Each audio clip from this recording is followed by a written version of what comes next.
Heat waves certainly lead to health impact like heat stroke and exhaustion, but their broader effects on human health are more profound. Let me highlight a few. First, heat waves can seriously worsen chronic conditions like cardiovascular and respiratory diseases. If we talk about community-related impact, we should divide it into 7 sectors. One is like a health-related illness, which is also impacted at the community level. And another also food security, that's also impacted at the community level.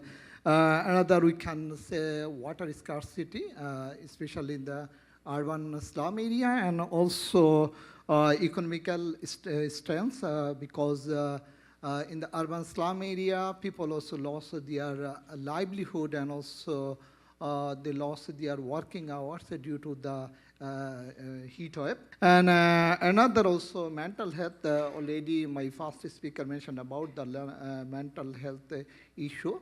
So due to the income loss and also due to the loss of the working hours, the people who are working in the community level and also in the urban area, mainly the rickshaw puller or van puller or slum people or street hawker who lost their working hours, so they are suffering mental health due to the heat wave seasons.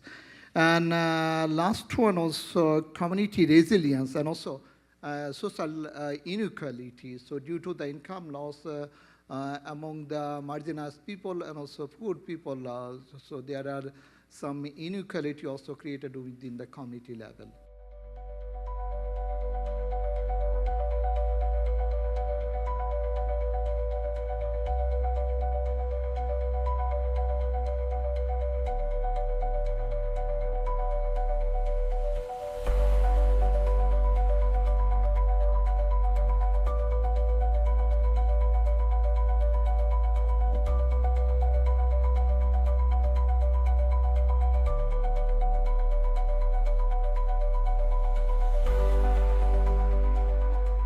This year alone, we witnessed signature events such as gloves.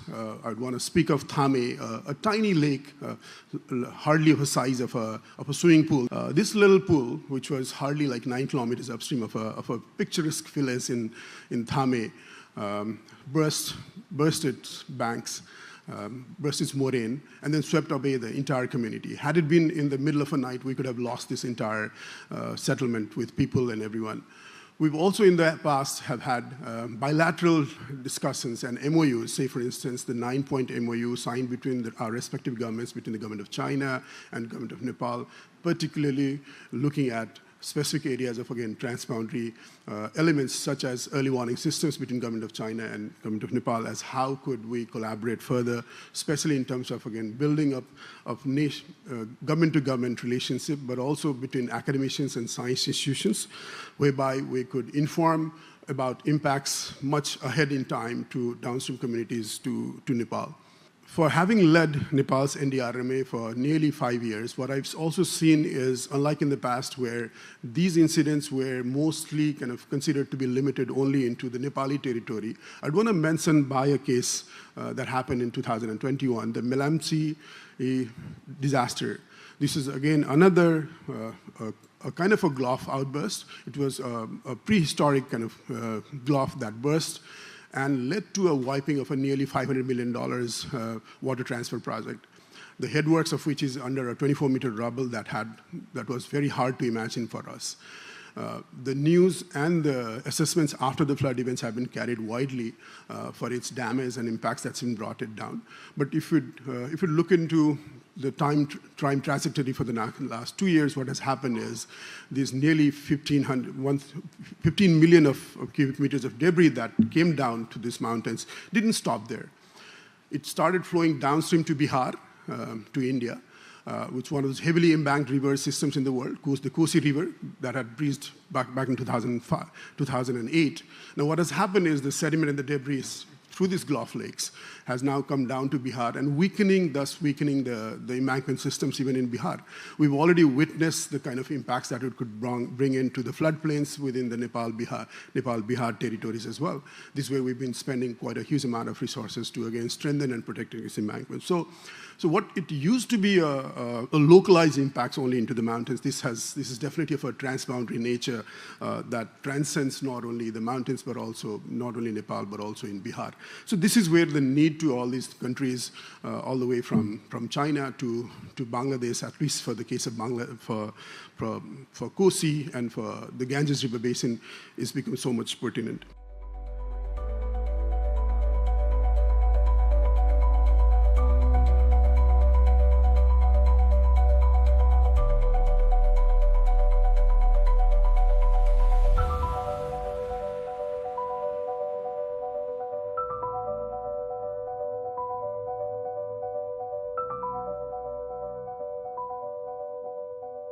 Under the National Disaster Risk Reduction Management Council, wherein we all agreed that we have to give importance at all sectors.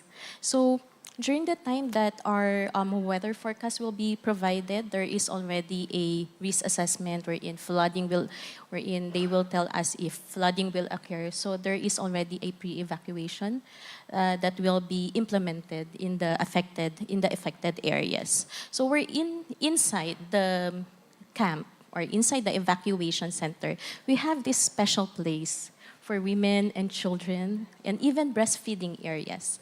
Nutrition is also given importance. What we found was actually flexibility and adaptability of leaders was at the forefront. Being able to make and pivot decisions quickly on evolving situations. We know that disasters are becoming more complex. There's more political pressure, there's more social pressure to be able to make quick and rapid decisions. And so women at the leadership course that I just conducted felt that flexibility and adaptability of decisions was the most critical to help distinguish between operational or technical decisions. As a woman leader who believes in inclusivity, so this is a subject matter that is very close to my heart and of course to my organization. So we cannot do the work alone. We need the participation of everyone to create a safe and resilient communities. In the Philippine Red Cross, what we do, first we capitalize on communication. Communication is very essential when we want to gain trust of the community.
The Asia-Pacific region, which is a home for us, is composed of 21 countries across 11 time zones. In this region, 75% of disaster-affected people live here. That means 3 in every 4 disaster-affected people live here.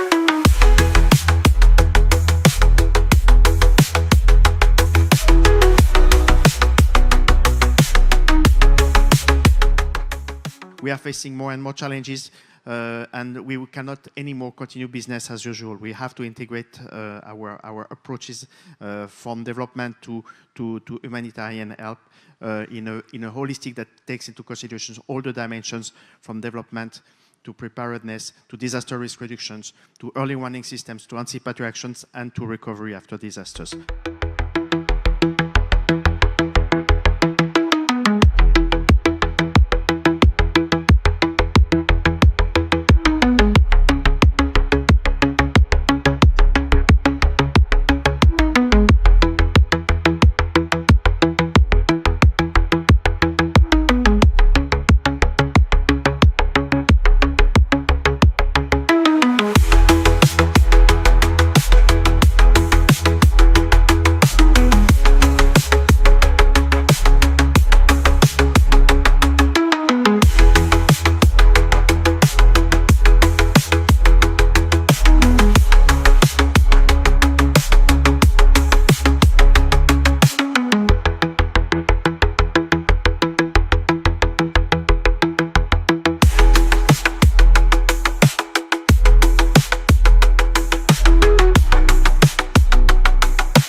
Combination of different disasters may create cascading, complex, and systematic disasters that could become catastrophic disasters that are devastating and having long-lasting effect on our society.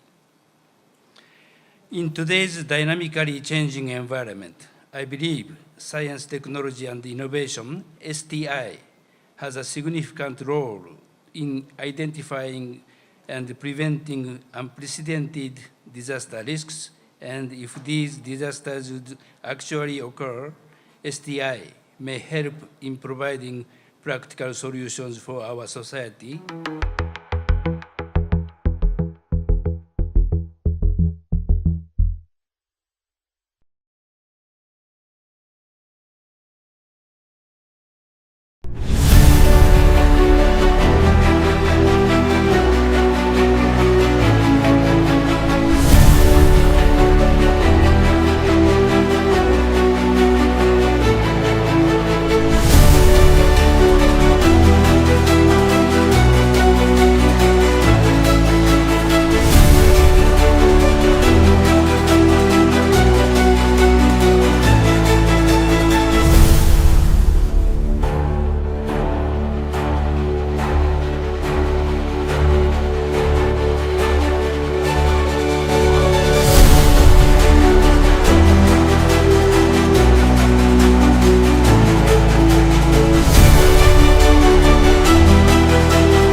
Localized disaster risk reduction approaches have proven to be very vital in enhancing anticipatory action and emergency response. The readiness of the community themselves in terms of quicker response time, as well as the well-capacitated response team, resources, and the emergency plans, which are already in place in our community,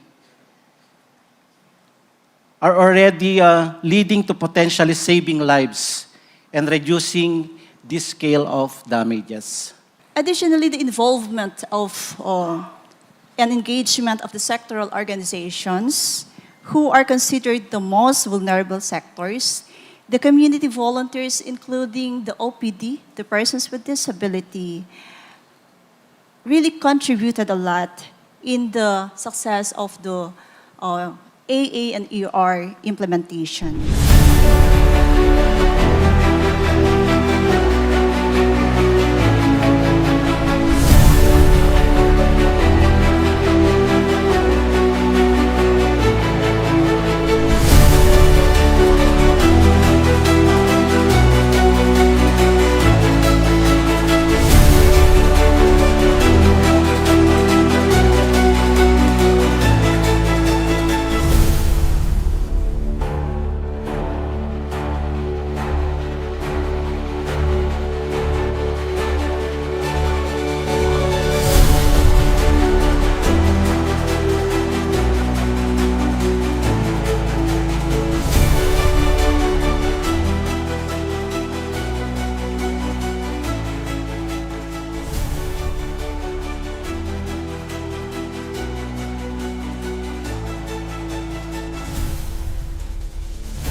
So the main aim was to close the financial protection gap against natural disasters, provide a rapid cash payout following a natural major disaster, and act as a form of direct budget support to the government to finance the immediate relief needs post-disaster. But not only that, to support national building resilience and climate change adaptation priorities for the economic sectors, SOEs, and NGOs facing losses through the risk of disaster. We are conscious that our services is to ensure that the three A's are delivered to our customer. It is availability, affordability, and accessibility.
On behalf of Caritas Philippines, I welcome you also to this side event on moving from the margins to the mainstream, progress and gaps in effective inclusive disaster risk reduction in the Asia Pacific.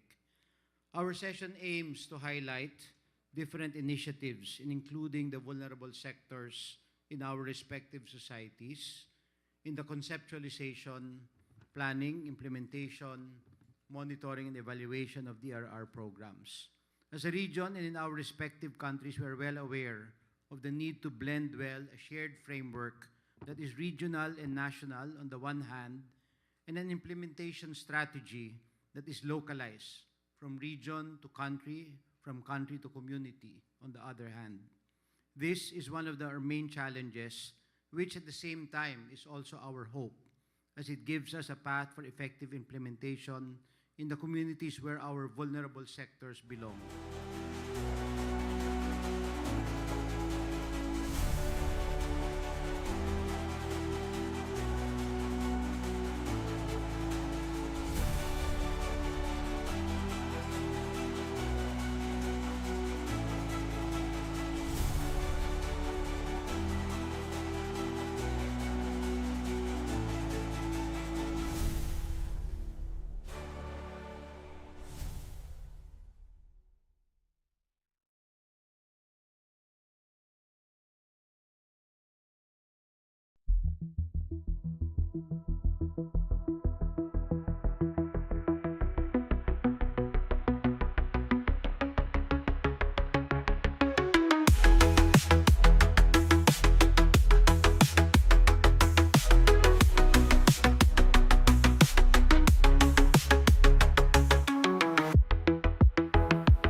resilience and strengthening our capacity of adaptation is as important as continuing to act to prevent the causes of the increased challenges that we face as regards climate change. UNOC 3 will be a major political event to strengthen ocean protection, recognizing the central role in global climate dynamics. As an archipelagic state surrounded by the ocean and consisting of thousands of very small islands with their local coastal communities, faced regularly with typhoons and with climate change impacts being more pronounced, it behooves the Philippines to be seized of the issues involving the ocean.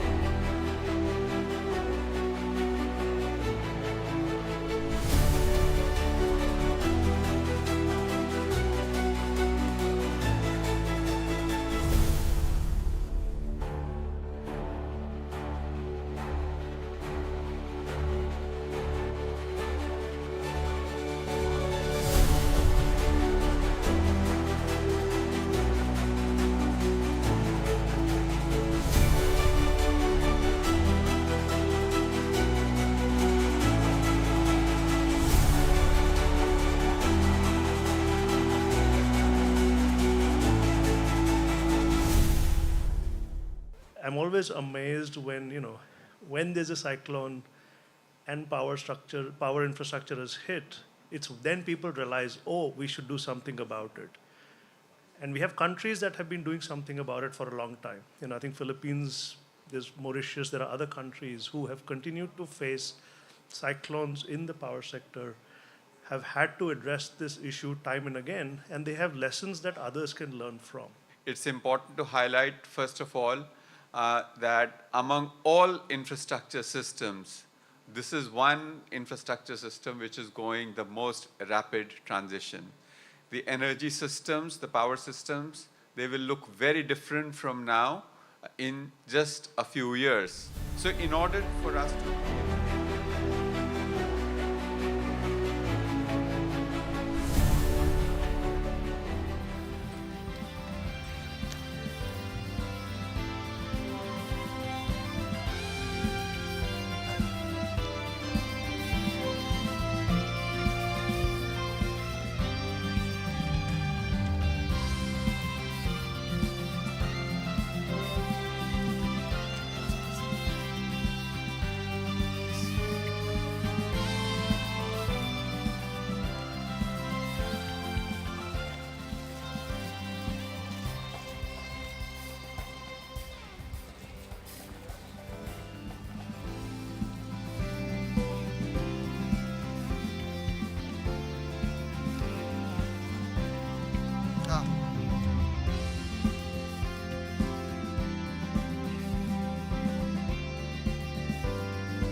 May we request everyone to please take your seats in anticipation of the President's arrival.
gentlemen, the President of the Republic of the Philippines, His Excellency Ferdinand R. Marcos Jr. Panahon na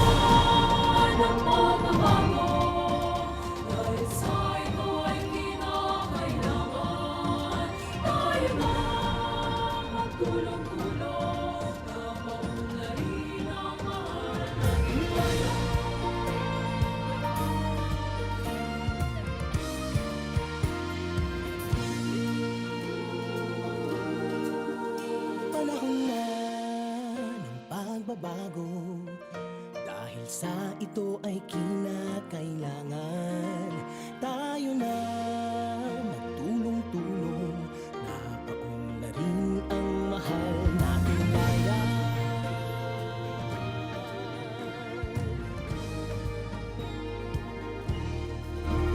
Panahon na ng pagbabago, at iayos ang mga dapat ayusin. Dapat lang maging tungkulin ng bawat mamamayan dito sa atin. Gawin ng pagbabago patungo sa pag-asenso, magsikap ng mabuti at nang guminhawa tayo. Itagong malaki natin sa mundo at ipamalas ang bagong Pilipino at bagong Pilipinas. Panahon na ng pagbabago, kung kilipin natin ang sariling atin at mawalan ng ugali, sa iwasan ang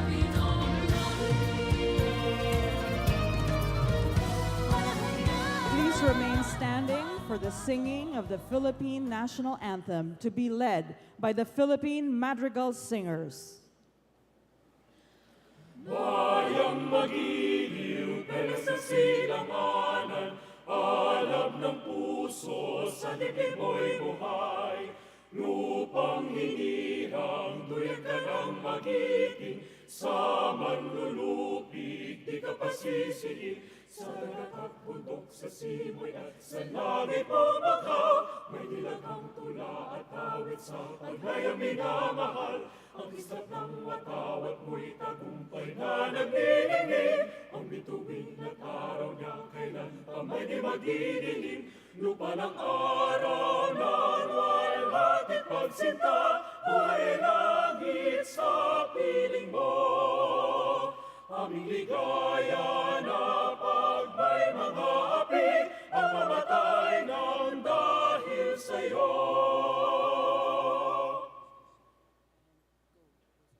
We may now be seated.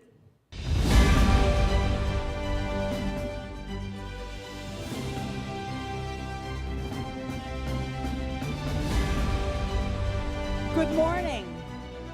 We are gathered here today for the 2024 Asia-Pacific Ministerial Conference on Disaster Risk Reduction, hosted by the Government of the Philippines in partnership with the United Nations Office for Disaster Risk Reduction.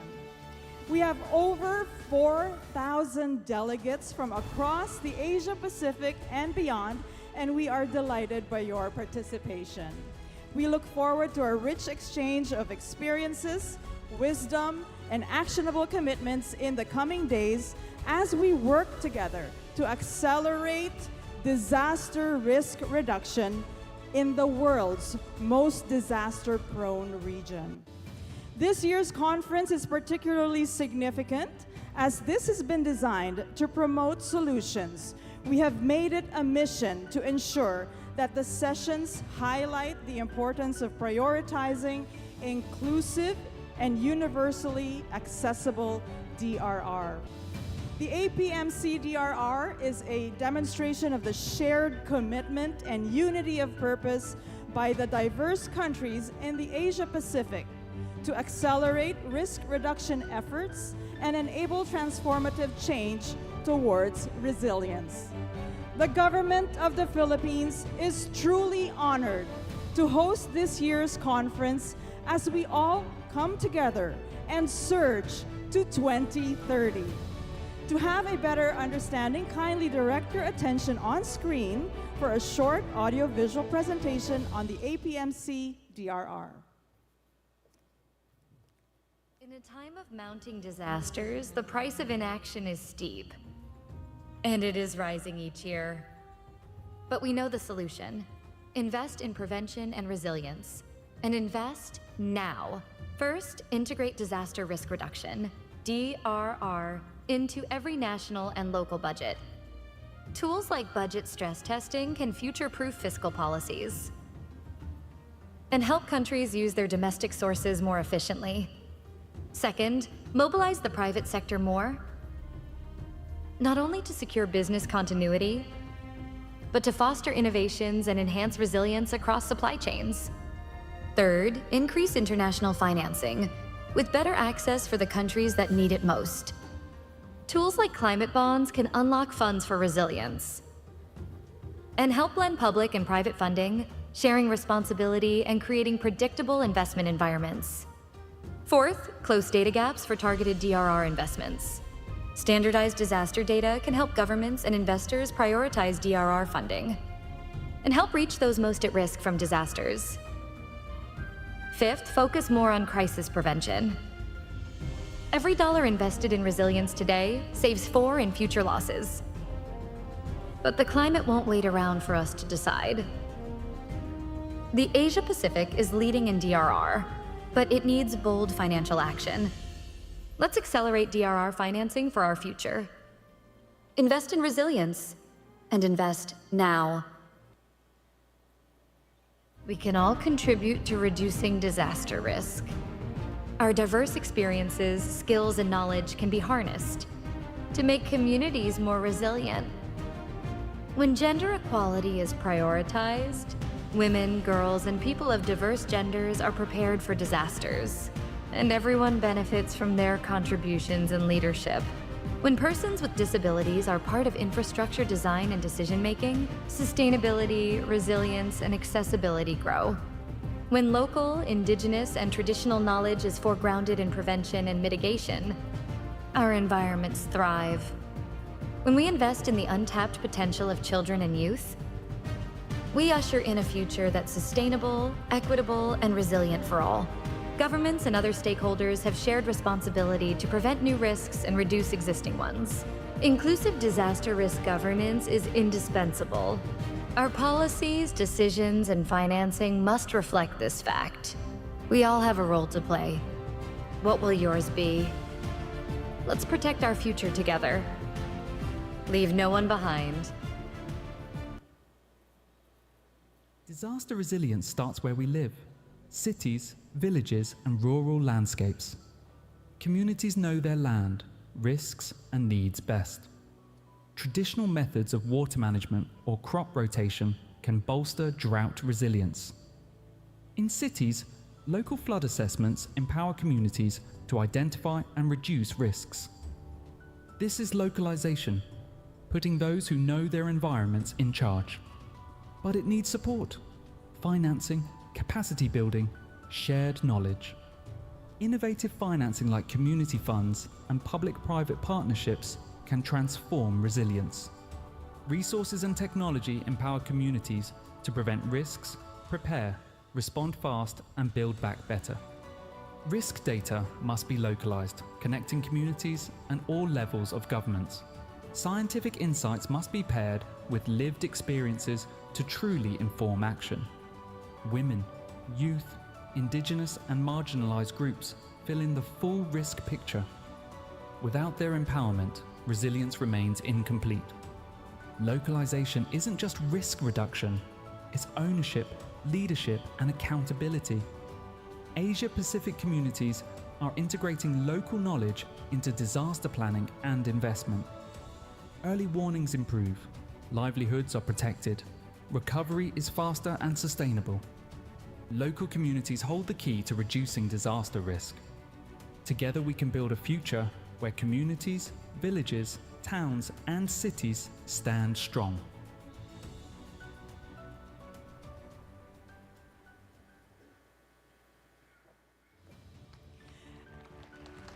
To formally begin our program, May we call on Environment and Natural Resources Secretary Maria Antonia Yulo Loizaga to deliver her welcome remarks.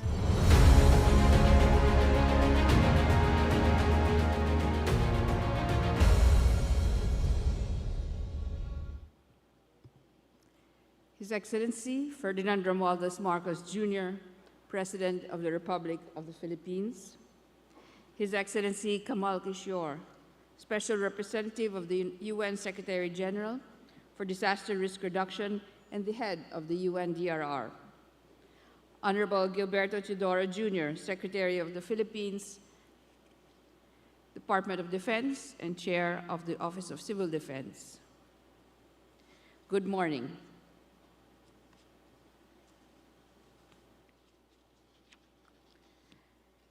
The Sendai Framework for Disaster Risk Reduction is the guideline and the guiding light for our work here in the Asia Pacific. To our distinguished guests from the Asia Pacific and beyond, ladies and gentlemen, good morning. On behalf of the Republic of the Philippines, it is my great honor and privilege to welcome you all to the 2024 Asia Pacific Ministerial Conference on Disaster Risk Reduction. The APMCDRR of 2024 is our moment as a region to demonstrate the triumph of promise over peril. When the UNDRR first invited the Philippines to host this conference as early as September 2022, we reflected on this recognition of our own disaster history, our resilience as a people, and the new leadership of our President, given his vision and deep knowledge of climate and disaster resilience and sustainability. We hoped then, as we do now, that our country's journey through prevention, recovery, and resilience may be shaped throughout and beyond our region, whilst we also learn from our neighbors' knowledge and experiences themselves. Given recent disasters, and as we approach 2030, it is now crucial to refine our approaches and accelerate integrated action and transformative action as well. We already know that early warning is key and early action is a must. Using traditional knowledge, sound science, and data in investing in risk-informed prevention and recovery planning will also ensure that no one is left behind. As we race towards resilience of our societies, economies, and environments, many risks are indeed preventable and can be mitigated with the right knowledge, the right resources, and decisions made at the right time. The APMCDRR of 2024 is our region's right time. The commitments we make to science, innovation, and investments can fundamentally transform our risk landscapes and will determine the future of our communities. Within these next few days, therefore, let us seize this critical chance to triumph over perils and commit ourselves to deliver on the promise of the Asia Pacific and our own nation's future. Again, welcome, thank you, and mabuhay.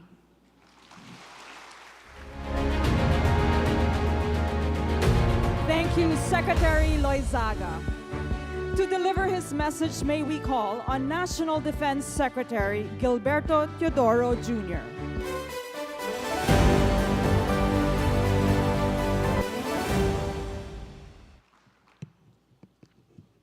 His Excellency President Ferdinand R. Marcos Jr., Secretary Loizaga, His Excellency Kamal Kishore, Excellencies, distinguished guests, ladies and gentlemen, good morning. We are honored to co-host the 2024 Asia-Pacific Ministerial Conference on Disaster Risk Reduction.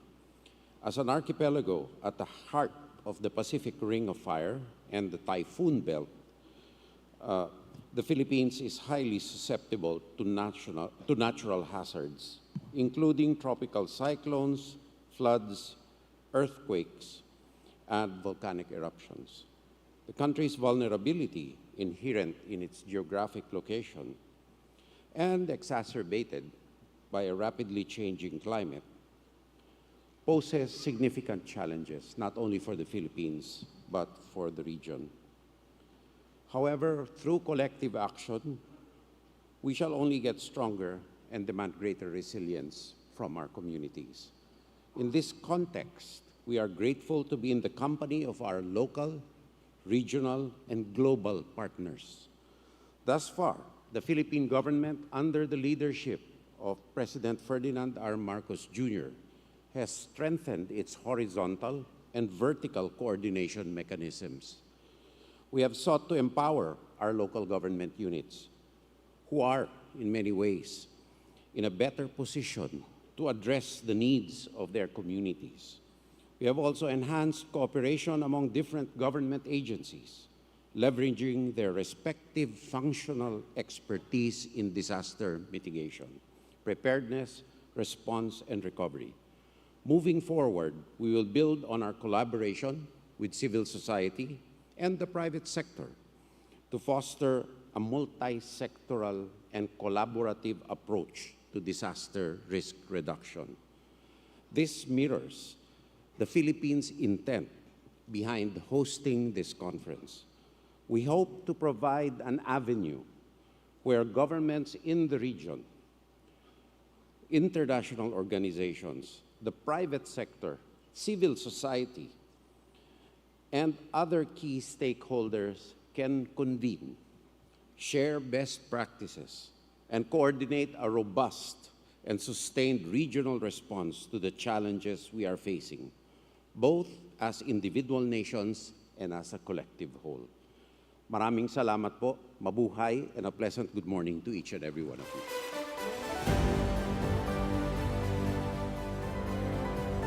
Thank you, Secretary Teodoro. And now may we call on the United Nations Assistant Secretary General and Special Representative of the UN Secretary General for Disaster Risk Reduction and Head of the UN Office for Disaster Risk Reduction, His Excellency Kamal Kishore, for his message.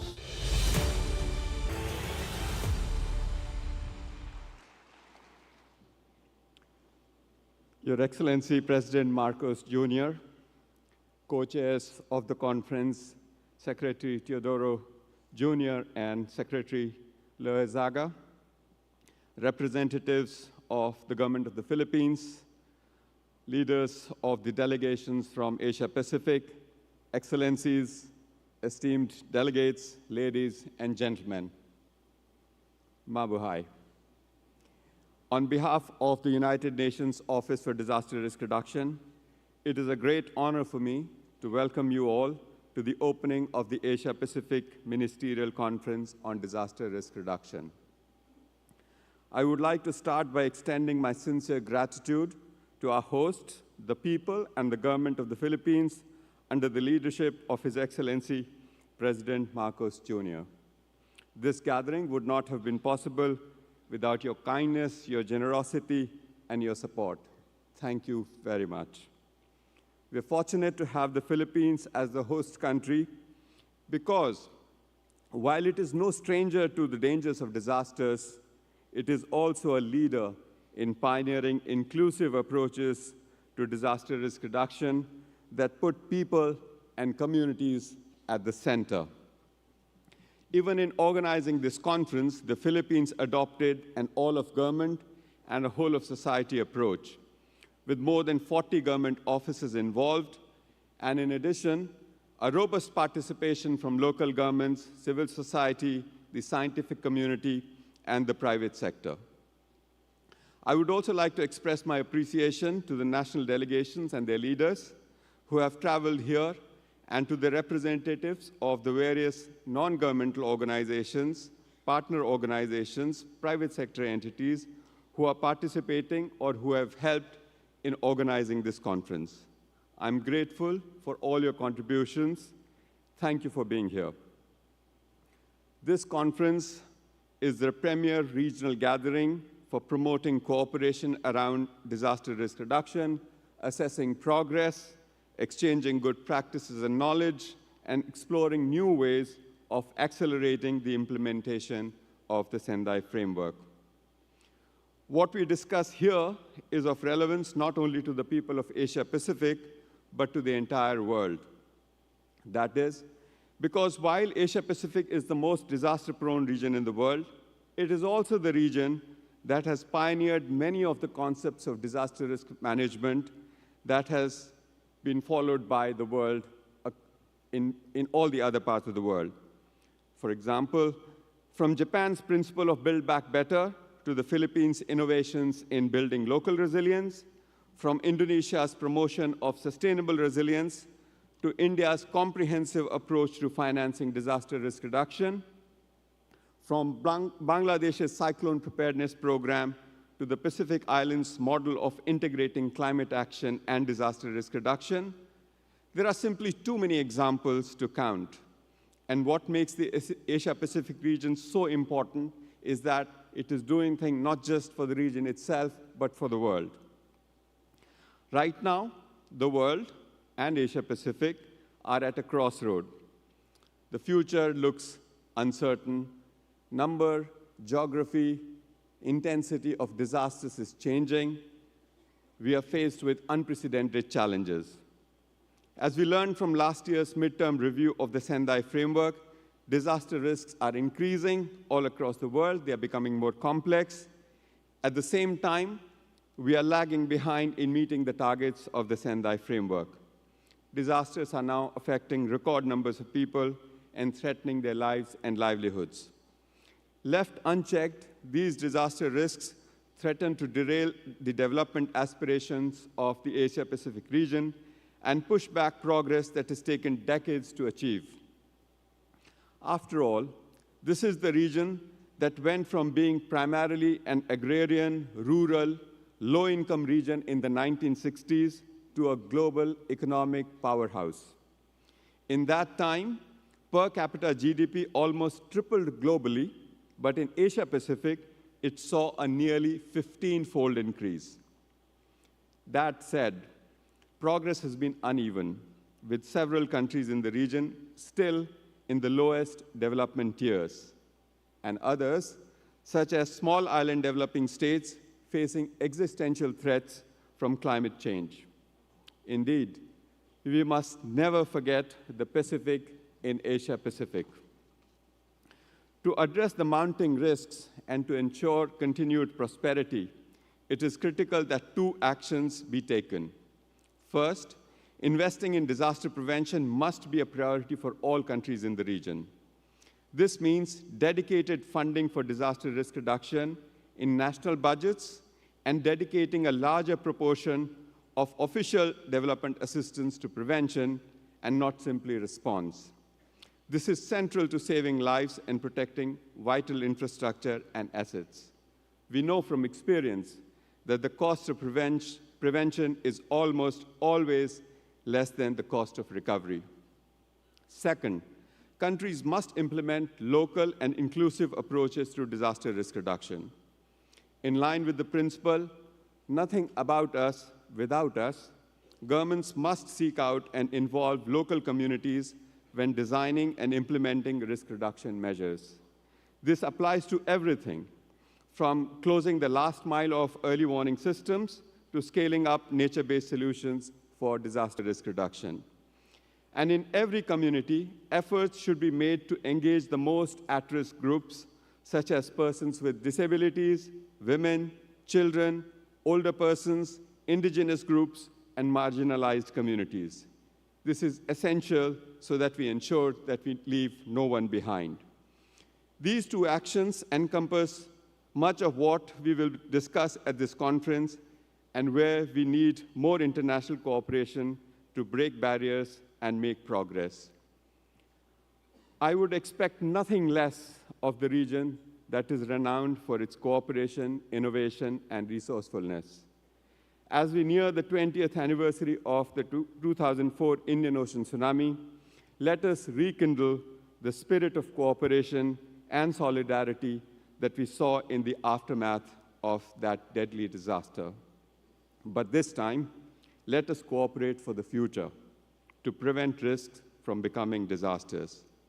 To that end, the United Nations system, with our country teams and regional partners, stand ready to support all of you in your efforts.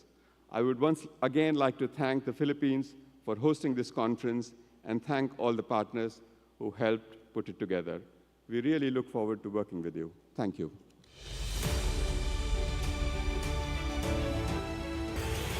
Thank you, Excellency Kishore. At this point, we shall now proceed with the ceremonial turnover of the hosting of the APMCDRR from the Government of Australia to the Government of the Philippines. Message sticks are culturally significant artifacts from Australia that have been used for more than 60,000 years as a form of communication between indigenous Australian nations. Traditionally, these sticks would have been carried by a messenger from one nation to another and would also offer the messenger safe and protected passage into another nation's territory. May we invite to the front of the stage Her Excellency Ambassador of Australia to the Philippines, Hei Kyong-yu, and the President, His Excellency Ferdinand R. Marcos Jr., for the turnover.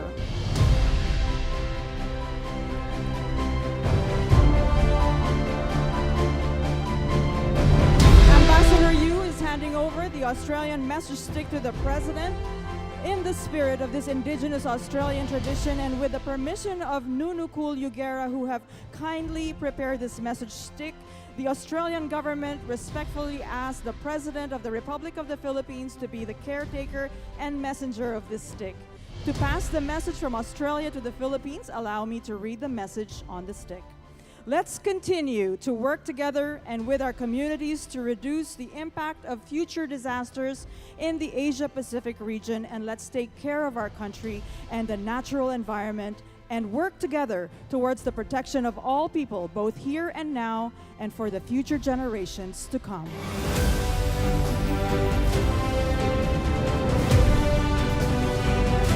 Thank you, everyone. At this juncture, may we call on, once again, Environment and Natural Resources Secretary Maria Antonia Yulo Loizaga to introduce our guest of honor and keynote speaker.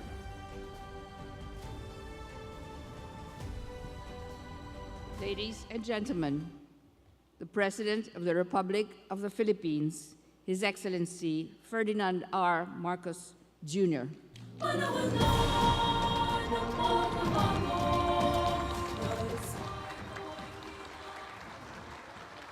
Thank you very much to our Department of Environment and Natural Resources Secretary, Secretary Maria Antonia Yulo Loizaga, the National Defense Secretary Gilberto Teodoro, and other Cabinet Secretaries who are here today, the Assistant Secretary General and Special Representative to the United Nations Secretary General for Disaster Risk Reduction, His Excellency Kamal Kishore, His Excellency Uduch Senge Bao Sr., Palau Vice President and Minister of Justice,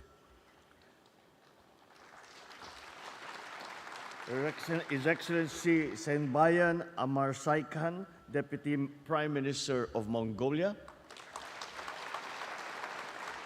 the Honorable Datu Seri Dr. Ahmad Zahid Hamidi, the Deputy Prime Minister of Malaysia and Rural and Regional Development Minister, Ministers and delegates of the Asia-Pacific Ministerial Conference on Disaster Risk Reduction, Ambassador Hei Kyong-yu and other members of the Diplomatic Corps, other distinguished guests, ladies and gentlemen, good morning. Good morning to you all and a very warm welcome to the Philippines. We are a nation that is an archipelagic one consisting of over 7,600 islands, and we take pride in our beaches, in our world-class diving sites, our breathtaking landscape, and all this draw visitors from all over the globe. But while nature has gifted us with natural wonders, it also reminds us of its formidable power over and over again. Unfortunately, our beautiful country is located along the Pacific Typhoon Belt, in the midst of the Pacific Ring of Fire. We are visited by more than 20 tropical cyclones and experience around 500 magnitude 4.0 and above earthquakes in 1 year. We also have around 24 active volcanoes. These are compounded by the increasing frequencies of hazards brought about by climate change, which makes the Philippines at risk and in our landscape making our landscape even more complex, our people even more vulnerable. Much has been said about the resilience of Filipino spirit, but let us remember that strength was forged out of adversity over centuries of facing storms and earthquakes, adapting and rising once again with a renewed vision and purpose. Just recently, the southwest monsoon, or habagat, enhanced by Typhoon Gaimi, locally known as Karina, inflicted more than $82 million in agricultural damage. That figure only scratches the surface. The true measure of our losses lies in the human cost, the homes that have been destroyed and have to be rebuilt, the livelihoods that have been lost that may never come back, and the lives irrevocably changed. Resilience and sustainability must underpin the national agenda of our economy. This recognizes that all our efforts in economic planning are fragile in the face of calamities and disasters. For us, the stakes are existential, the consequences generational, and the policy environment increasingly complex. However, this narrative is not unique to the Philippines. Across the Asia-Pacific region, nations like ours grapple with similar trials. We share a common struggle, navigating the balance between continued economic growth and dealing with the ever-present threat of disasters. The Asia-Pacific region also stands as a testament to the unwavering spirit of its people. From the tsunami in the Indian Ocean to Typhoon Haiyan in the Pacific Ocean, from the earthquakes in Nepal to floods in South Asia, our nations have conquered monumental challenges. Still, we remain as the world's engine of growth, steering the global economic recovery in the wake of the pandemic. We must strive to create a future where the need for recovery becomes less frequent, as we lay the foundations for a safer, more adaptive, inclusive, and disaster-resilient region. So as we convene for the 2024 Asia-Pacific Ministerial Conference on Disaster Risk Reduction, we find ourselves at a critical juncture. With the theme Surge to 2030, Enhancing Ambition in Asia-Pacific to Accelerate Disaster Risk Reduction, we are now called to lead the global effort to reduce disaster and climate risks, protect our people, and build sustainable economies. The Sendai Framework for Disaster Risk Reduction 2015 to 2030 gave the international community profound guidance in our disaster risk reduction efforts. Our path now is to redouble and to synergize our efforts to accelerate its implementation. It also remains crucial to align our goals under this framework with the 2030 Sustainable Development Goals, the United Nations Framework Convention on Climate Change, and the Paris Agreement. We must harmonize our approaches and pursue meaningful actions under these mandates to secure a sustainable and climate-resilient future. The surge to 2030 involves key steps. We must significantly increase our investments and develop financing mechanisms in disaster risk reduction. Sustained and predictable data and financing would help address disaster risk better.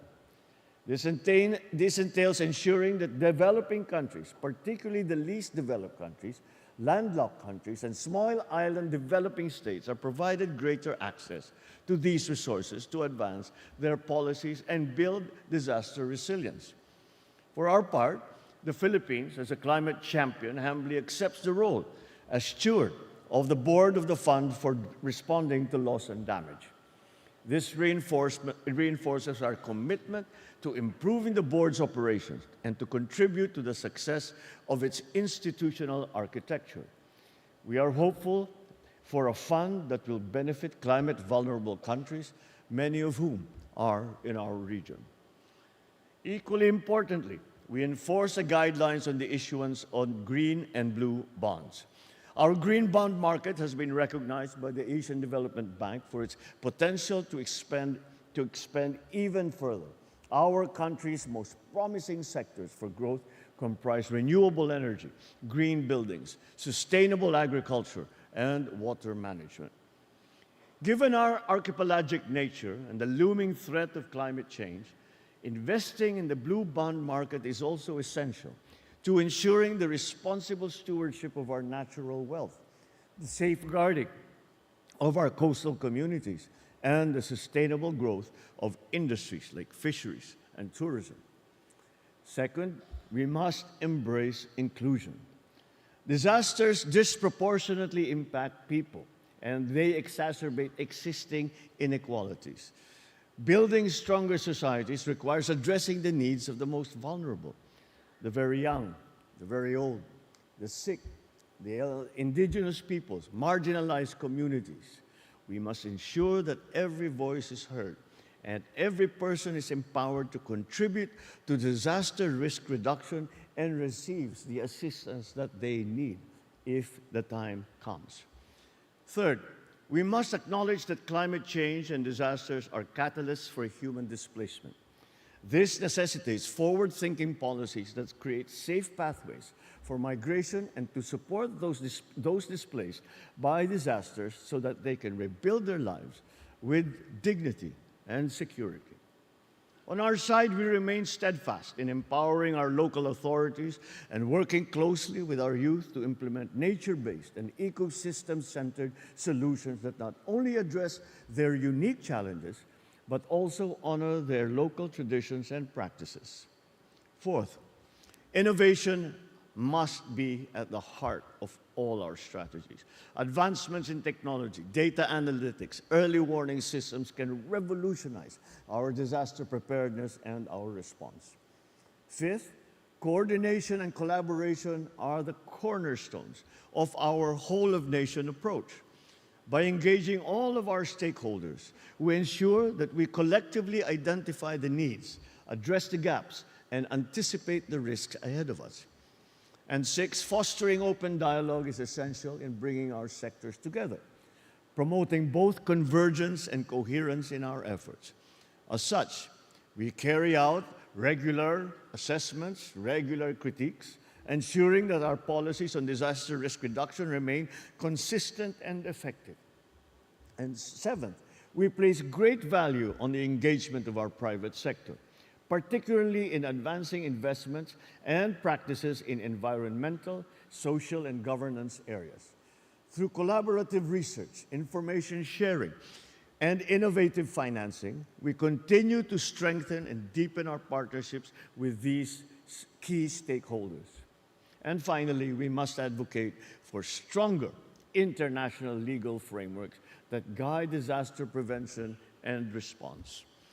The Philippines is proud to lead the initiative towards developing an international legal instrument for the protection of persons in the event of disasters. This endeavor aims to fill critical gaps in international disaster response laws, uphold the rights and dignity of affected persons, establish clearer obligations, and enhance humanitarian coordination. As we chart our course to a more inclusive and resilient Asia-Pacific, let us draw inspiration from the stories of resilience that are embedded in our region. From communities that rebuilt after Typhoon Haiyan, to cities that fortify their infrastructure after earthquakes, to grassroots organizations that equip citizens with life-saving skills, we are surrounded by many good examples of what is attainable when we act with foresight, determination, and purpose. And finally, this conference presents us with a grand opportunity to send a powerful message to the world. The Asia-Pacific is not only prepared to overcome the trials of tomorrow, we are also ready to lead in disaster risk reduction and climate action. As you take part in this important conference, I encourage everyone to experience the beauty and the culture of our country. You will soon discover that the strength of our nation lies not only in the efficiency of our policies, but also in the indomitable spirit of our communities and the innate warmth of our people. I wish you a fruitful and inspiring confidence. Thank you all very much. Good morning. Mabuhay tayo.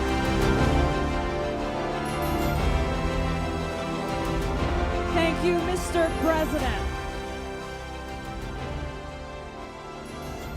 That concludes our program. Thank you, Mr. President, for gracing the opening ceremony of the Asia-Pacific Ministerial Conference on Disaster Risk Reduction. Once again, ladies and gentlemen, the President of the Republic of the Philippines, His Excellency Ferdinand R. Marcos Jr.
waves certainly lead to health impact like heat stroke and exhaustion, but their broader effects on human health are more profound. Let me highlight a few. First, heat waves can seriously worsen chronic conditions like cardiovascular and respiratory diseases. If we talk about community-related impact, we should divide it into 7 sectors. One is a health-related illness, which is also impacted at the community level, and another also food security. That's also impacted at the community level.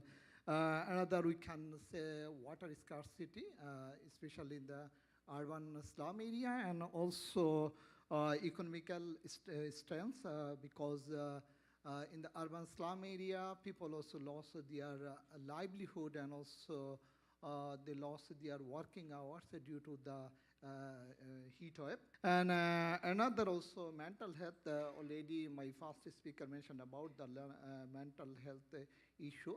So due to the income loss and also due to the loss of the working hours, the people who are working in the community level and also in the urban area, mainly the rickshaw puller or van puller or slum people or street hawker who lost their working hours, so they are suffering mental health due to the heat wave seasons. And last one also community resilience and also social inequality. So due to the income loss among the marginalized people and also poor people, so there are some inequality also created within the community level.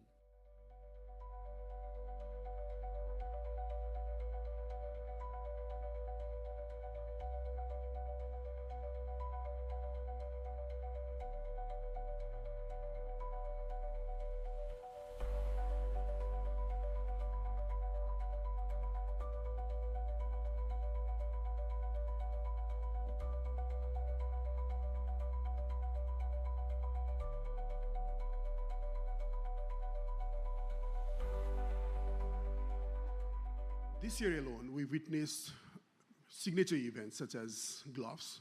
I'd want to speak of Thame, a tiny lake, hardly of the size of a swimming pool. This little pool, which was hardly like 9 kilometers upstream of a picturesque village in Thame, burst its banks, burst its moraine, and then swept away the entire community. Had it been in the middle of a night, we could have lost this entire settlement with people and everyone.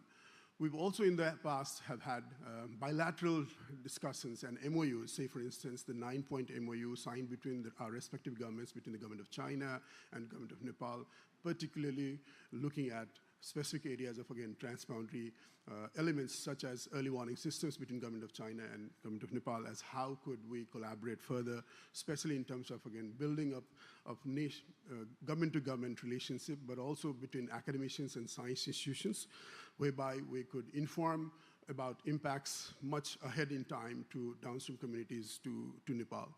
For having led Nepal's NDRMA for nearly 5 years, what I've also seen is, unlike in the past where these incidents were mostly kind of considered to be limited only into the Nepali territory, I'd want to mention by a case that happened in 2021, the Melamchi disaster.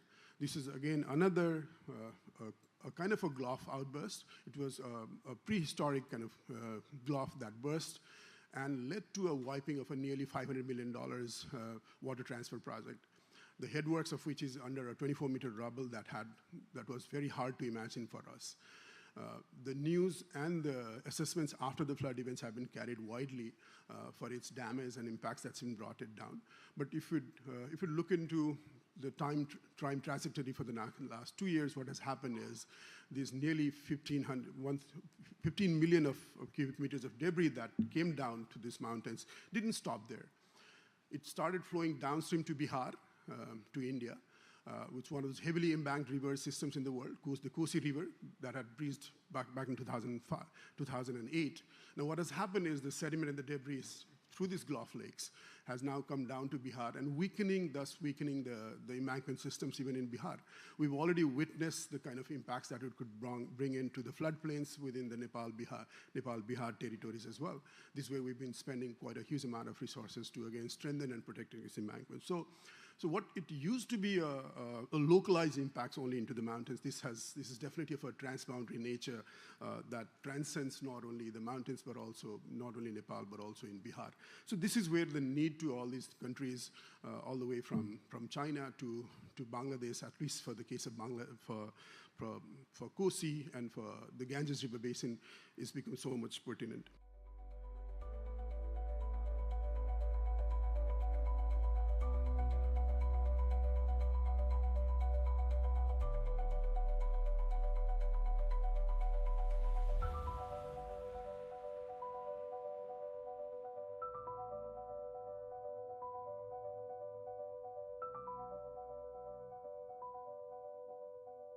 Under the National Disaster Risk Reduction Management Council, wherein we all agreed that we have to give importance at all sectors.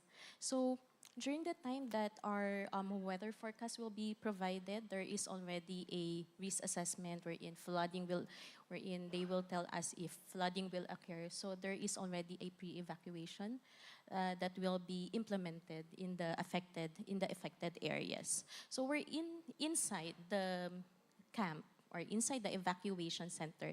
We have this special place for women and children, and even breastfeeding areas. Nutrition is also given importance. What we found was actually flexibility and adaptability of leaders was at the forefront. Being able to make and pivot decisions quickly on evolving situations. We know that disasters are becoming more complex. There's more political pressure, there's more social pressure to be able to make quick and rapid decisions. And so women at the leadership course that I just conducted felt that flexibility and adaptability of decisions was the most critical to help distinguish between operational or technical decisions. As a woman leader who believes in inclusivity, so this is a subject matter that is very close to my heart and of course to my organization. So we cannot do the work alone. We need the participation of everyone to create a safe and resilient communities. In the Philippine Red Cross, what we do, first we capitalize on communication. Communication is very essential when we want to gain trust of the community.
The Asia-Pacific region, which is a home for us, is composed of 21 countries across 11 time zones. In this region, 75% of disaster-affected people live here. That means 3 in every 4 disaster-affected people live here.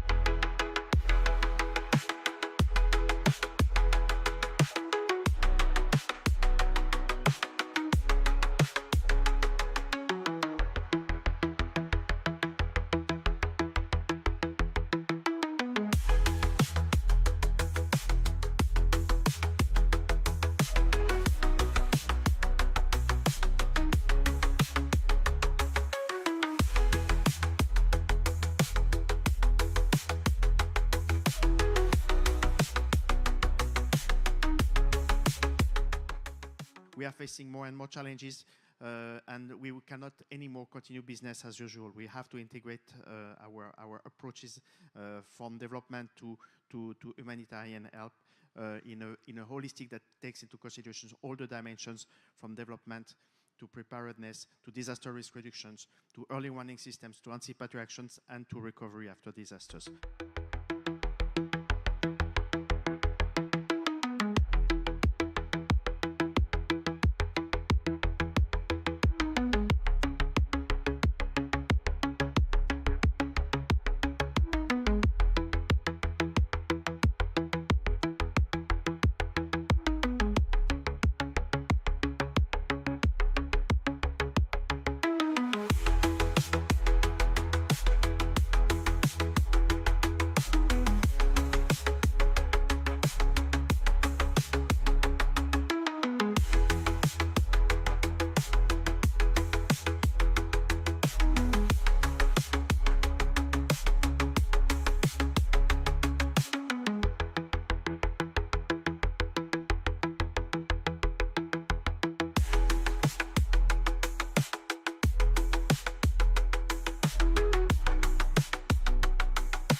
Combination of different disasters may create cascading, complex, and systematic disasters that could become catastrophic disasters that are devastating and having long-lasting effect on our society. In today's dynamically changing environment, I believe science, technology, and innovation, STI, has a significant role in identifying and preventing unprecedented disaster risks, and if these disasters would actually occur, STI may help in providing practical solutions for our society.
Localized disaster risk reduction approaches have proven to be very vital in enhancing anticipatory action and emergency response. The readiness of the community themselves in terms of quicker response time, as well as the well-capacitated response team, resources, and the emergency plans, which are already in place in our community,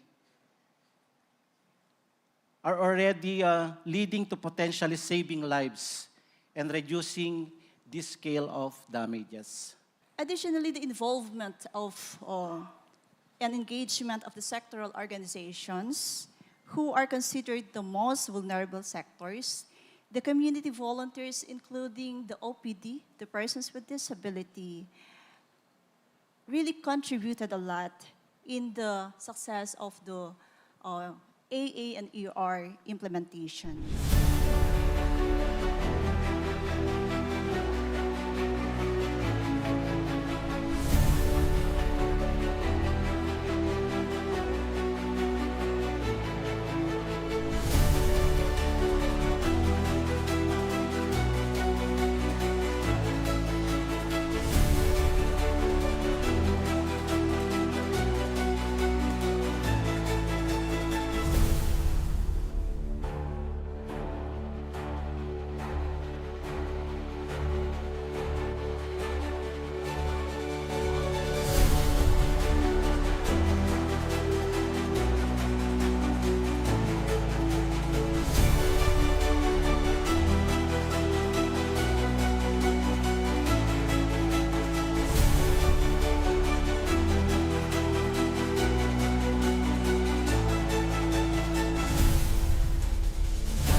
So the main aim was to close the financial protection gap against natural disasters, provide a rapid cash payout following a natural major disaster, and act as a form of direct budget support to the government to finance the immediate relief needs post-disaster. But not only that, to support national building resilience and climate change adaptation priorities for the economic sectors, SOEs, and NGOs facing losses through the risk of disaster.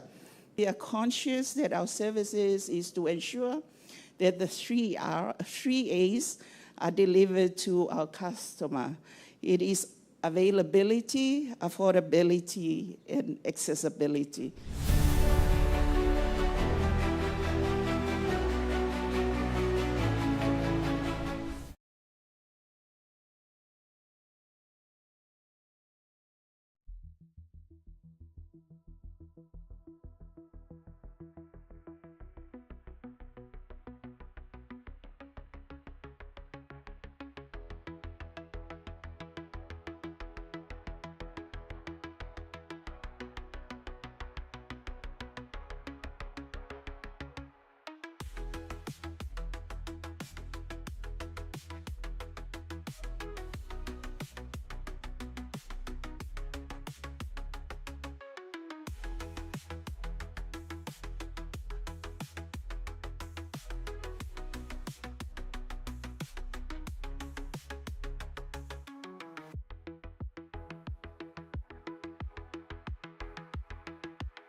On behalf of Caritas Philippines, I welcome you also to this side event on moving from the margins to the mainstream, progress and gaps in effective inclusive disaster risk reduction in the Asia Pacific. Our session aims to highlight different initiatives in including the vulnerable sectors in our respective societies in the conceptualization, planning, implementation, monitoring, and evaluation of DRR programs. As a region and in our respective countries, we are well aware of the need to blend well a shared framework that is regional and national on the one hand, and an implementation strategy that is localized from region to country, from country to community on the other hand. This is one of our main challenges, which at the same time is also our hope, as it gives us a path for effective implementation in the communities where our vulnerable sectors belong.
building resilience and strengthening our capacity of adaptation is as important as continuing to act to prevent the causes of the increased challenges that we face as regards climate change. UNOC 3 will be a major political event to strengthen ocean protection, recognizing the central role in global climate dynamics.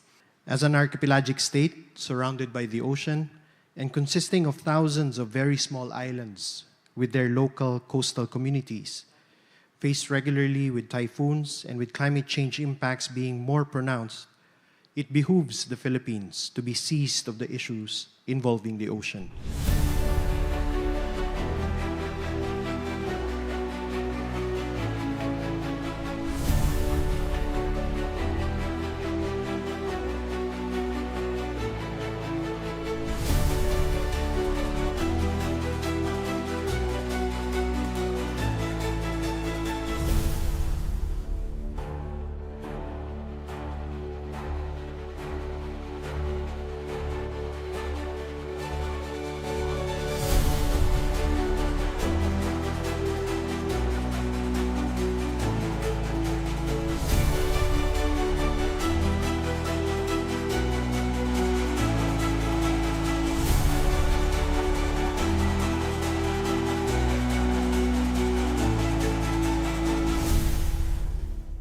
I'm always amazed when, when there's a cyclone and power infrastructure is hit, it's then people realize, oh, we should do something about it. And we have countries that have been doing something about it for a long time. I think Philippines, there's Mauritius, there are other countries who have continued to face cyclones in the power sector, have had to address this issue time and again, and they have lessons that others can learn from. It's important to highlight, first of all, that among all infrastructure systems, this is one infrastructure system which is going the most rapid transition. The energy systems, the power systems, they will look very different from now in just a few years. So in order for us to be able to advance our work on resilience of power infrastructure systems, there are a few things I want to highlight. The first is that even without hardening the infrastructure systems, just within a few months, there are opportunities to build its resilience by simply enhancing preparedness of the power infrastructure sector, which is not something that can be taken for granted.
local leaders ensure that the local solutions for resilience are being implemented. So therefore, the work that you do inspires all.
waves certainly lead to health impact like heat stroke and exhaustion, but their broader effects on human health are more profound.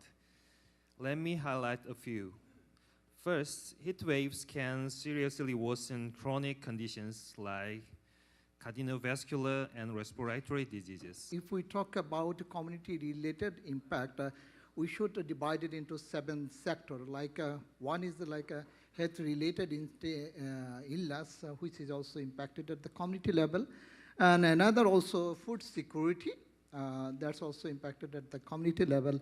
Another we can say water scarcity, especially in the urban slum area, and also economical strength, because in the urban slum area, people also lost their livelihood, and also they lost their working hours due to the heat wave. And another also mental health, already my first speaker mentioned about the mental health issue. So due to the income loss and also due to the loss of the working hours, the people who are working in the community level and also in the urban area, mainly the rickshaw puller or van puller or slum people or street hawker who lost their working hours, so they are suffering mental health due to the heat wave seasons. And last one also community resilience and also social inequality. So due to the income loss among the marginalized people and also poor people, so there are some inequality also created within the community level.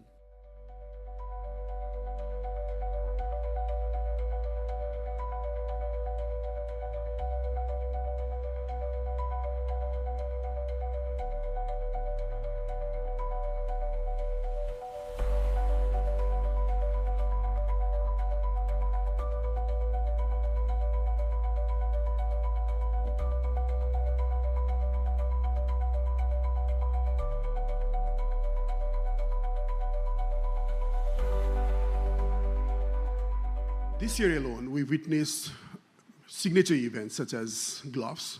I'd want to speak of Thame, a tiny lake, hardly of the size of a swimming pool. This little pool, which was hardly like 9 kilometers upstream of a picturesque village in Thame, burst its banks, burst its moraine, and then swept away the entire community. Had it been in the middle of a night, we could have lost this entire settlement with people and everyone. We've also in the past have had bilateral discussions and MOUs, say for instance the 9-point MOU signed between our respective governments, between the government of China and government of Nepal, particularly looking at specific areas of, again, transboundary elements such as early warning systems between government of China and government of Nepal, as how could we collaborate further, especially in terms of, again, building up of government-to-government relationship, but also between academicians and science institutions, whereby we could inform about impacts much ahead in time to downstream communities to Nepal. For having led Nepal's NDRMA for nearly 5 years, what I've also seen is, unlike in the past where these incidents were mostly kind of considered to be limited only into the Nepali territory, I'd want to mention by a case that happened in 2021, the Melamchi disaster. This is again another a kind of a glof outburst. It was a prehistoric kind of glof that burst and led to a wiping of a nearly $500 million water transfer project, the headworks of which is under a 24-meter rubble that was very hard to imagine for us. The news and the assessments after the flood events have been carried widely for its damage and impacts that's been brought it down. But if you look into the time trajectory for the last 2 years, what has happened is these nearly 15 million of cubic meters of debris that came down to these mountains didn't stop there. It started flowing downstream to Bihar, to India, which is one of those heavily embanked river systems in the world, the Kosi River, that had breached back in 2008. Now what has happened is the sediment and the debris through these Gulf lakes has now come down to Bihar and thus weakening the embankment systems even in Bihar. We've already witnessed the kind of impacts that it could bring into the floodplains within the Nepal-Bihar territories as well. This is where we've been spending quite a huge amount of resources to, again, strengthen and protect these embankments. So what it used to be a localized impacts only into the mountains, this is definitely of a transboundary nature that transcends not only the mountains, but also not only Nepal, but also in Bihar. So this is where the need to all these countries, all the way from China to Bangladesh, at least for the case of Bangladesh, for Kosi and for the Ganges River Basin, is become so much pertinent.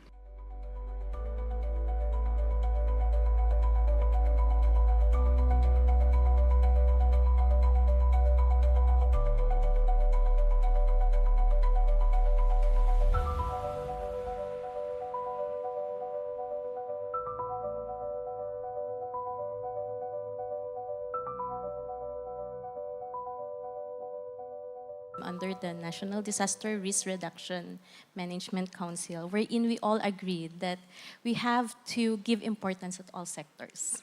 So during the time that our weather forecast will be provided, there is already a risk assessment wherein they will tell us if flooding will occur. So there is already a pre-evacuation that will be implemented in the affected areas. So we're inside the camp or inside the evacuation center. We have this special place for women and children, and even breastfeeding areas.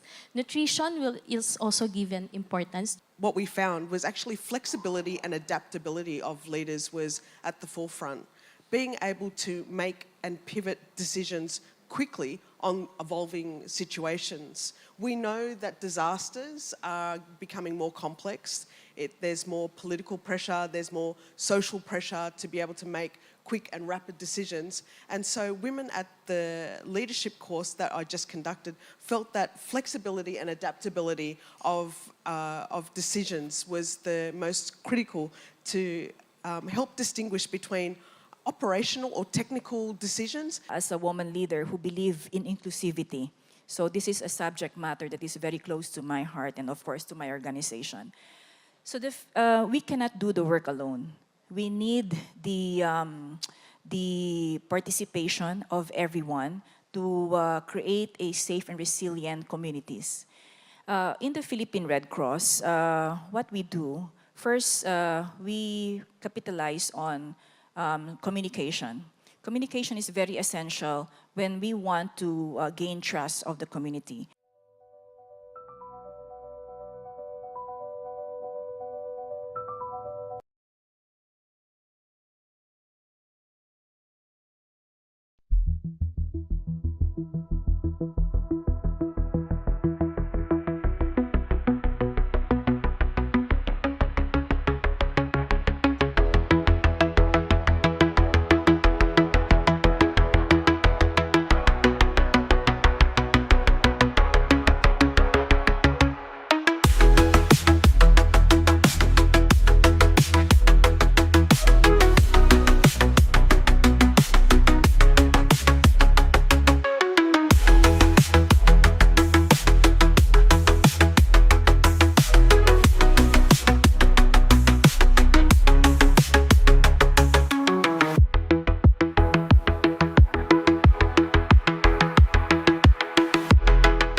The Asia-Pacific region, which is a home for us, is composed of 21 countries across 11 time zones.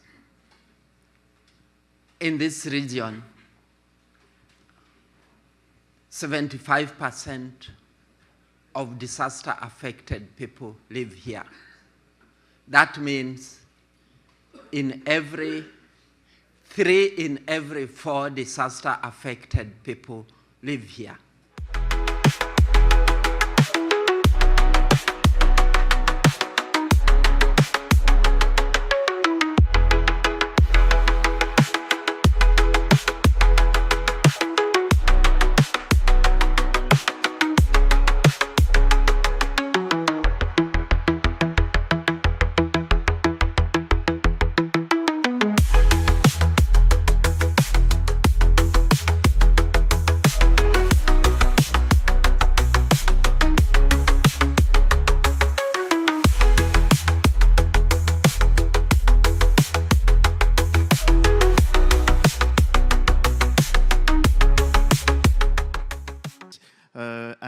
cannot anymore continue business as usual. We have to integrate our approaches from development to humanitarian help in a holistic that takes into consideration all the dimensions from development to preparedness, to disaster risk reductions, to early warning systems, to anticipatory actions, and to recovery after disasters.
Combination of different disasters may create cascading, complex, and systematic disasters that could become catastrophic disasters that are devastating and having long-lasting effect on our society.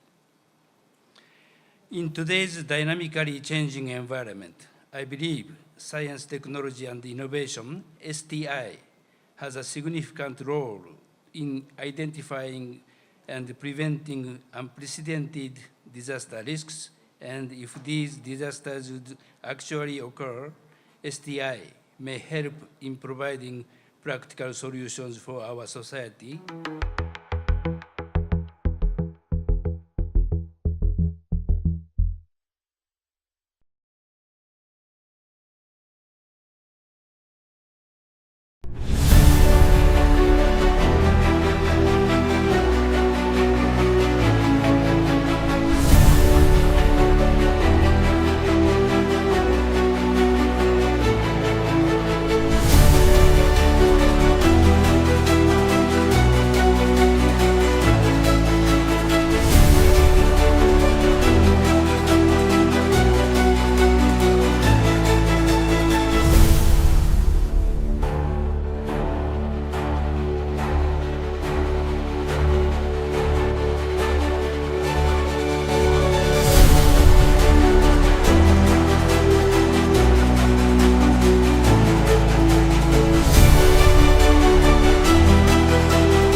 Localized disaster risk reduction approaches have proven to be very vital in enhancing anticipatory action and emergency response. The readiness of the community themselves in terms of quicker response time, as well as the well-capacitated response team, resources, and the emergency plans, which are already in place in our community,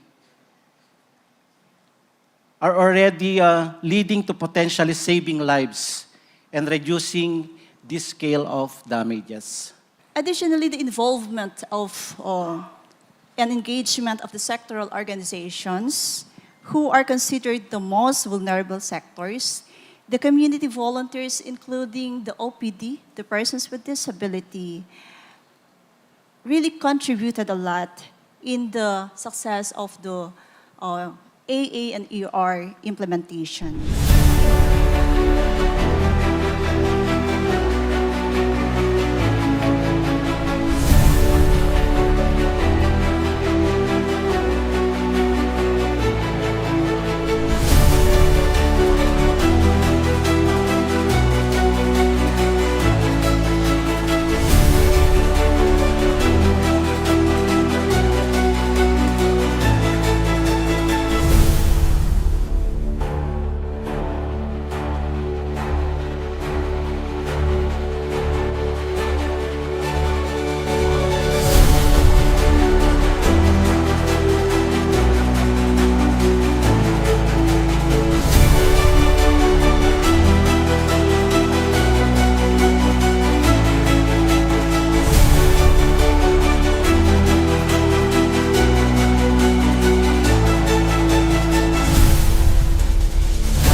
So the main aim was to close the financial protection gap against natural disasters, provide a rapid cash payout following a natural major disaster, and act as a form of direct budget support to the government to finance the immediate relief needs post-disaster. But not only that, to support national building resilience and climate change adaptation priorities for the economic sectors, SOEs, and NGOs facing losses through the risk of disaster. We are conscious that our services is to ensure that the three A's are delivered to our customer. It is availability, affordability, and accessibility.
On behalf of Caritas Philippines, I welcome you also to this side event on moving from the margins to the mainstream, progress and gaps in effective inclusive disaster risk reduction in the Asia-Pacific.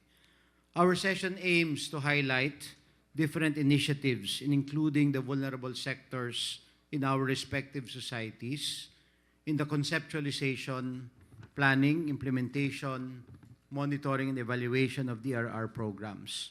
As a region and in our respective countries, we are well aware of the need to blend well a shared framework that is regional and national on the one hand, and an implementation strategy that is localized from region to country, from country to community on the other hand.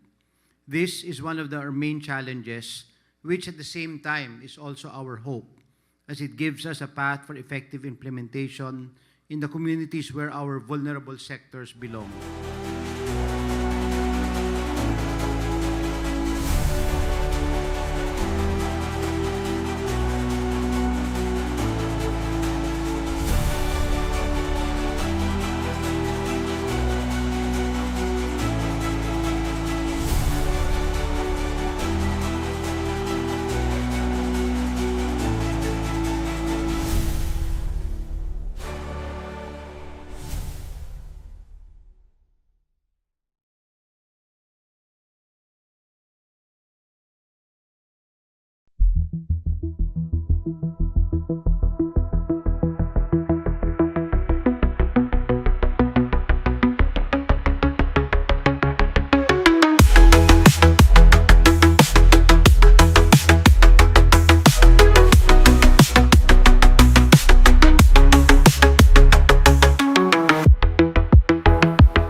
building resilience and strengthening our capacity of adaptation is as important as continuing to act to prevent the causes of the increased challenges that we face as regards climate change. UNOC 3 will be a major political event to strengthen ocean protection, recognizing the central role in global climate dynamics. As an archipelagic state surrounded by the ocean and consisting of thousands of very small islands with their local coastal communities, faced regularly with typhoons and with climate change impacts being more pronounced, it behooves the Philippines to be seized of the issues involving the ocean.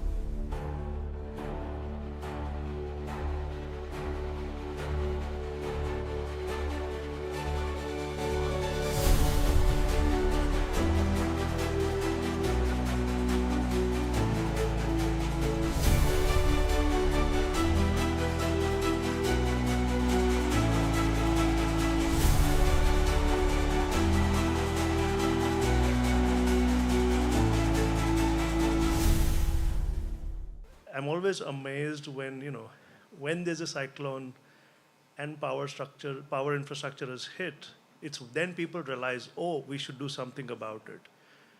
And we have countries that have been doing something about it for a long time. I think Philippines, there's Mauritius, there are other countries who have continued to face cyclones in the power sector, have had to address this issue time and again, and they have lessons that others can learn from. It's important to highlight, first of all, that among all infrastructure systems, this is one infrastructure system which is going the most rapid transition. The energy systems, the power systems, they will look very different from now in just a few years. So in order for us to be able to advance our work on resilience of power infrastructure systems, there are a few things I want to highlight. The first is that even without hardening the infrastructure systems, just within a few months, there are opportunities to build its resilience by simply enhancing preparedness of the power infrastructure sector, which is not something that can be taken for granted.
local leaders ensure that the local solutions for resilience are being implemented.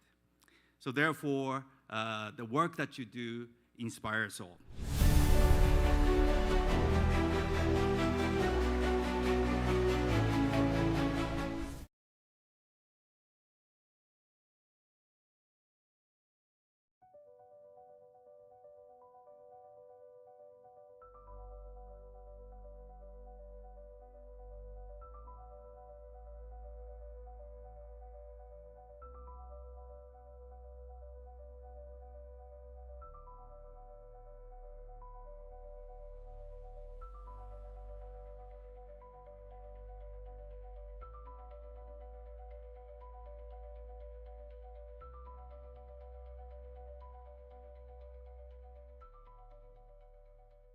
Heat waves certainly lead to health impact like heat stroke and exhaustion, but their broader effects on human health are more profound. Let me highlight a few. First, heat waves can seriously worsen chronic conditions like cardiovascular and respiratory diseases. If we talk about community-related impact, we should divide it into 7 sectors. One is health-related illness, which is also impacted at the community level, and another also food security, that's also impacted at the community level.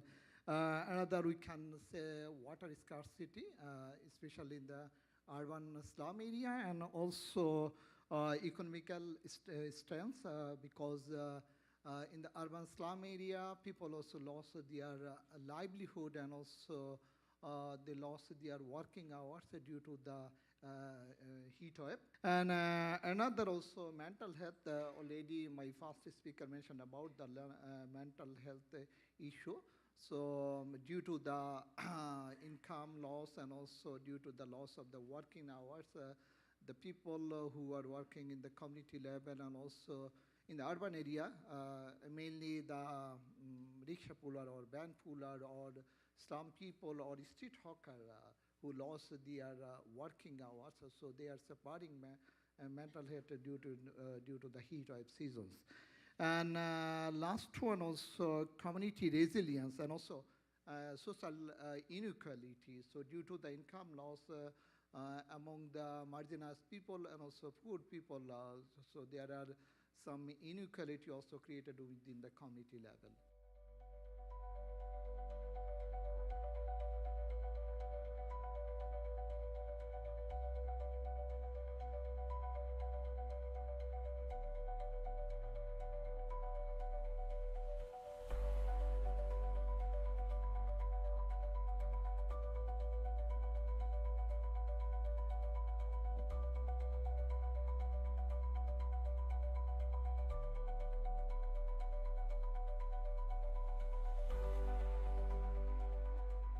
This year alone, we witnessed signature events such as gloves.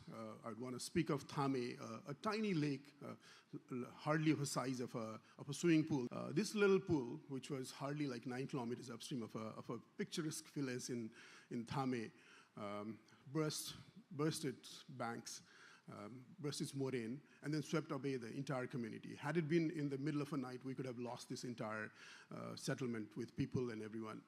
We've also in the past have had bilateral discussions and MOUs, say for instance, the 9-point MOU signed between our respective governments, between the government of China and government of Nepal, particularly looking at specific areas of, again, transboundary elements such as early warning systems between government of China and government of Nepal, as how could we collaborate further, especially in terms of, again, building up of government-to-government relationship, but also between academicians and science institutions, whereby we could inform about impacts much ahead in time to downstream communities to Nepal.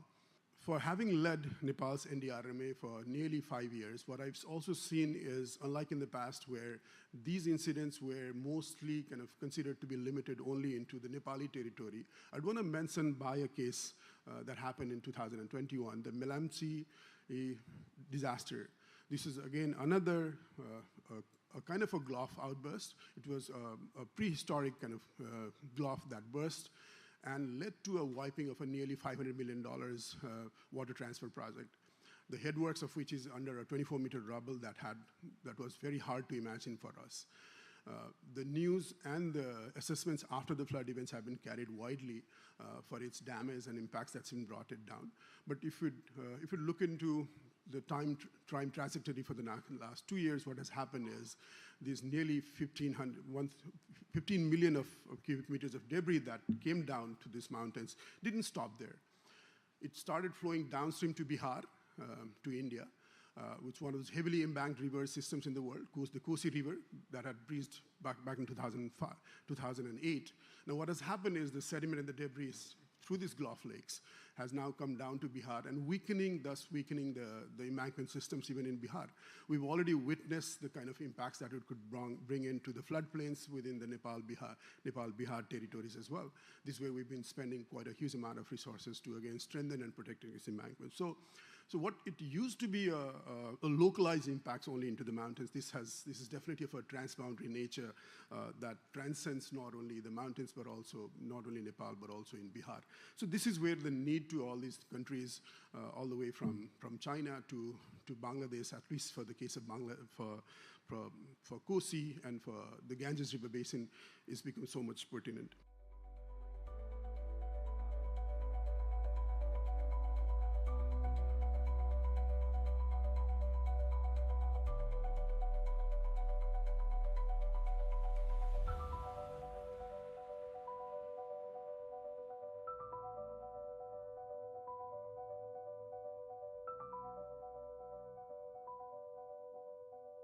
Under the National Disaster Risk Reduction Management Council, wherein we all agreed that we have to give importance at all sectors.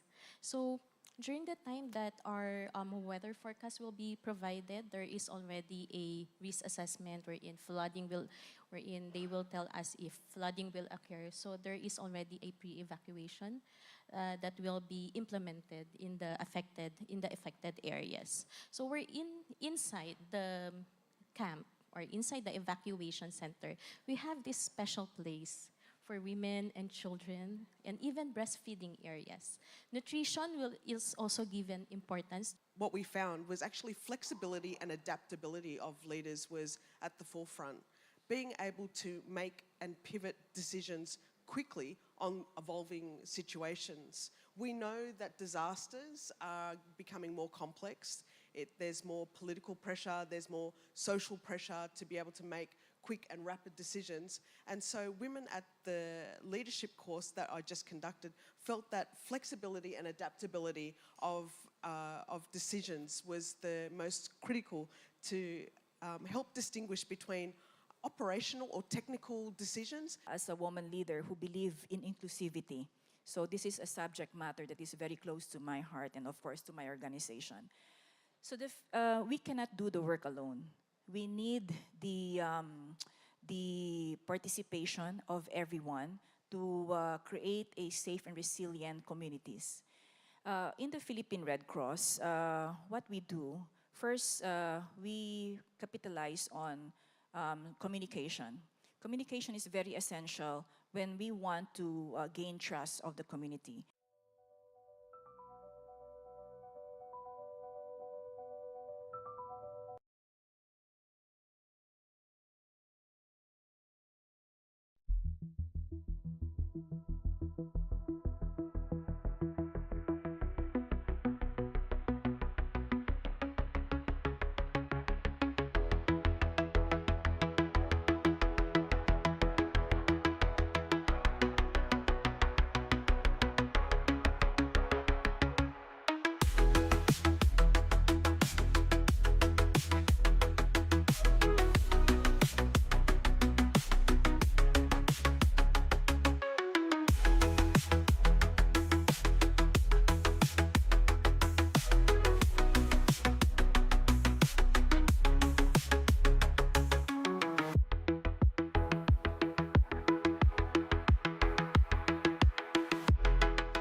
The Asia-Pacific region, which is a home for us, is composed of 21 countries across 11 time zones. In this region, 75% of disaster-affected people live here. That means 3 in every 4 disaster-affected people live here.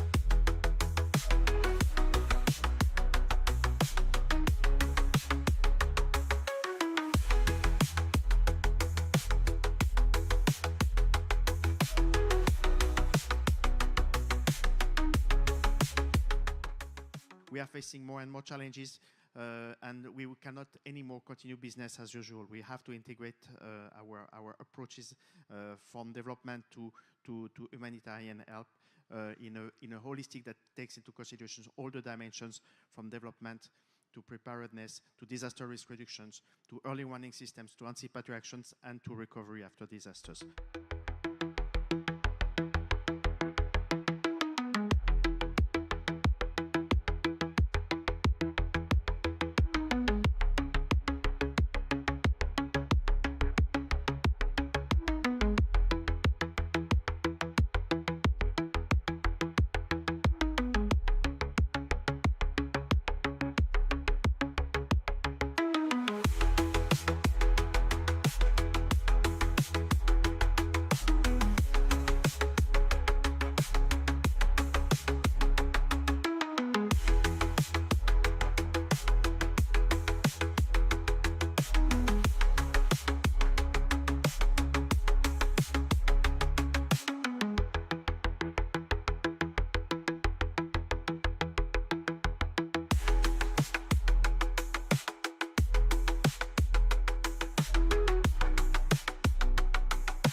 Combination of different disasters may create cascading, complex, and systematic disasters that could become catastrophic disasters that are devastating and having long-lasting effect on our society. In today's dynamically changing environment, I believe science, technology, and innovation, STI, has a significant role in identifying and preventing unprecedented disaster risks, and if these disasters would actually occur, STI may help in providing practical solutions for our society.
Localized disaster risk reduction approaches have proven to be very vital in enhancing anticipatory action and emergency response. The readiness of the community themselves in terms of quicker response time, as well as the well-capacitated response team, resources, and the emergency plans, which are already in place in our community, are already leading to potentially saving lives and reducing the scale of damages. Additionally, the involvement of and engagement of the sectoral organizations who are considered the most vulnerable sectors, the community volunteers, including the OPD, the persons with disability, really contributed a lot in the success of the AA and ER implementation.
So the main aim was to close the financial protection gap against natural disasters, provide a rapid cash payout following a natural major disaster, and act as a form of direct budget support to the government to finance the immediate relief needs post-disaster. But not only that, to support national building resilience and climate change adaptation priorities for the economic sectors, SOEs, and NGOs facing losses through the risk of disaster. We are conscious that our services is to ensure that the three A's are delivered to our customer. It is available.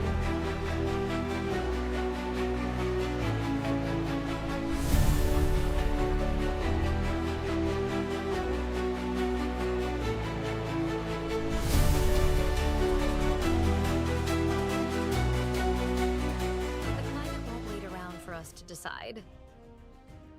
The Asia Pacific is leading in DRR, but it needs bold financial action. Let's accelerate DRR financing for our future. Invest in resilience, and invest now.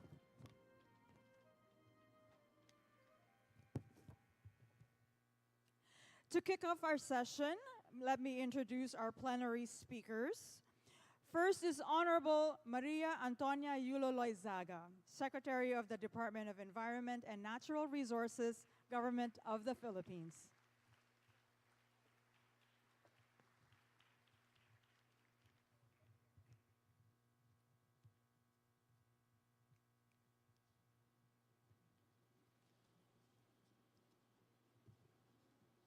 Excellencies, ladies and gentlemen, good morning again.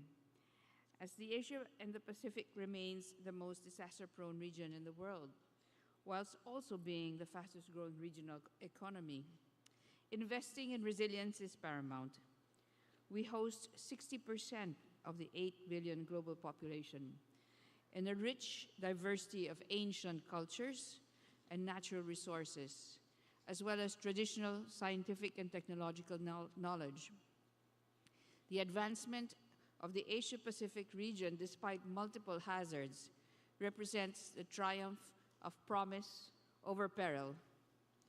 An integrated approach to disaster risk financing that is both data and context-driven is needed to streamline risk prevention strategies across sectors and along different decision-making levels. This will allow us to ensure that we can leverage potential synergies across global financial mechanisms, for example, under the Sendai Framework, the Paris Agreement, and the Global Biodiversity Framework, as well as development financing. Data that is used to estimate direct and indirect disaster costs accurately is critical to enable targeted DRR investments and ignite investor interest. Equally important is the sensitivity that we must give to social and cultural contexts as well as scale. The Philippines promotes convergence budgeting in the public sector to overcome fiscal space constraints and leverage synergies among government agencies. As an example, the Environment Ministry is collaborating with the Public Works Ministry on green-gray solutions and multipurpose infrastructure for water supply and flood management. Our National Adaptation Plan identifies the risk that risk-informed infrastructure is needed and is a priority for adaptation, action, and disaster risk reduction. Disaster risk financing from broad sources and different scales, from blended finance models to climate resilience bonds, are needed today. Innovative financial mechanisms and sector-specific risk-sharing instruments are likewise needed. For instance, mobilizing private sector resources for DRR, in particular focusing on integration of disaster risk reduction into core business value cycles and supply chains, is critical. Equally important, risk transfer for vulnerable sectors such as agriculture, and care for the MSMEs in our supply chains who compose over 98% of our economy. From a development perspective, the public sector cannot bear the full cost of DRR investments alone. It is only through an all-of-society approach that the right investments in capacity building to continuously address risk, address the intersectionality of social vulnerability and the fragility of ecosystems, the adoption of appropriate and advanced engineering and technologies, and strategic partnerships across sectors and scales and geography. All of these combined will make us win the race to resilience. Thank you. Thank you, Secretary Loizaga. Now please join me in welcoming our second speaker, Honorable Arsenio Balisacan, Secretary of the National Economic Development Authority, Government of the Philippines.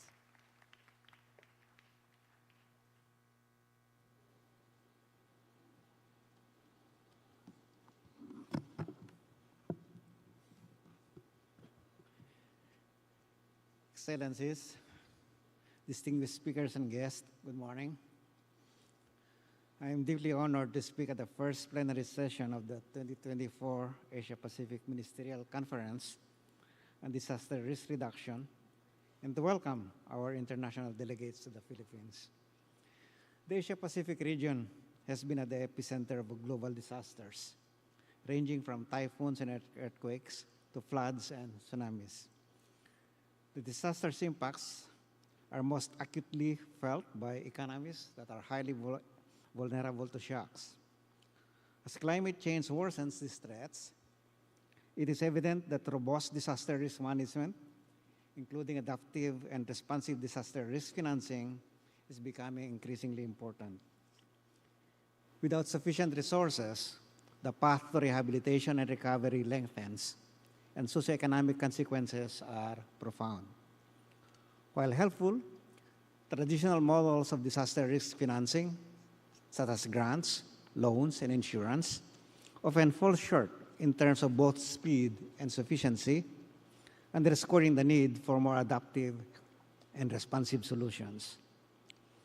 The Asia-Pacific region is at the forefront of developing new innovative financing modalities, such as catastrophe and thematic bonds for projects with tangible social and environmental impacts. For instance, the Southeast Asia Disaster Risk Insurance Facility secures affordable insurance against climate-related risk, while the Pacific Catastrophe Risk Insurance Company provides immediate liquidity after catastrophic events. The private sector has also adopted a more systematic approach from the traditional corporate social responsibility to actively engaging in risk transfer mechanisms. This expedites economic recovery by swiftly providing funds to help businesses and households recover from disasters. As part of our disaster risk financing strategy in the Philippines, we have established the National Disaster Risk Reduction and Management Fund, a dedicated annual budget for disaster response and recovery efforts. Since its inception in 2010, the fund has allocated approximately $3 billion to support these initiatives.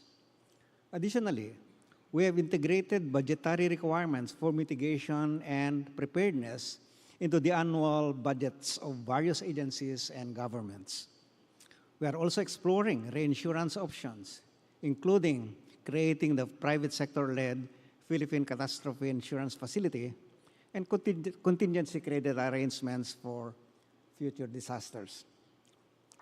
Limited fiscal space, especially in the aftermath of the COVID-19 pandemic, necessitates developing our legal framework for public-private partnerships for the financing of climate-resilient infrastructure. To date, majority of the PPP projects are in sectors of both physical and digital connectivity, demonstrating our priority for connecting leading and lagging regions, promoting greater economic mobility and inclusivity, and reducing the cost of doing business across the archipelago. Major water supply, flood control, and irrigation infrastructure projects are also in the pipeline to meet the economy's growing needs while ensuring climate resiliency and inclusivity. We are happy to note, as the President mentioned this morning, that the Philippines has been selected to host the Lost and Damaged Fund Board. This board provides mechanisms for vulnerable nations to access funds and will help mitigate the effects of climate change. We hope to strengthen global partnerships for climate change adaptation and disaster risk reduction and management through this initiative. The Asia-Pacific region stands at a critical juncture. We face unprecedented challenges and are also at the forefront of innovation and cooperation. Our region comprises nations with diverse circumstances, risks, needs, and capabilities.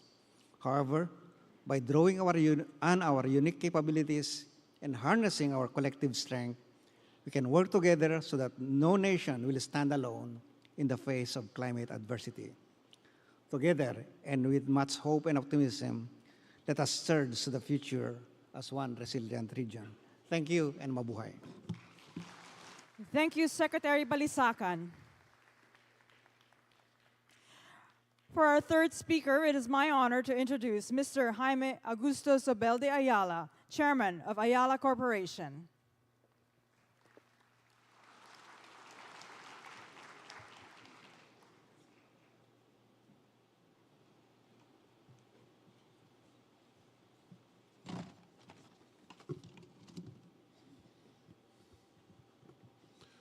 Good morning to everyone.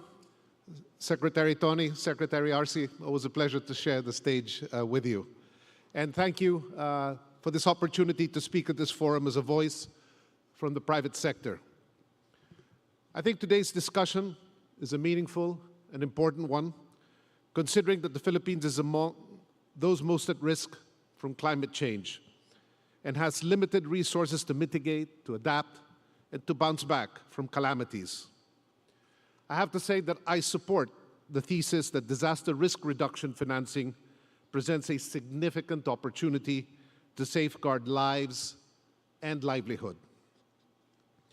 On behalf of the business community, let me state that disaster risk should be incorporated in enterprise risk management and business continuity practices.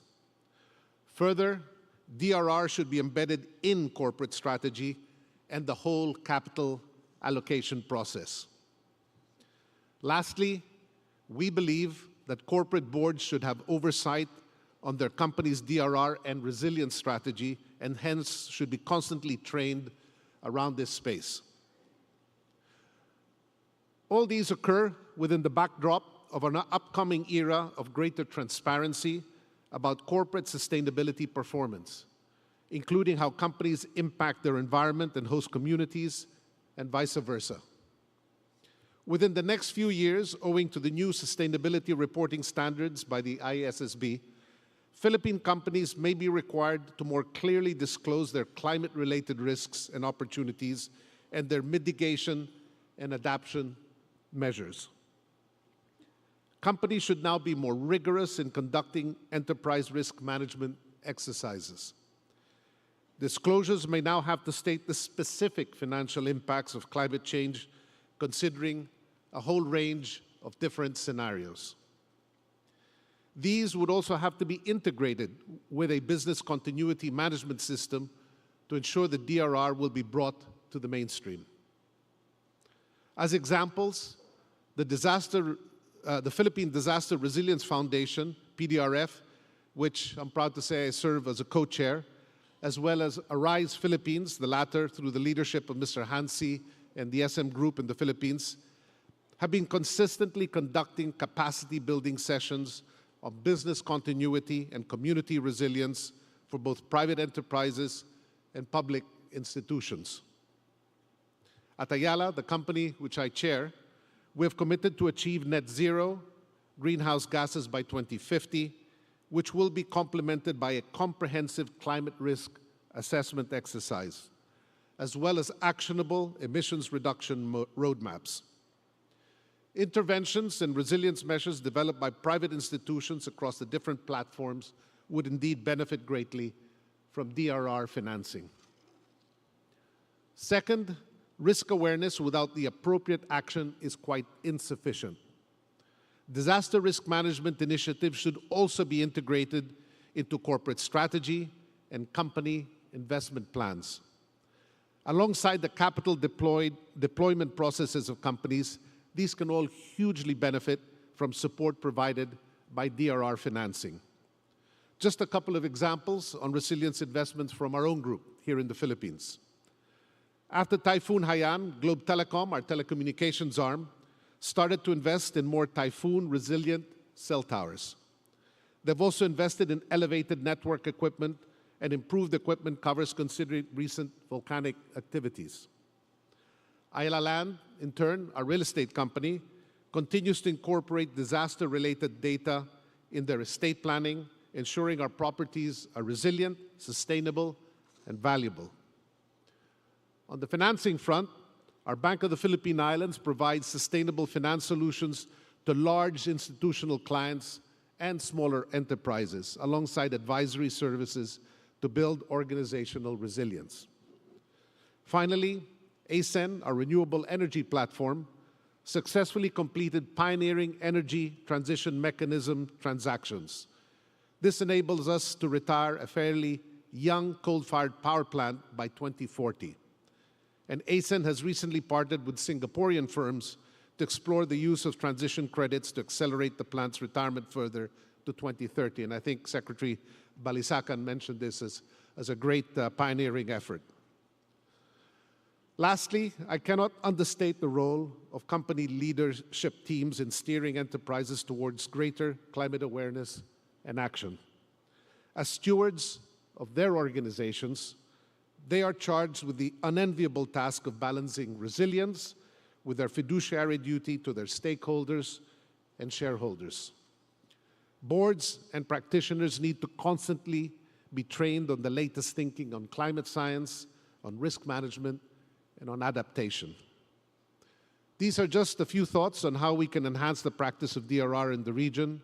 Thank you, and I look forward to the ensuing dialogue that's going to take place. It's been a pleasure. Thank you.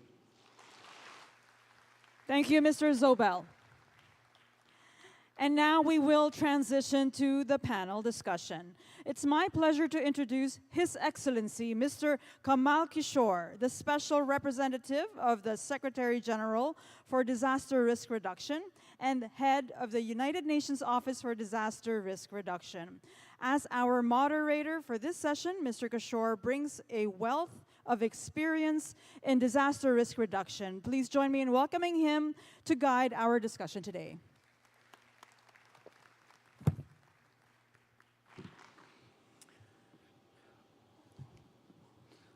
A very good morning to everyone. I think Secretary Loizaga, Secretary Balisakan, and the chairman of Ayala Corporation have very nicely framed the discussion already. The issue of how do we come up with practical solutions to enhance financing of disaster risk reduction has permeated through the entire opening ceremony this morning, as well as the discussions on the pre-conference day yesterday. And the fact that, the hall is full to discuss a very dry topic of finance means that the time has come to address this in a comprehensive, systematic, and sustainable manner. So very happy to have the opportunity to moderate the discussion this morning. A lot has already been said. I just want to highlight a few additional points. Number one, I want to highlight the scope and magnitude of the problem.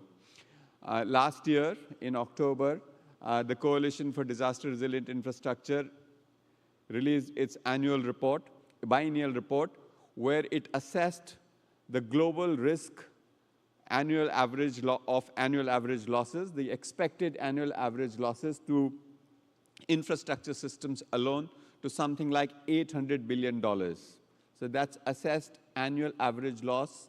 It's not realized losses. Realized losses, you can see the last few years, it ranges between $200 billion to $400 billion, something like that. That's a significant proportion of the size of the global economy. And if we were to have a situation where probable maximum loss was realized, this could really threaten not just the development prospects, but the whole stability of the financial system.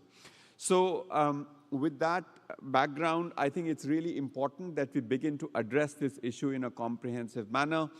We have to look at national budgets. We have to look at sources of climate finance. We have to look at private finance. We have to look at how we can deploy different and innovative insurance risk transfer mechanisms. And we also have to see what is the place for a new paradigm of overseas development assistance in this whole context. So in this context, as for everything else related to disaster risk reduction, it is really important to highlight that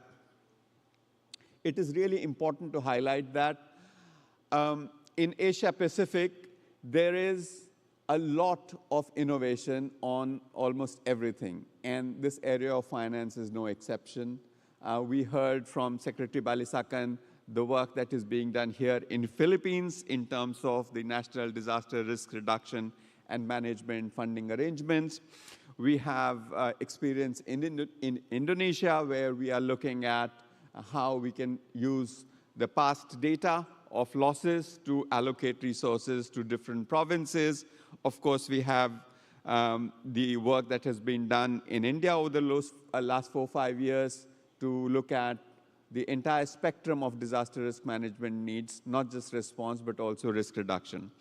So I think it would be important to look at what can we learn from this experience, what is working, what could work better. So I think it's really important to build on the experience that we already have. In this context, I think it's important that while we talk about more money, we also talk about better money, which means money available at the right time, accessed in the right manner. And we also have to have systems to really assess the quality of outcomes. A lot of the times we promote these things as a virtue, but we do not really see how it is applied, how practical projects for disaster risk reduction are developed and implemented, and how it actually leads to results and it affects the lives and livelihoods of people who are at risk. I think with these initial remarks, I have now the pleasure of inviting the panel, which I have the honor of moderating.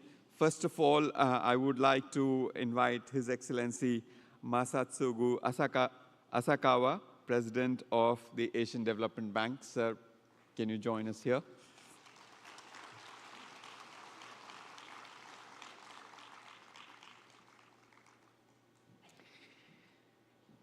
His Excellency Hara Hiroaki, Vice Minister for Policy Coordination, Cabinet Office, Government of Japan.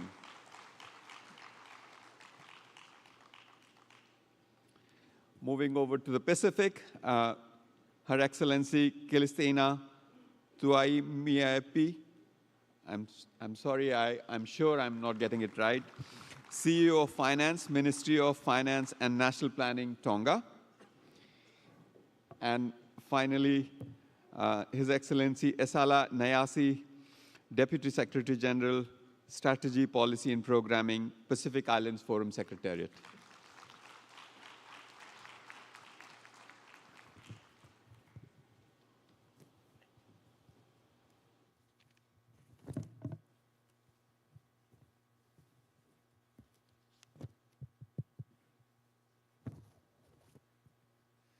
Good morning, Excellency, President of ADB. ADB has been a front runner in this topic. ADB is Asia Pacific's climate bank. You are at the leading edge of addressing issues related to risk and resilience, a perspective from international financial institutions, and see how international financial institutions can help mobilize and channel more money for a disaster risk reduction. And to make that happen, what are the kinds of reforms that would be required? Thank you. Thank you, Kamal. First, let me thank our organizers for bringing us together here on this very important issue. Thank you so much. During my visits to our DMC, developing member countries in our region, I have seen how these disasters and climate shocks impose heavy economic costs and place millions of people at risk, especially women and vulnerable people. International financial institutions like ADB need to step up, really to step up, to help to build resilience. We can do this in several ways. We can, first, enhance financial resources and knowledge for DRR. Second, promote budgetary processes that respond to risk. And third, strengthen the enabling environment for DRR. ADB will continue to support these areas in our work, to be sure. We transformed, as Kamal said, ourselves into the climate bank for Asia and Pacific, scaling up our ambition to provide $100 billion in cumulative climate financing from 2019 to 2030. Out of this $100 billion, 34 billion, so 1/3, is for climate change adaptation. So not only mitigation, but we invest a lot in adaptation. And disaster risk reduction is, of course, a critical component of this. We also need to support the region's poorest countries with financing in the form of grants money. Our so-called Asian Development Fund, or ADF, serves this purpose. Our recent replenishment, ADF 14, which completed at the time of our annual meeting in Georgia's Tbilisi in May this year, creates a new window of grant financing for DRR and climate change adaptation in the amount of $428 million. Partnership funding facilities can also provide the incentives to invest in areas such as early warning systems that are regional and built around shared risks. ADB helps to bring together funds for this. Last Thursday, I approved ADB's Disaster Risk Management Action Plan, covering 2024 up to 2030. That includes an early warning system, a partnership funding facility, as one of our actions to contribute to early warning for all. Last, on the question of key reforms, let me note that IFI provides a substantial amount of so-called budget support for their developing member countries through so-called policy-based loan, PBL, and grants, and associated technical assistance.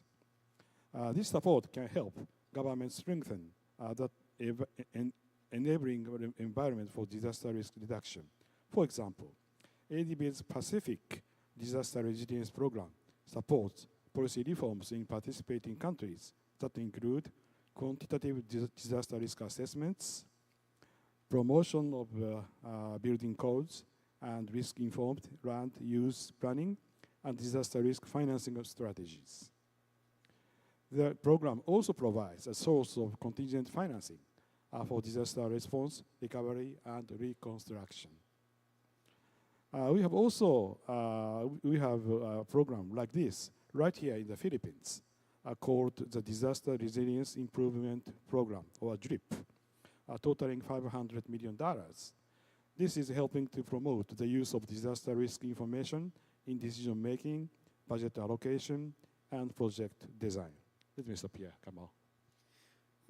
Thank you very much, President. You made some very interesting remarks. I think you started by saying that we need to reform budgetary processes, the whole innovation of policy-based loans to promote resilience, very interesting. And I would like to congratulate our colleagues at ADB for the approval of their disaster risk management action plans. That gives a basis for countries represented here to cooperate with ADB for the coming years. Now let me turn over to Minister Hiroaki. Minister, Japan is a very disaster-prone country. You have a lot of experience. You are on the leading edge of managing risk in a very effective way. Your achievements are very, very impressive. Some of those I have seen with my own eyes. What is your recent experience as to how we can strengthen government budgets to accelerate disaster risk reduction, given that there are more disasters and more severe disasters happening now? Thank you, Mr. Kamal. Japan experienced Great East Japan earthquake and tsunami in 2011, followed by numbers of flood and other major natural disasters. These events revealed strong needs ever for pre-disaster investment for mitigation. The government of Japan was determined to avoid huge post-disaster budget expenditure and lengthy effort of reconstruction, and promote mitigation through National Resilience Plan. The 3-year emergency plan was set out for the period from 2018 to 2020 for investing some $50 billion US. After its successful implementation, the new 5-year plan was developed in 2021, and it is under implementation with a total budget of some $100 billion US. Disaster resilience infrastructure includes seismic reinforcement of public buildings and bridges, renewed of old water supply lines, and emergency power supply for evacuation shelters and hospitals. Besides these structural measures, non-structural measures are ongoing, such as flood hazard mapping, evacuation guide for citizens using mobile application, and land development regulation in high-risk areas. For example, Abukuma River of Fukushima Prefecture underwent extensive reinforcement against flood with the budget of $1 billion US under the 3-year plan, which resulted in no damage from an extremely strong typhoon in 2019. Without these mitigation measures, it is estimated that the financial loss from the typhoon would have been 5.4 times of investment. Thank you. Thank you. Thank you very much, Minister. I mean, obviously, the government of Japan is deeply committed to investing in resilience, $50 billion over a 3-year period is significant investment. And you highlighted specific measures that are being taken. And now, as I was saying in my opening remarks, you've also measured the outcome. You're proving that investing in mitigation helps you save 5.4 times the investment you make in mitigation. With that, now let's move over to the Pacific. And I want to go to Tonga. The memories of what happened in 2022 are still very fresh. The President ADB just now made a case that there should be a national budgeting process for disaster risk reduction. However, in the context of SIDS, where the countries are under a lot of fiscal stress, the issue of financing debt, competing priorities, in such a situation, what do you see is the role of disaster risk assessments to look at what is the impact of disaster risk on the overall fiscal health of the country? And how do we advance the whole notion of embedding investment in risk reduction in the national processes? Thank you. Thank you very much for the question. The first part of the question has been asking for the role of disaster risk in fiscal risk assessment. Definitely, from the Tonga's perspective, disaster risk has been played a pivotal role in making sure that we, from the government side, should capture in our physical assessment. With Tonga's case already in a high debt distress, which is more than 50% of its debt, public debt, has been already maxed. So with a situation not only back in 2022 with the volcanic eruptions, but with several hurricanes and typhoons have been happening in Tonga, it's already added on to the distress in Tonga. With Tonga's case, the Kita, the recent hurricanes happened in Tonga, it has been calculated the total loss and damage that we encountered during this hurricane has been 30% of our GDP, which is compared to the physical situation of Tonga, it's already substantial. But in that case, with the situation in Tonga, if we're not doing something to help the country being resilient to any disasters that happens, it will force again the country to be in a more or high distress. With that case, there are some few key considerations that should be taken into account that will help the country alleviate or minimize all those risks. First is like we look at the legal reforms area. We have been doing some reforms which is highly aligned to the budget supports that the government has been benefited from its donor countries. We have been aligned all these legal reforms to make sure that it captures not only other financial risk, but as well as the disaster risk, which is very important and critical for management of its fiscal assessment or fiscal risk of the country. Also, we have been looking at some sort of approach that can be helpful, like the risk layering of the risk in the country. Because we are thinking if we do that approach, it will help the country identify the different types of or the different magnitudes that each risk has been affected the country. In that case, it will help the country know or be able to identify the sort of financial assistance that it will better assist us in that case, given the situation of the country itself. Also, add to that is that the priorities in disaster risk. We think that the priority of the disaster risk is best to be country-driven rather than donor-driven, because the country knows it best.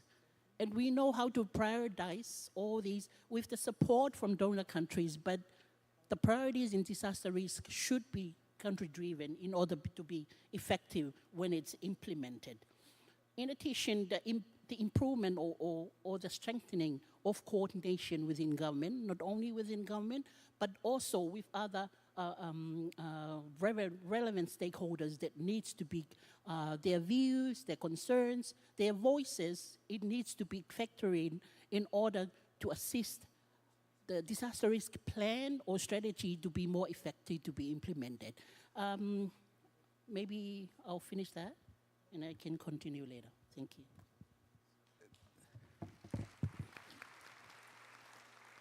Thank you very much. Very important perspectives.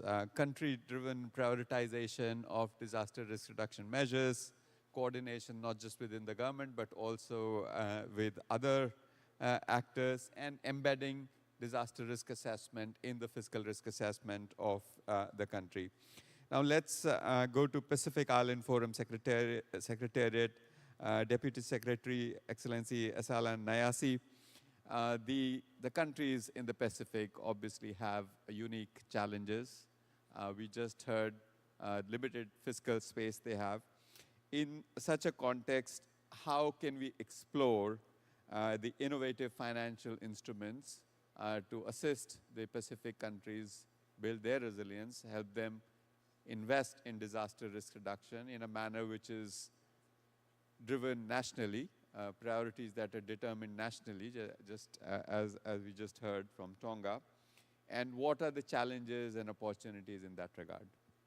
Thank you, moderator. Let me take this time to acknowledge the presence of our ministers and delegations from the Pacific who are here this morning.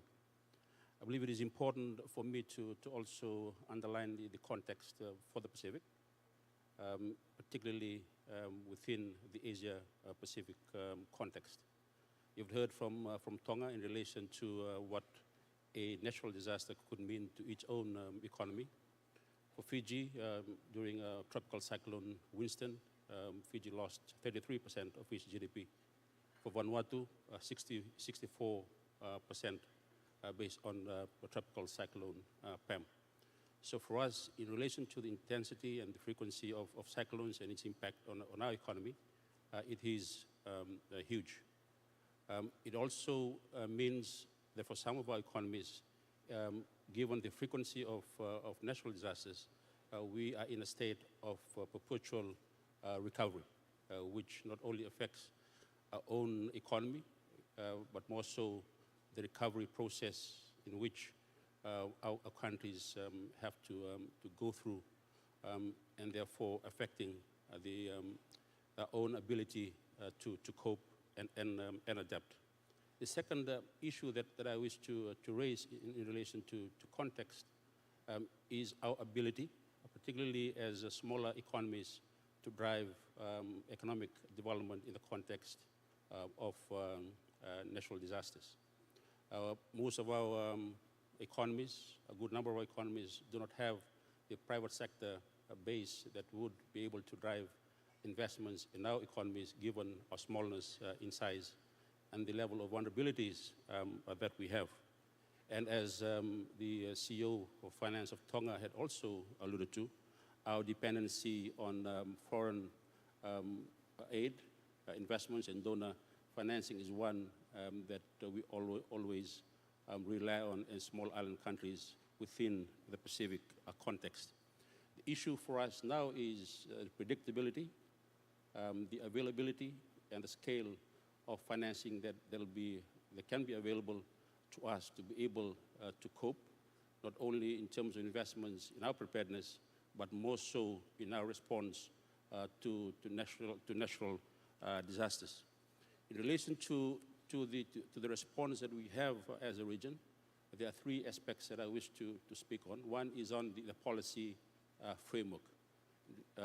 For us, we have what we call the 2050 strategy, which is a guide for us, which brings together the issue of climate change and DRR in a context that can provide guidance to our countries in the region, and therefore also identifying DRR as a security issue for us through a declaration which we call the BOE Declaration.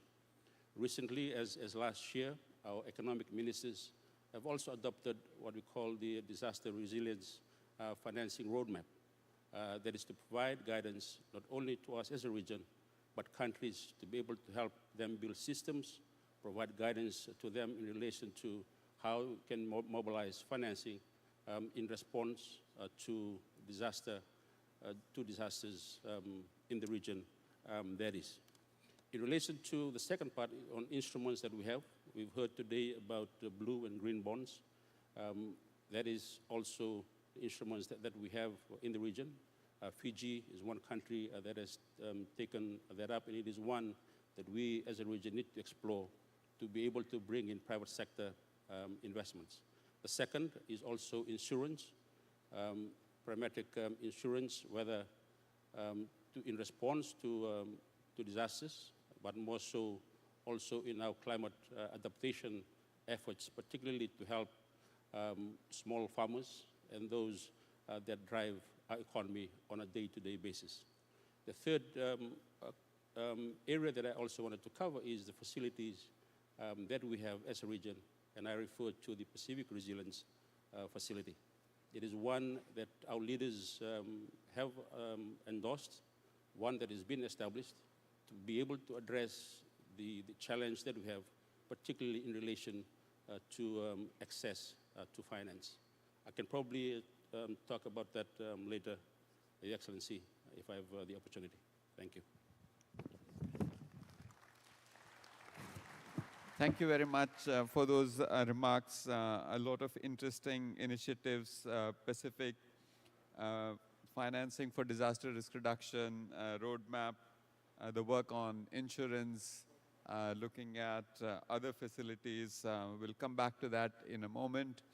But let me go back to the ADB president and ask a question which is coming up again and again about the private sector involvement. So how do we facilitate?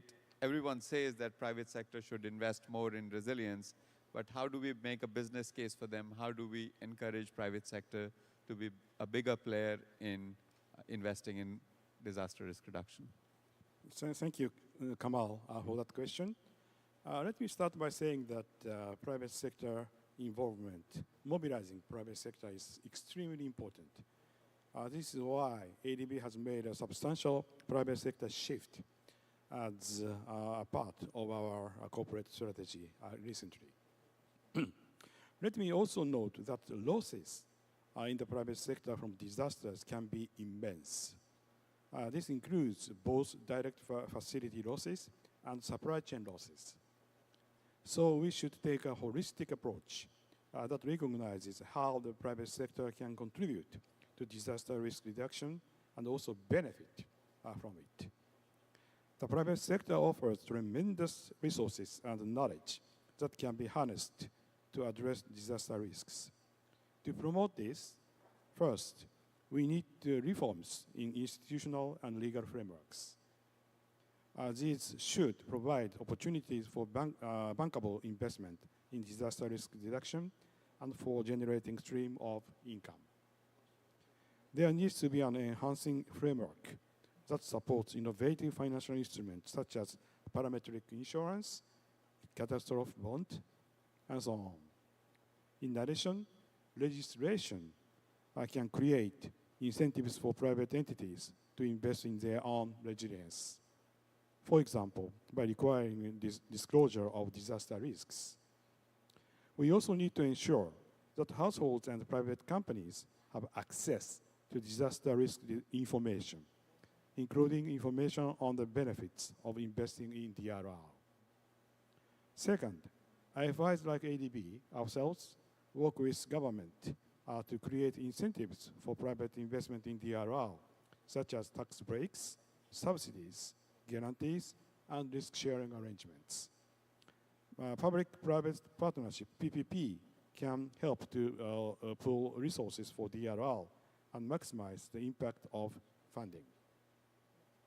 Let me also encourage the use of risk-based pricing of insurance premiums and financial rewards for resilience and risk reduction. Last, let me highlight the importance of promoting innovation through the private sector. One way ADB is doing this is through investment in companies, including startups, ventures that can provide tailor-made solutions for disaster preparedness and response that can be scaled up. Thank you so much. Thank you very much for that. I think the whole importance of reform in the institutional and legislative systems to facilitate innovation and encourage private sector to be a bigger player in this space is very well taken. You mentioned public-private partnership. That provides me a nice segue to move on to Minister Hiroaki. Japan has a long tradition of private sector involvement in disaster risk reduction. There is a very vibrant private sector network, Japan Bosai Forum. But specifically in the context of financing disaster risk reduction, what is the Japanese experience of public-private partnership, and what can the world learn from you? Thank you, Mr. Kamal. It is indeed essential for us to address extreme natural disasters not only by the public sector, but also by seeking partnership with the private sector.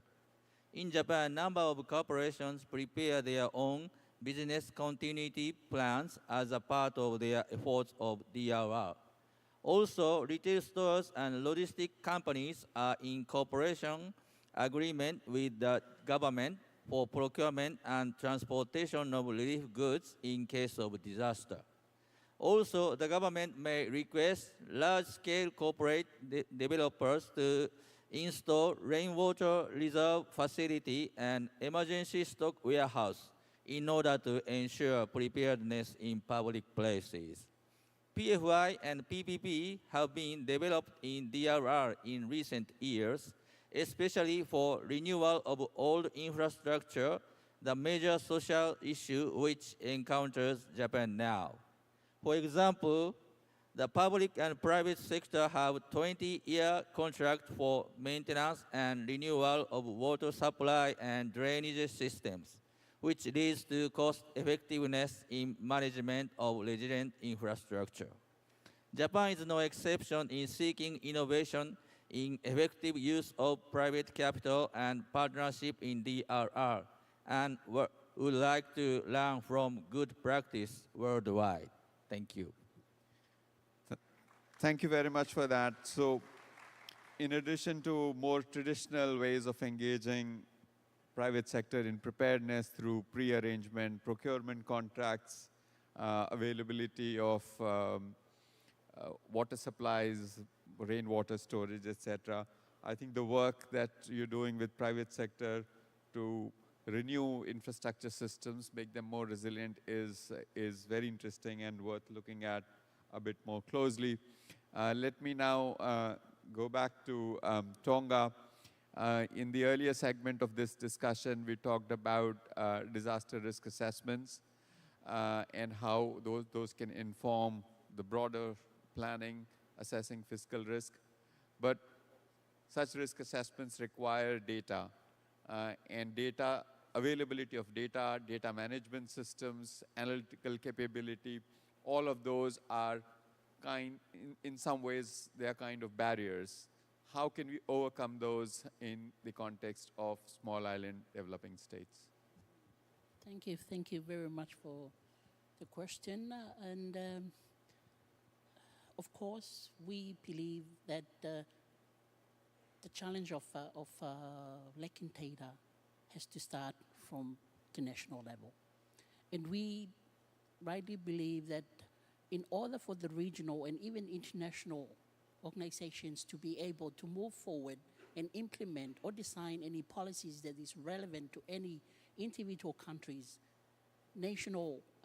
countries or the national level is supposed to support these kind of initiatives. And we rightly mention it because with Tonga's, we approved in 2020 the disaster risk financing strategy, on which it outlines there are 6 principles in which we outline.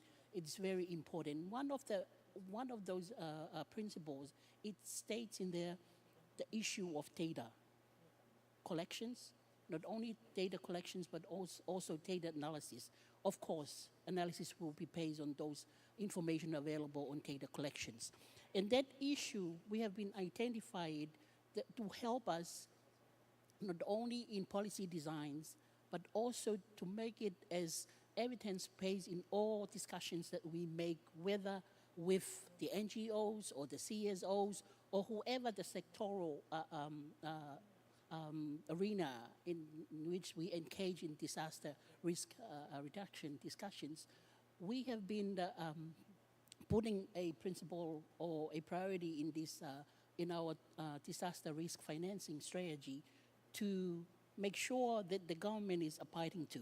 Not only that, but we have been, as I alluded to in my previous intervention, we have been aligning it to our budget process through our joint policy metrics for budget supports, interventions or assistance from the donor partners. Because we think if we align it to, in that way, in that approach, like with the joint policy metrics, it won't be able to happen. But in aligning that, it will give the opportunity for each relevant stakeholders to make sure that they will comply with it. And it's part of the legal reform that we also make under our PFM systems. We try to make sure that all these stakeholders have been complied with all these, which is if they don't, it needs a role of Ministerial Finance to make sure that we follow up with all these stakeholders. Not only that, but I'd want to acknowledge here the support that made by UNDP in funding Ministerial Finance and relevant ministries in doing budget takings. In budget takings, there are two major areas that we do budget takings here. Is number one, gender, and number two is climate change, which also capture disaster risk reduction. Because we think that with this support, we're able to get real-time data when we do the budget takings. Because previously, we did not realize that some of our assistance to relevant stakeholders is already there, and the finance is already there. But with the doing of this budget taking, we are able to identify what exactly goes to disaster risk financing. And that's a program or a project that we continue on to do. And we have been rolling it out to also the NGO and CSOs for them to assist them in identifying all these areas. And it's very important here to mention that not only disaster risk financing through climate change, but the impact that we identified of the disasters in gender, whether it's men or the females, or youth, or the young ones. But we have been identified in several categories. This impact has been identified very detailed, which is a very important and very critical project. And this is one of an approach that we wanted to move forward to, and we also seek other assistance from other bilateral and multilateral partners to continue supporting these areas in which it's very important. Because rightly saying that not only within that help the policy design, but it also help us with our assessment in physical area of the country, because we will be able to make a better costing of what has been, of the impact of disaster risk in the whole government. Maybe I will leave there. Thank you very much for that response, particularly your emphasis on setting up national level systems with rigor, budget tagging to look at how money is going to different aspects of building resilience is very key. With that, now let me go back to the Deputy Secretary General of the Pacific Island Forum. In the earlier segment, you talked about the Pacific Resilience Facility. So what do you see is the role of Pacific Resilience Facility in mobilizing international finance for disaster risk reduction efforts in the Pacific region. Thank you.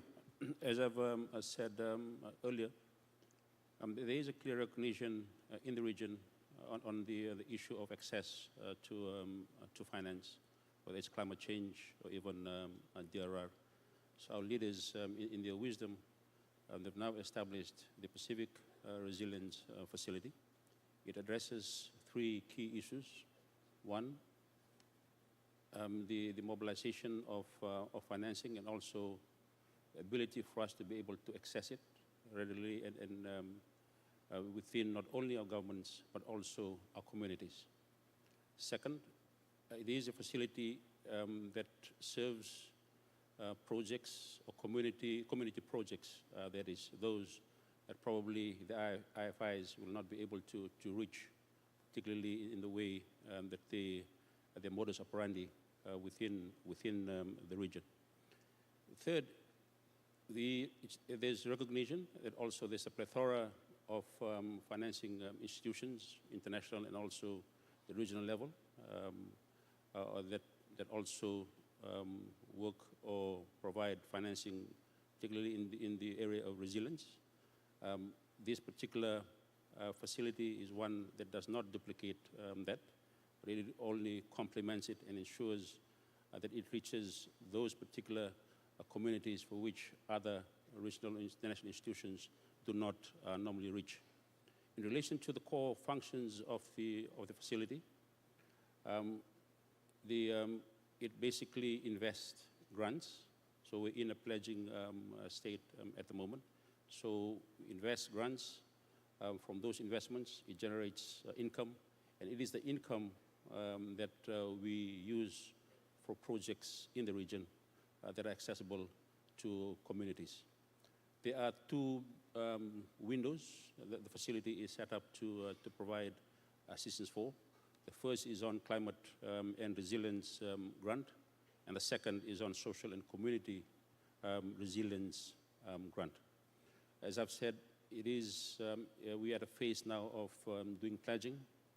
We are hoping that we will be able to fundraise 500 million US within the immediate phase, and following which we will then target 1.5 billion based on the leaders' decision in Tonga this year.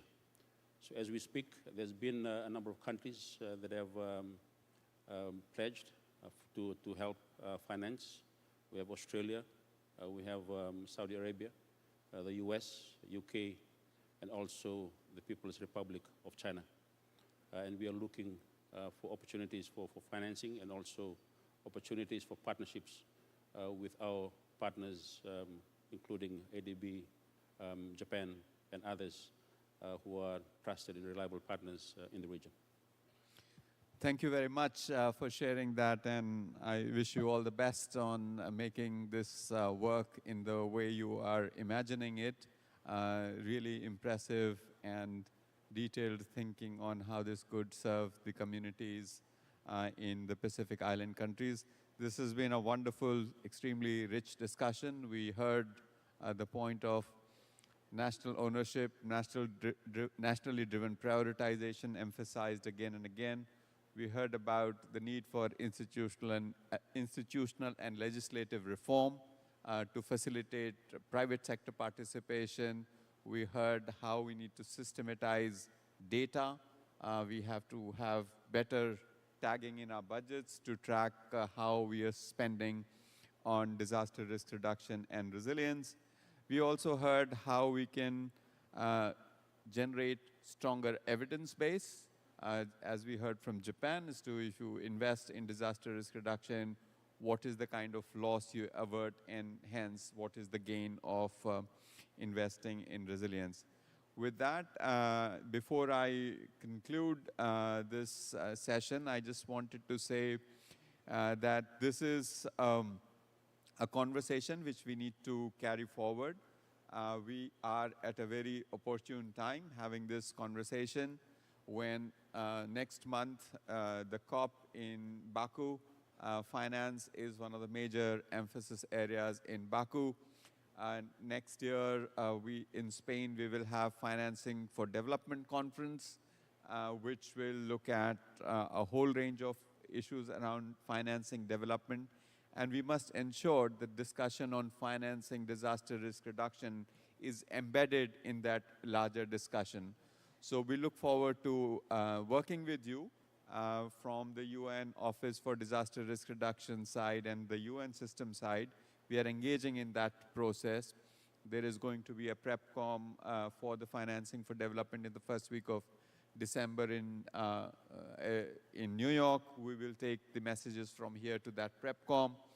We also hope to organize a global policy forum sometime in February to go deeper into this and inform the wider discussion on financing for development. So as I said at the beginning, given the kind of participation we are seeing in this topic today, this is an idea whose time has come. Let's get this done. Thank you very much.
Heat waves certainly lead to health impact like heat stroke and exhaustion, but their broader effects on human health are more profound. Let me highlight a few. First, heat waves can seriously worsen chronic conditions like cardiovascular and respiratory diseases. If we talk about community-related impact, we should divide it into 7 sectors. One is a health-related illness, which is also impacted at the community level, and another also food security, that's also impacted at the community level.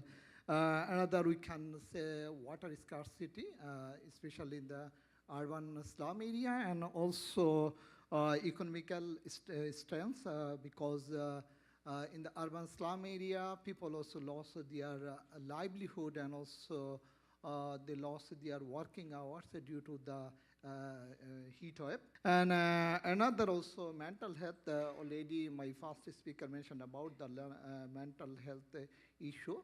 So due to the income loss and also due to the loss of the working hours, the people who are working in the community level and also in the urban area, mainly the rickshaw puller or van puller or slum people or street hawker who lost their working hours, so they are suffering mental health due to the heat wave seasons. And last one also community resilience and also social inequality. So due to the income loss among the marginalized people and also poor people, so there are some inequality also created within the community level.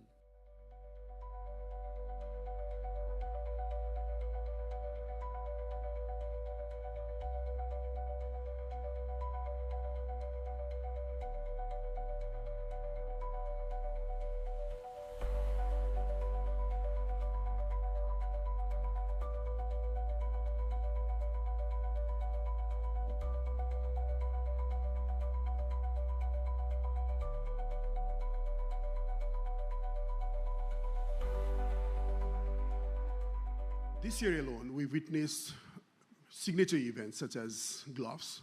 I'd want to speak of Thame, a tiny lake, hardly of the size of a swimming pool. This little pool, which was hardly like 9 kilometers upstream of a picturesque village in Thame, burst its banks, burst its moraine, and then swept away the entire community. Had it been in the middle of a night, we could have lost this entire settlement with people and everyone. We've also in the past have had bilateral discussions and MOUs, say for instance, the 9-point MOU signed between our respective governments, between the government of China and government of Nepal, particularly looking at specific areas of, again, transboundary elements such as early warning systems between government of China and government of Nepal, as how could we collaborate further, especially in terms of, again, building up of government-to-government relationship, but also between academicians and science institutions, whereby we could inform about impacts much ahead in time to downstream communities to Nepal. For having led Nepal's NDRMA for nearly 5 years, what I've also seen is, unlike in the past where these incidents were mostly kind of considered to be limited only into the Nepali territory, I'd want to mention by a case that happened in 2021, the Melamchi disaster. This is again another a kind of a GLOF outburst. It was a prehistoric kind of GLOF that burst and led to a wiping of a nearly $500 million water transfer project, the headworks of which is under a 24-meter rubble that was very hard to imagine for us. The news and the assessments after the flood events have been carried widely for its damage and impacts that's been brought it down. But if you look into the time trajectory for the last 2 years, what has happened is these nearly 15 million of cubic meters of debris that came down to these mountains didn't stop there. It started flowing downstream to Bihar, to India, which is one of those heavily embanked river systems in the world, the Kosi River, that had breached back in 2008. Now what has happened is the sediment and the debris through these Gulf lakes has now come down to Bihar and thus weakening the embankment systems even in Bihar. We've already witnessed the kind of impacts that it could bring into the floodplains within the Nepal-Bihar territories as well. This way we've been spending quite a huge amount of resources to again strengthen and protect this embankment. So what it used to be a localized impacts only into the mountains, this is definitely of a transboundary nature that transcends not only the mountains, but also not only Nepal, but also in Bihar. So this is where the need to all these countries, all the way from China to Bangladesh, at least for the case of for Kosi and for the Ganges River Basin, is become so much pertinent.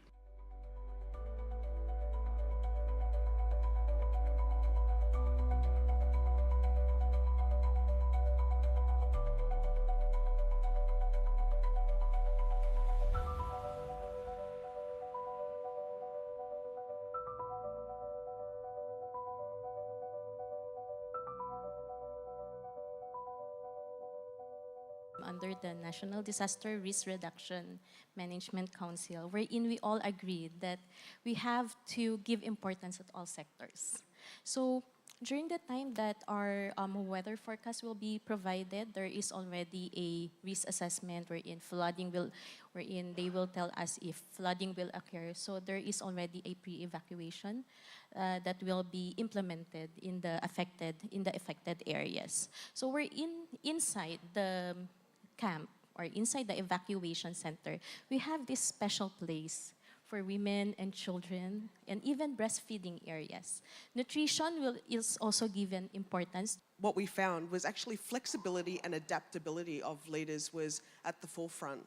Being able to make and pivot decisions quickly on evolving situations. We know that disasters are becoming more complex. There's more political pressure, there's more social pressure to be able to make quick and rapid decisions. And so women at the leadership course that I just conducted felt that flexibility and adaptability of decisions was the most critical to help distinguish between operational or technical decisions. As a woman leader who believes in inclusivity, so this is a subject matter that is very close to my heart and of course to my organization. So we cannot do the work alone. We need the participation of everyone to create a safe and resilient communities. In the Philippine Red Cross, what we do, first we capitalize on communication. Communication is very essential when we want to gain trust of the community.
The Asia-Pacific region, which is a home for us, is composed of 21 countries across 11 time zones. In this region, 75% of disaster-affected people live here. That means 3 in every 4 disaster-affected people live here.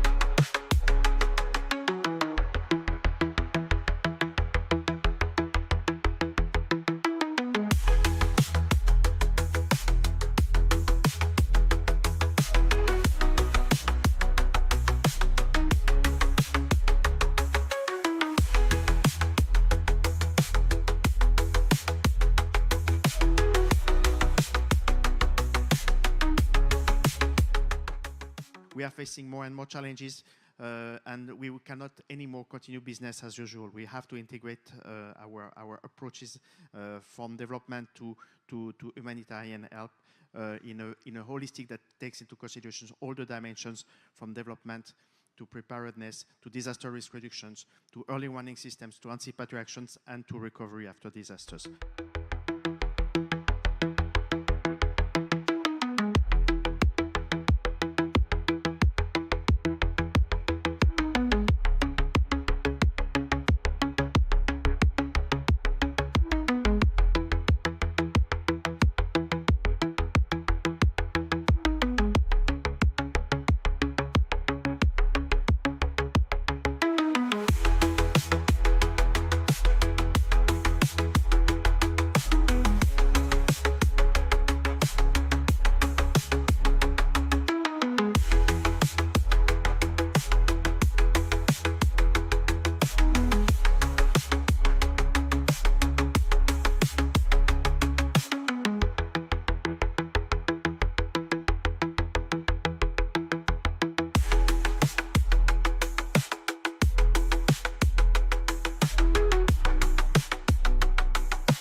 Combination of different disasters may create cascading, complex, and systematic disasters that could become catastrophic disasters that are devastating and having long-lasting effect on our society. In today's dynamically changing environment, I believe science, technology, and innovation, STI, has a significant role in identifying and preventing unprecedented disaster risks, and if these disasters would actually occur, STI may help in providing practical solutions for our society.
Localized disaster risk reduction approaches have proven to be very vital in enhancing anticipatory action and emergency response. The readiness of the community themselves in terms of quicker response time, as well as the well-capacitated response team, resources, and the emergency plans, which are already in place in our community,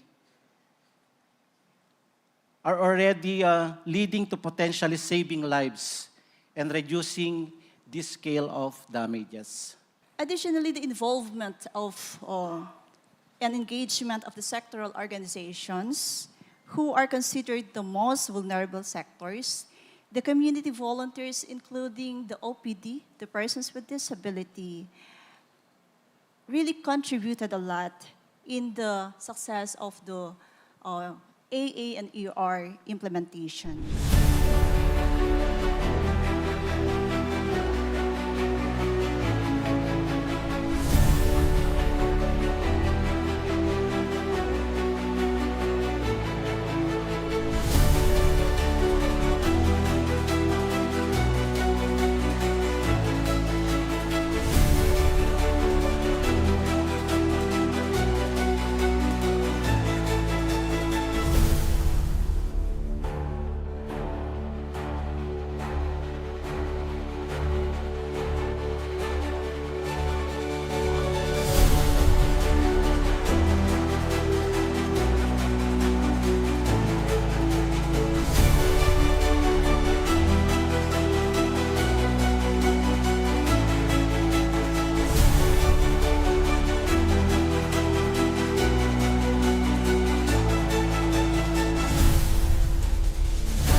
So the main aim was to close the financial protection gap against natural disasters, provide a rapid cash payout following a natural major disaster, and act as a form of direct budget support to the government to finance the immediate relief needs post-disaster. But not only that, to support national building resilience and climate change adaptation priorities for the economic sectors, SOEs and NGOs facing losses through the risk of disaster.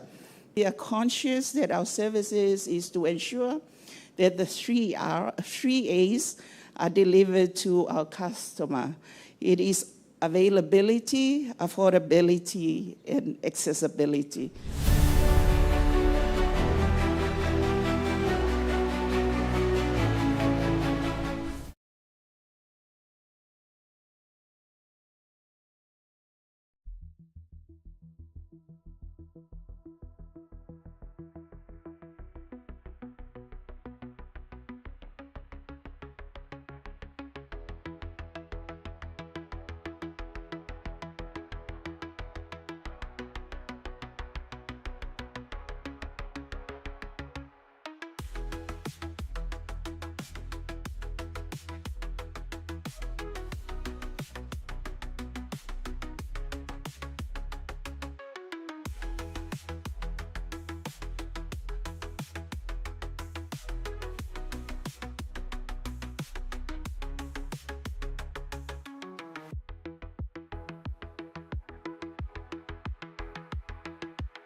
On behalf of Caritas Philippines, I welcome you also to this side event on moving from the margins to the mainstream, progress and gaps in effective inclusive disaster risk reduction in the Asia Pacific. Our session aims to highlight different initiatives in including the vulnerable sectors in our respective societies, in the conceptualization, planning, implementation, monitoring, and evaluation of DRR programs.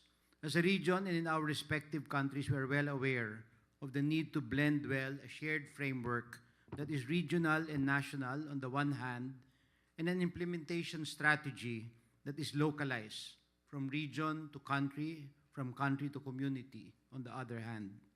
This is one of our main challenges, which at the same time is also our hope, as it gives us a path for effective implementation in the communities where our vulnerable sectors belong.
resilience and strengthening our capacity of adaptation is as important as continuing to act to prevent the causes of the increased challenges that we face as regards climate change. UNOC 3 will be a major political event to strengthen ocean protection, recognizing the central role in global climate dynamics. As an archipelagic state surrounded by the ocean and consisting of thousands of very small islands with their local coastal communities, faced regularly with typhoons and with climate change impacts being more pronounced, it behooves the Philippines to be seized of the issues involving the ocean.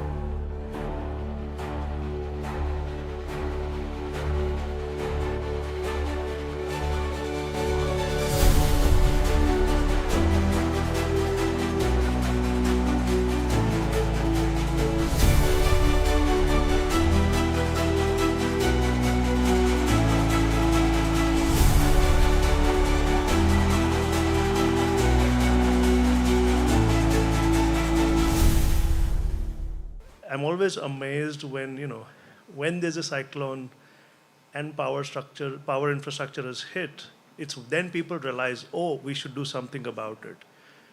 And we have countries that have been doing something about it for a long time. I think Philippines, there's Mauritius, there are other countries who have continued to face cyclones in the power sector, have had to address this issue time and again, and they have lessons that others can learn from. It's important to highlight, first of all, that among all infrastructure systems, this is one infrastructure system which is going the most rapid transition. The energy systems, the power systems, they will look very different from now in just a few years. So in order for us to be able to advance our work on resilience of power infrastructure systems, there are a few things I want to highlight. The first is that even without hardening the infrastructure systems, just within a few months, there are opportunities to build its resilience by simply enhancing preparedness of the power infrastructure sector, which is not something that can be taken for granted.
local leaders ensure that the local solutions for resilience are being implemented. So therefore, the work that you do inspires all.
else that you see distinctive? Under Secretary Carlos. Hi everyone, my name is Pasanjaras. You have the first question of the panel, and what is here is very long. But in essence, a better understanding of the risk will lead to better decisions, better decision making. How about you open our discussion? I'll let you fill in any of the gaps that you would like from your perspective in the government of Philippines. Thank you. I will try my best. First and foremost, I would like to personally welcome all foreign and local delegates to Manila. That the ball remains Welcome. I hope you're still. having a wonderful time and learning a lot from our is conference. from Now to your question, I see disaster management yellow has so many ball elements, and a lot of green moving of parts, if ball you may. But I and think the very first element that has to somewhere. be present and would I be seen the information break part of and the ball. risks involved Yes, in a particular hazard. Thank you for that. To top it all off, when we next talk about participant. risk, which talks about Microphone's coming. likelihoods and outcomes and Hi, probabilities, these are actually statistical concepts that normally our communities wouldn't be able to understand right away. You know, case in point, I think in the Philippines we have enough information on hazards, Thank you. forecasts, likelihood of our last rain and participant. typhoons and so on. What I think where we fail is in communicating that risk. Because risk involves a lot of, as I mentioned, statistics. I see blue and green, but I also see somebody holding the ball up and doing a great job of holding it up for so long. Thank you, Ete Whanaunga. You can put the ball now. Thank you. Thank you for your resilience. The objective of that activity was to show that although we have a ball in the middle, everyone is seeing this ball from different perspectives. And so they come from their own local contexts. Those contexts may be informed and underpinned by where they come from, their knowledge that they have, maybe their knowledge systems that underpin those local contexts. And so you would have seen that everyone's had slightly different interpretations of what risk was. However, there were also some that also saw blue, yellow, red, and so there are actually similarities in what they saw as well. And so to set the scene, we have to do this together, essentially. So can I have a round of applause for all those participants? Thank you.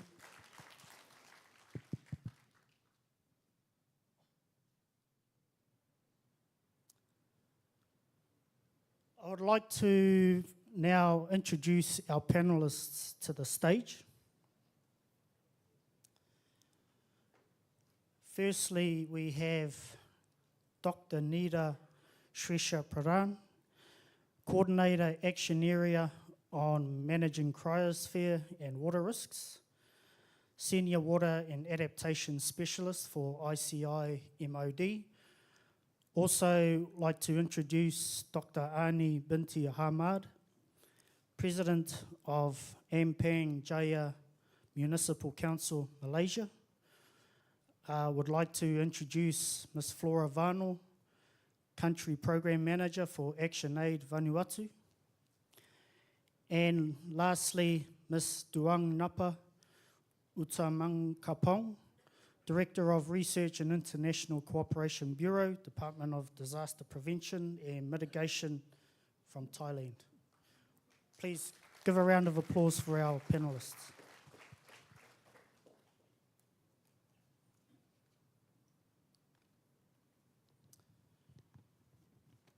What follows now is a series of presentations, talks by each of our panelists.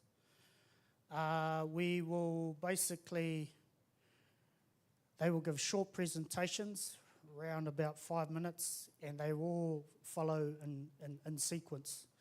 So if you do have questions along the way, we will have a question and answer session after all the participants, the presenters have presented their talks. Also, if you do have questions as well, please we have microphones dotted around the room, so please make your way to those, but we will come to that session after we've gone through all the presentations. Thank you. So I would like to I'm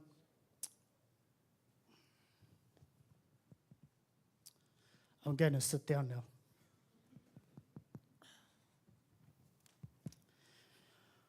I would like our first presenter, Dr. Neera Shresha Pradhan. The focus of her presentation talk will be on the role of international government, integration with scientific research and indigenous risk knowledge, particularly in the context of the Himalayas. And the question we have asked her is, how has the ICI MOD integrated scientific and indigenous risk knowledge in the Himalayas? And what are some successful examples of this integration across local, national, and regional levels to enhance disaster resilience? Over to you. Thank you very much. Good afternoon to everyone. ACMOD works in the Hindu Kush Himalaya region, so my presentation will be mainly focusing on what are the risks that we are facing in the Hindu Kush Himalaya and what are the knowledge base. And this is a very good question to start the discussion with when we are talking about how we are going to see risk from different perspectives. Hindu Kush Himalaya, just to give you a brief idea of where we work, Hindu Kush Himalaya is considered as the third pole because this has the largest ice reserve besides the two poles. And our region is also very important because there in this pole, people also reside. And the impact of climate change in this region, in this third pole, will have implications to the lives and livelihood of people downstream. The research that we have conducted at ICIMOD shows that in a 1.5 degree world, glaciers in our region will lose around 1/3 of their volume by 2100 and 2/3 of their volume under the current emission scenario. It is also shown from the research that the snow cover area and snow volumes will decrease in the coming years. That means when we need snow and water, the water availability downstream in the beginning will be more, but as we move on, the water availability will be less. But these are not the only risks that we are facing. In our region, we are also facing cascading and compounding hazards.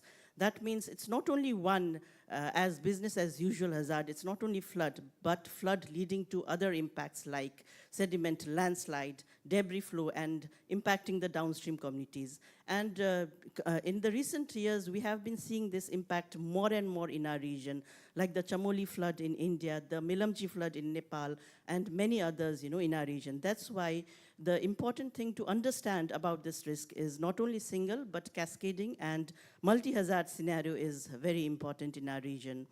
Flood is one of the major disasters in our region, and as you can see the statistic, almost 63% of people are impacted by flood disasters. And the scenario looks not so good in the coming days also because the IPCC AR6 report says that the climate change will bring more unprecedented extremes. That means the extremes will be, the events will be larger in magnitude, increase in frequency. We'll see it in new locations, different timings, and also new combinations. That means, again, compounding and cascading risks. So the climate change, we can already see the impact in our region. It's too much, either too much water when we don't need it, or too little water, again, when we don't need it. That is the impact that we are seeing in our region.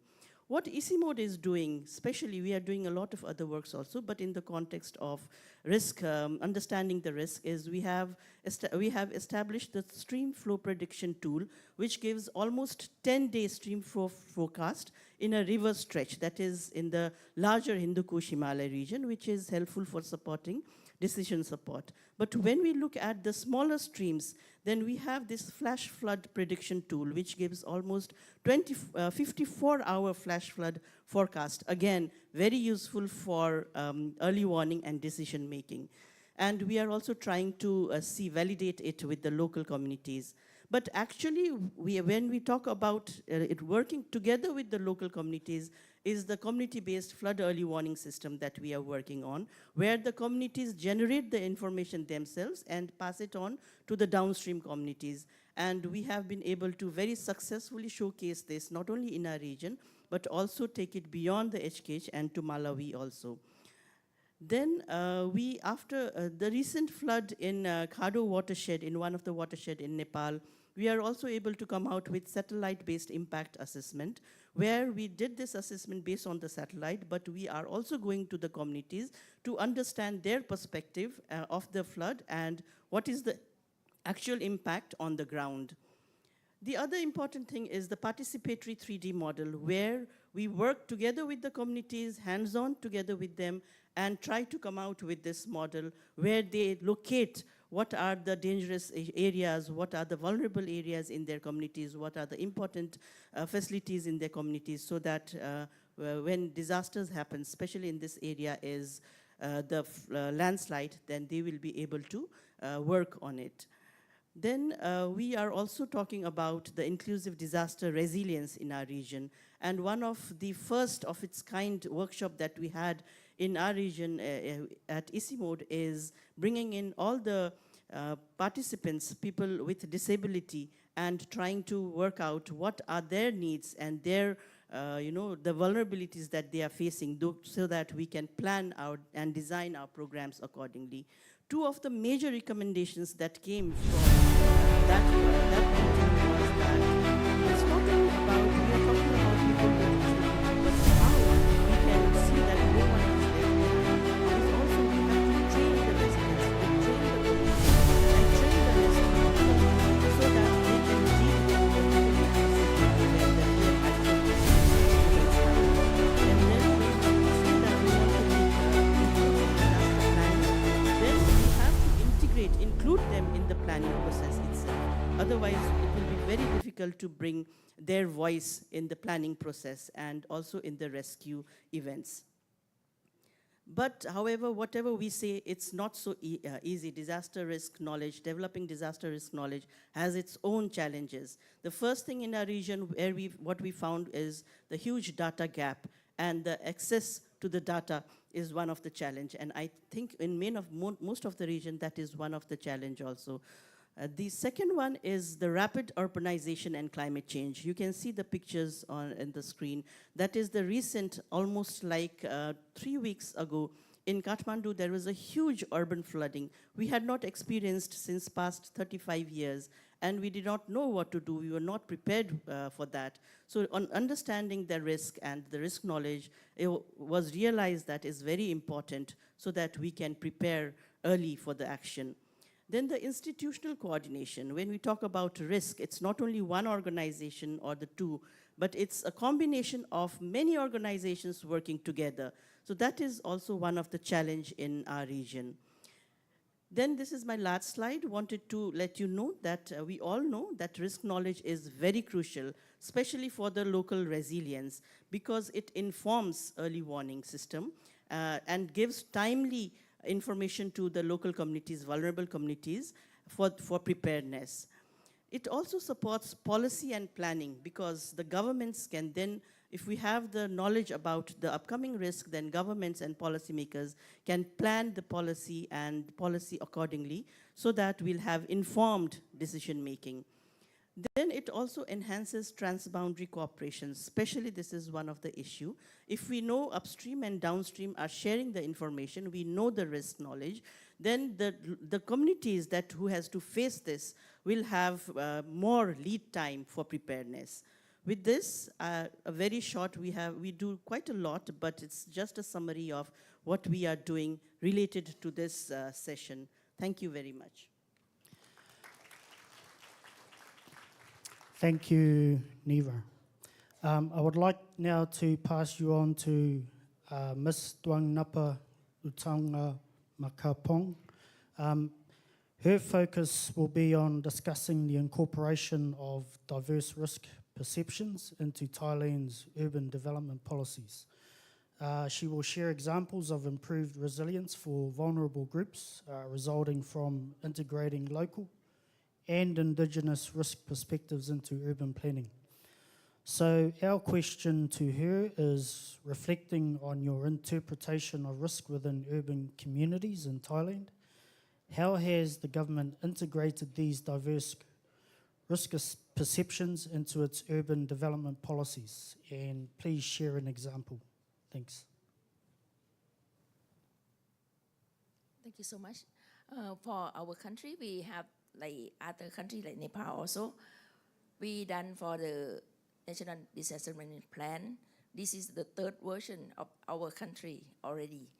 We apply the Sendai framework, we apply the SDG and also Paris Agreement as well as other philosophy of the late King Ramadanai. This is the first priority that our country mentioned about the understanding the risk in terms of for risk assessment like other country, because we think that risk assessment is very important. We can know the scenario base of disaster in the future. We can project the disaster in the future, and we develop the measure for the urban planning in our country. This is like we done it for a long time, but reality in our country, in the local area, that it's prone for many types of disaster, especially from the flood, flash flood, and landslide. Like, for example, last month, we have the flood, the severe flood in the northern part of Thailand. Even we know in advance they have an impact of the climate change, of the phenomenon of the El Niño in our country. We focusing on the northern part of Thailand already, but for the warning that we give to the local, it's quite difficult to reach like the last mile of the people in the northern part of Thailand that they're prone for disaster. We have to share the data with other countries nearby us, for neighboring country, that they know in advance that they have a chance of flood will occur. The community base is quite important, like in Nepal. We do it a lot in the last 20 years in our department, but about 70,000 villages that they prone for the list like flood, flash flood in our country. And for the budget limitation in our country, it's quite difficult to do it. We need to get the support from the private sector, NGOs and the economic sector to support us for this one. Risk financing is also important in our country. So we try to do the risk transfer, like for insurance, for the bond, like disaster management bond or other type of risk transfer in our country. We try to conduct with the international organization to save the local people, to save our community, and also for the AA, anticipatory action, that we're gonna do it in the future also with the support from international organizations like FAO. This is gonna increase the policy for making decisions. And also during disaster, we have to know that, like we give the message for the warning to the public. We try to implement, like we try to have the application in our country, like Thai disaster alert, to warn the public in the future. And also, we just got the budget from the government sector to do like other developed country, like in Japan or in other countries, they have the cell broadcast system. We just got the budget and we will implement next year. But it maybe we try to solve this problem to save our people, like not like inclusive DRR. We have the like English and Thai version for the application to give the warning Just message. echoes what You Undersecretary can download shared and as well select about like bring 3 science provinces and community throughout the awareness, country local that vernacular. if you stay like in the northern part, you can select some provinces, like 3 provinces, that you can know in advance that they have a chance to have any disaster or not. So this is one time that we can save the people, local people. And also we apply the making city resilient in our country already, that this is a method of UNDRR. Bangkok Metropolitan apply this method, and we include in our National Disaster Management Plan. The local government must have the budget, they must have enough warning system, they must have to prepare the people, the capacity building for the local people to support the government also. So this is one type of that we done in the past and maybe in the future also. For like disaster occur, we have like data. Because of many types of disaster occur, we have to get the data, the information from the past, from the previous, to collect and prepare for the future. And also after disaster occur, since 2011 of the big flood in our country, so we done the post-disaster need assessment with UNDP and other UN agency like World Bank also. We done for promote the sustainable recovery in our country after the big flood in our country. So some sector is quite have an achievement like the agriculture sector and also for the medical sector. But in the other sector, it still have the progress that for the post-disaster need assessment. So we hope that in the future, build back better for our society could be back like the cycle for risk assessment. And so we hope that on the indigenous people or the vulnerability group will be have protect and have the inclusive of the ERR, and not only the government sector can done by ourselves, but we need to get the support from other sector like relevant sector, volunteer and NGOs, and also international cooperation. So we done a lot in our country. We think that it's gonna be like every single sector could not be achieved for disaster risk management, but we have to work with other stakeholders. Thank you. Thank you, Tuang Napa. I would now like to pass you on to Dr. Ani Ahmad. The focus of her talk presents how the Municipal Council integrates local knowledge and experiences into risk management practices, and she will highlight some specific initiatives around that. So the question posed to her: how has your municipal council integrated local knowledge into risk management, and what successful initiatives reflect the community's influence on disaster resilience strategies? Over to you.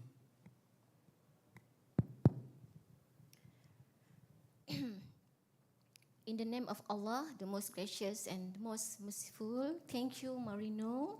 A very good afternoon, distinguished guests, ladies and gentlemen.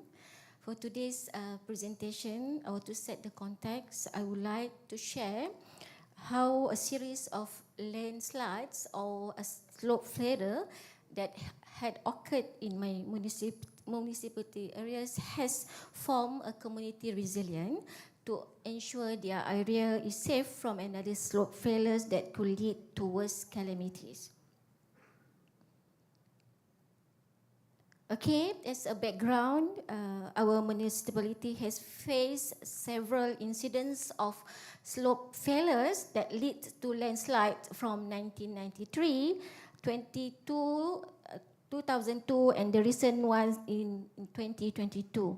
So the most devastated landslide occurred in 1993 in Bukit Antara Baksa, or literally translated as International Hill, where 3 blocks of Highland Tower collapsed, 12-story condominium collapsed and killed 48 people, and 101 units of condominium owner lost their property. Sorry for taking some time. So this map showing the focus area with the red color is the most vulnerable risk area. They are actually located in the hilly area. So the development in this area had happened 20 years ago, and with rapid development and without proper maintenance, the hilly area was prone to slope failures.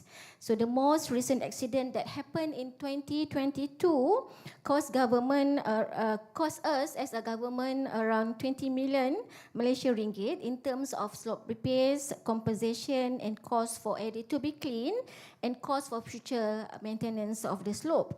So the condition getting worse when it is raining because the earth is more fragile and because of the land is more fragile and also soft.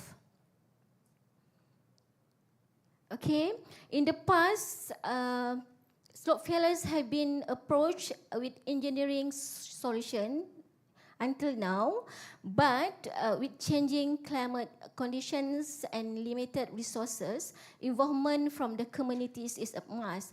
We can no longer engineer ourselves out of disaster risk. Social programs involving communities to come up with solutions collaboratively and cooperatively with the local governments are always welcome. We are lucky enough to have a resident association who understand their surrounding well, and they are likely collaborate with local government, and they are actually actively and proactively together with the authorities to ensure their safety. So what is Slope Watch? It started as a community program after the Bukit Antarabangsa land site for signs of slope failures and report to local authorities for their prompt action. So this is actually a community-based organization. It has been setting up in 29. So from that year, over 200 cases management handled and resolved because they actually collaborate with local authorities and residents, and they had actually received a few awards at the international level and also at the local level. So what they do, this community-based organization provides public awareness and education on slopes and help residents process reports on signs of slope failures. So the Slope Watch goals is actually to build pre-disaster capacity and capability in building resilience within communities towards landslide incident and disaster through proactive awareness, maintenance, monitoring, and also reporting activities. So the main three activities are actually knowledge sharing, where they upgrading the knowledge of the communities by sharing science and evidence-based research. Okay, what they do is actually local authority conducting awareness program for slides for residents about the importance of slope safety and know what to do in case of emergency. This knowledge sharing is actually promoting behavior change, awareness, and education through community talks. Second, slope monitoring and reporting, knowing the signs of landslide is a form of early warning system that leads to community action. So after that, the community will keep on monitoring the sign and reporting to local authority, and also a set of standards operating procedures help the municipality and this organization to understand the process of resolving problems and quickly processing reports. What the community expect are actually in terms of quick action taken by the local authority, but as we all know, as being a government, quick action require cost and thorough inspection. So by having this systematic approach to to slope cost management, it actually can have some understanding between the community, the resident association, and also the local authorities. So the last one is about community programs. In 2022, Community Disaster Risk Reduction Resource Center has been set up for this organization, and actually we are partnering with Japan for having these community programs that become as a community resource and education hub between the local authority and also the residents.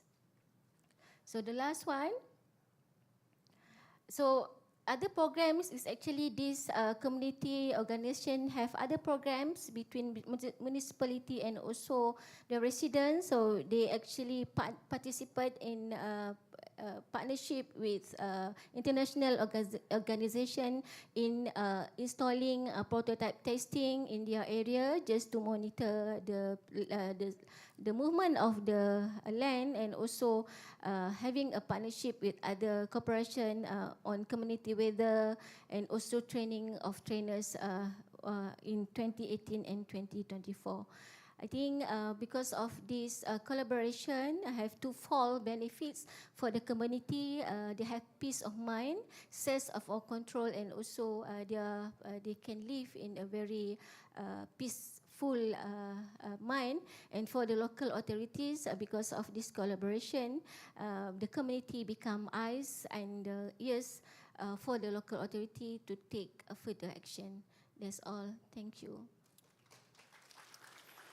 Thank you, Dr. Ani. I would like now to pass you on to our last speaker, Ms. Flora Vano. The focus of her talk explores the engagement of vulnerable groups in Vanuatu's risk management. She will share opportunities and practices for identifying risk and building resilience.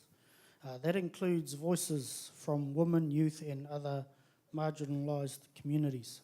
So our question to her was, what are the opportunities to enhance the engagement of vulnerable groups in risk management, considering how your community interprets risk in Vanuatu? Over to you, Flora. Thank you. Well, allow me to first introduce the organization that I actually represent, from the community coming all the way from Vanuatu to Asia Pacific Ministerial meeting here in the Philippines. I looked after an organization called ActionAid in country. ActionAid is a global federated organization that works in 70 countries. However, in Vanuatu, our focus is only on women leadership, women and girls with disability, and that's the only focus that we had in Vanuatu. Why that focused? We live in a patriarchal society, male-dominated space. Our gender, my gender, as a female, is already a risk and a barrier to my growth in my community. And therefore, this organization has allowed and created a space for women to participate meaningfully and even have their voices heard in decision-making spaces. It's not easy. It's a challenging space. But given that the organization has the trust that community collectively can actually being able to transform their own life and be community resilient by themselves, all you need to do is enhance and assist them to do so. So ActionAid has facilitated Women to Talk Together, a network of women in 2015 after the aftermath of Tropical Cyclone Pam. And that is a Category 5. It swept everything along its path. And that said, it's been over, the last one we had was 1986. And then we got 2015. And we always believe that, we are cursed since after 2015, We got massive disasters, one after the other. The recent one we had was last year, twin cyclone, 48 hours apart from each other, Category 4. After that, we just had an off-season cyclone, and of course, the earthquake follows. So you can't imagine how community will pick up right after each one to try and build back their lives. Today, the network that we had is around 9,000. We kicked off with 3,000. Now it's 9,000 women. Now, we have been able to reach the most vulnerable in the community, supported them with food security, dignity of communities impacted by cyclone. Now, going to the questions, risk are gendered in women. Examples for rural women in rural communities is what makes them more vulnerable. In disasters, it's about safety from where they live and where they go, to the market, or how their children actually access education, where they are going to school. It's about violence that they faced every day. It's about the unpaid care work that increases at a time of crisis. It's about lack of food, lack of clean water to drink and to use. It's about exploitation, abuse. These are the risks that communities like mine faced day in, day out, every day. Risk in the Pacific or small island state also is similar in our context. Different when you are a single mother, you are a widow. Different when you are a mother of 10, 15 children, if you're educated or you're not educated. If you are living at the coastal area or you're living up in the bush in the island, if you are in the urban setting or in a city, it's very different from everybody. Vulnerable groups are increasing in our communities, and what we look at is not their inability or their vulnerability, but their ability and their capability in our community. We support women to collectively address the risk because its deeper impact. We support them to understand, know their rights in emergency, and meaningfully participated, not just warming the seat when you were called onto a decision-making space. We used woman-led community-based protection tool as an approach to analyze and identify our protection risk for safety, dignity, and right in disaster. How women can use their own capacity, knowledge to find solution for their issues at a normal time, at time or during disaster, and even after disasters. And this tool helps to get them more creative and innovatively identify where those help can be accessed and how they can stand up for themselves during those times. And also, in those spaces that I worked in, there's no police post, health service probably 20 miles to reach it, walking. So remotely, when we look at it, it's far from being here, pressing, a light switch, turning a tap, running water. It's not the same. And I'm looking at this approach on moving from the bottom up. How do we link women and communities to be able to be resilient apart from all the risks that they face? So we also have an example on the 3 gardens. As a female, we don't own land. I don't inherit my dad's farm because I'm a female. My other siblings would, my brothers would, but not me. We can only negotiate land to plant food. And what we have seen in our line of work is the 3 initiative garden. 1 garden is for you to sell at the market, get the money, financially it's sustainable, and that's your economic empowerment right there. Another garden you plant is just for your consumption. And that's when you address health risk, health issues. You eat organic, you eat what you plant. Don't eat things from the canned food. The 3rd garden is for disasters. Why disasters? Women can actually gather food and give it to her next neighbor. And that's the way of life we have lived it for generations to come and generations to come. And it has been passed on. And how it's passed on? Intergenerational learning. That knowledge is passed from us women to our kids, and from the kids, it's still passed on.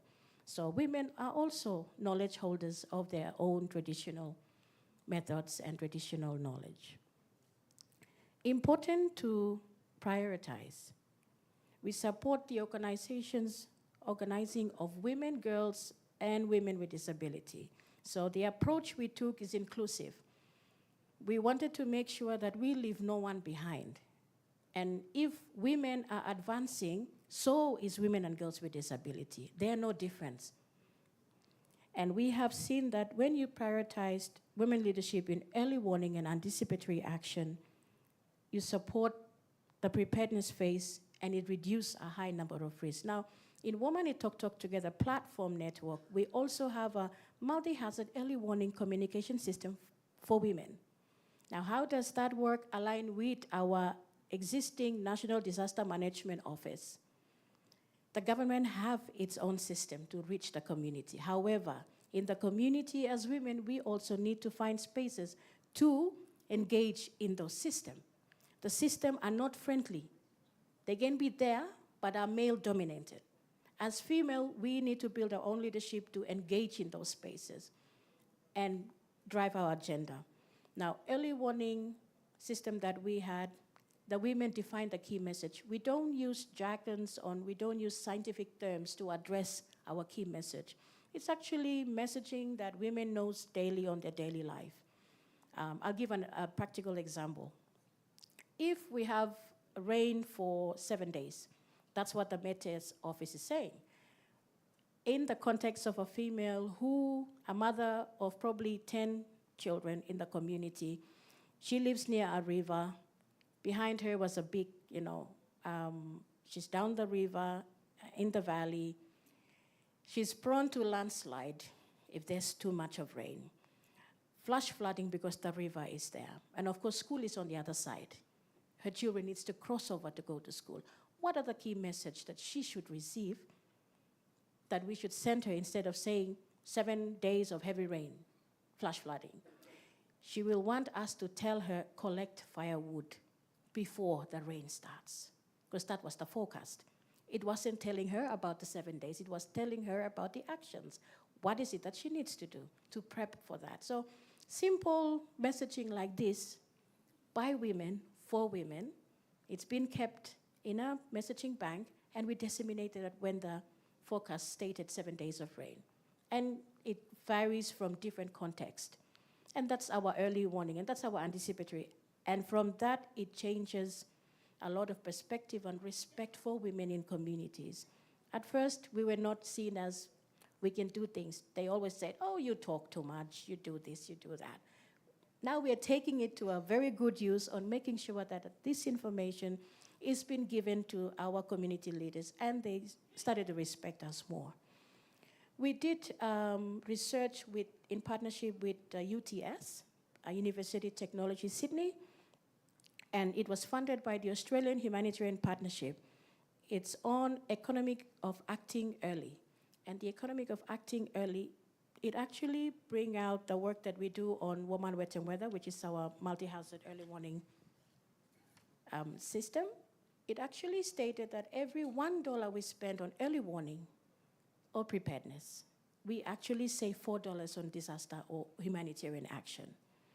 And it also talks about the gender transformative impact in communities that we are engaged in. So the big picture is important to integrate with the government system, where we leave no one behind and reach the last mile.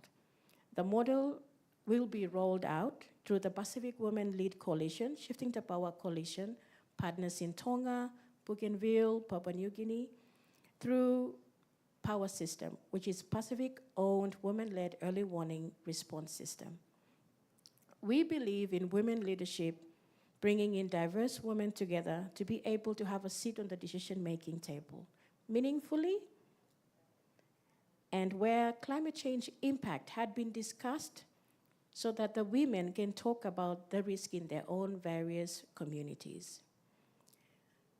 And I think I'm wrapping up on this because I haven't had a presentation. I thought it would be good just to talk and take you all the way to Vanuatu on this small presentation I'm giving.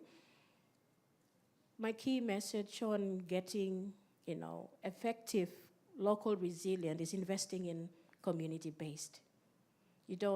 We can have this talk, we can sit in national places, but once you have the community on the table with you, they define exactly what they need to.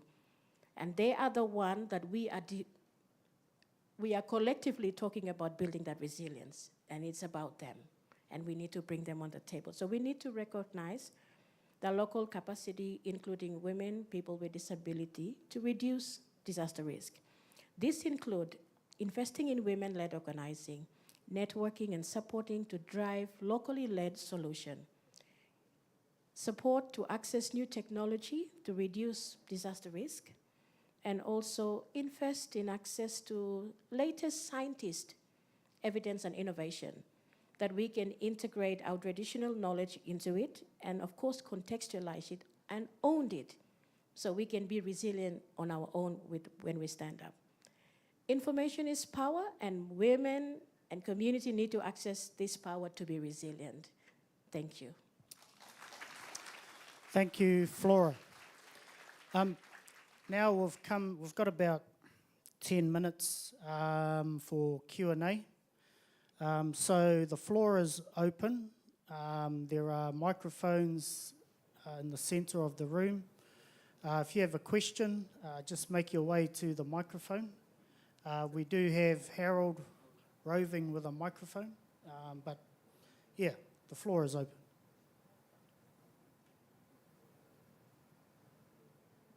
Good afternoon.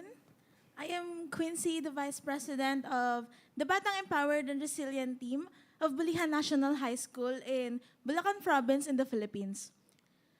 BIRT is a school-based organization led by students supporting DRR and climate action in our school and communities. So here's my question for the panelists.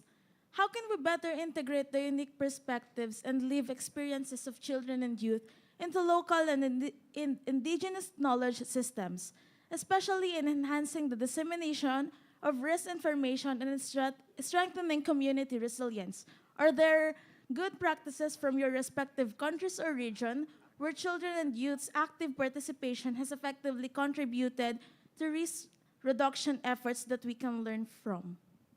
Thank you. Does anyone want to answer that? Thank you so much for your question.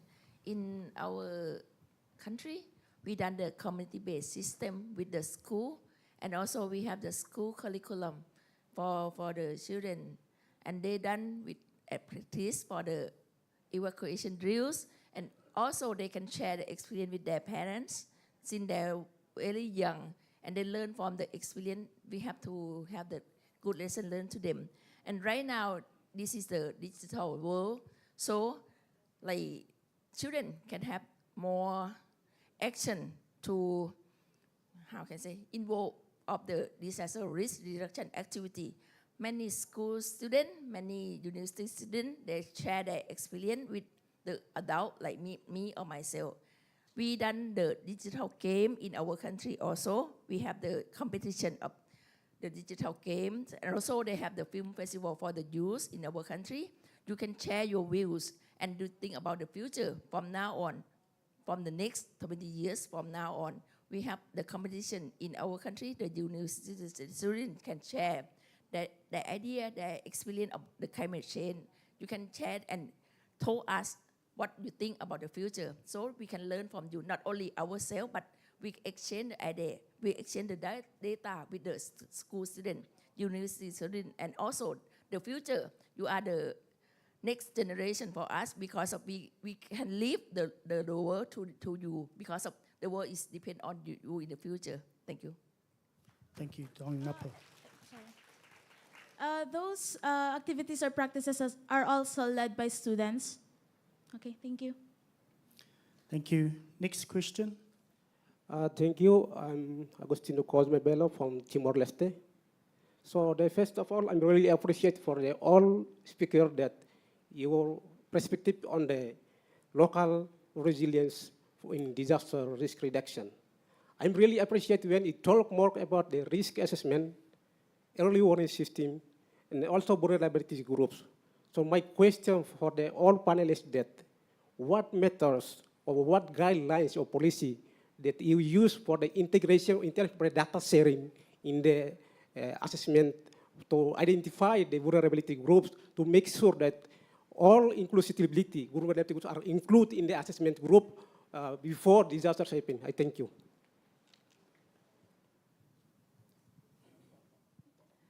Thank you so much for your question.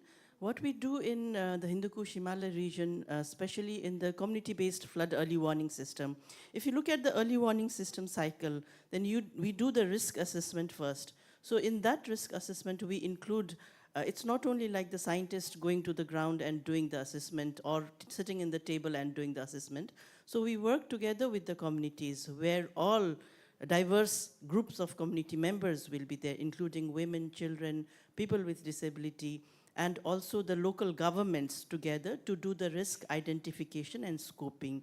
So from the very beginning, we engage them in the process. That means till the end, the ownership will be with the, with the local communities and the local government. So while doing the risk assessment, we include them. We do the social mapping. We do work together with them to identify the vulnerable areas, so that we can, like when the early warning system provides information, they are not excluded from getting the risk information for preparedness. Yeah, thank you. Thank you. In our country, it's quite similar to Nepal. Also, we have like engaged from the group from the beginning of the community base. So they are the owner of the planning. So the group can be evacuated first. This is our prioritize for evacuation. They can get the message. So in the this area, like the prone area, so this is the group that the volunteer can support them, guide them to the safety area first. This is like, so we have to engage them from the beginning, from the risk assessment method. Thank you. I think we have time for one more. All right. Good afternoon. I'm Paolo Ferreira from Archdiocese of Lipa, Philippines. I would like to direct my question to the two women in the middle. I'm just curious how in your countries are you maximizing or topping organized groups such as Action Aid Vanuatu? Because from my organization, I'm representing the church. Here in the Philippines, we are predominantly Catholic, and we are actually having a hard time to collaborate or to integrate our projects in the communities. It is just now that we are actually mainstreaming the participation of the church groups in the government, especially on the seats on policy making. In your countries, how are you maximizing organized groups in terms of policy making? Okay, let me answer your questions. Because being a local government, we actually listen to the residents and also to the community. Because before we making policies, because we always engage with this community, because they have their own needs and priorities, you see. So what we do, actually, we have a town hall or engagement with the communities. In this case, because of these residents happen in the prone or fragile area, so what we do, we actually listen more and cooperate with them. There are always conditions where they ask us as a local authority, they ask more from us, because they, as I said earlier, they want fast action, they want quick action to be made, to rectify certain problems. But being a government, what we do is actually we explain, we give some scientific-based information for that to understand. After that, when we have mutual understanding, so it's easy for us to work with the community. But first thing first is actually to listen more and talk less. And then proof to this community-based organization or resident that we are actually willing to listen and would like to collaborate more with the residents, especially in the area that is very fragile for slope failure.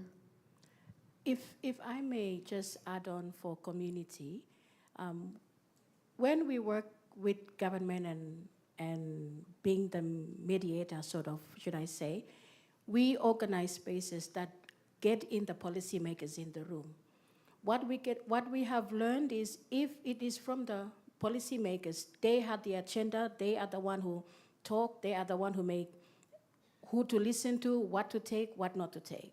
But if we turn the table around, we create the space, we bring the policymakers on the table, it's our agenda as community, and we tell, this is what we want, how do we work together in getting that? And I think that for us worked really well, given that my gender is a female. Some communities I'm not allowed to stand there and talk because of the traditional beliefs that we had. So I have to talk on a platform, and the platform that I usually get my agenda across on is climate change. Because climate change is something affecting everybody. It doesn't care who you are, what you're made of, it will come. So that platform allows me to make that connection, and also allows me to allow government to come in, the policy actors, and we make that dialogue and get a common understanding on how to move forward. Because community resilience or local resilience doesn't work alone. You have to be collective. Thank you, Flora, and that's it for our Q&A today.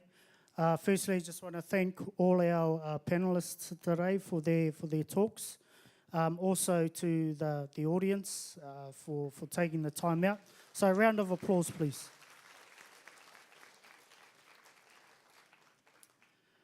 And I think we'll bring our session to a formal close. But if you have burning questions, I think our panelists will be available during the 2.5 days of conference time. And you can just catch up with them and have further conversations. Thank you.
message so that it accommodates what is needed at the bottom.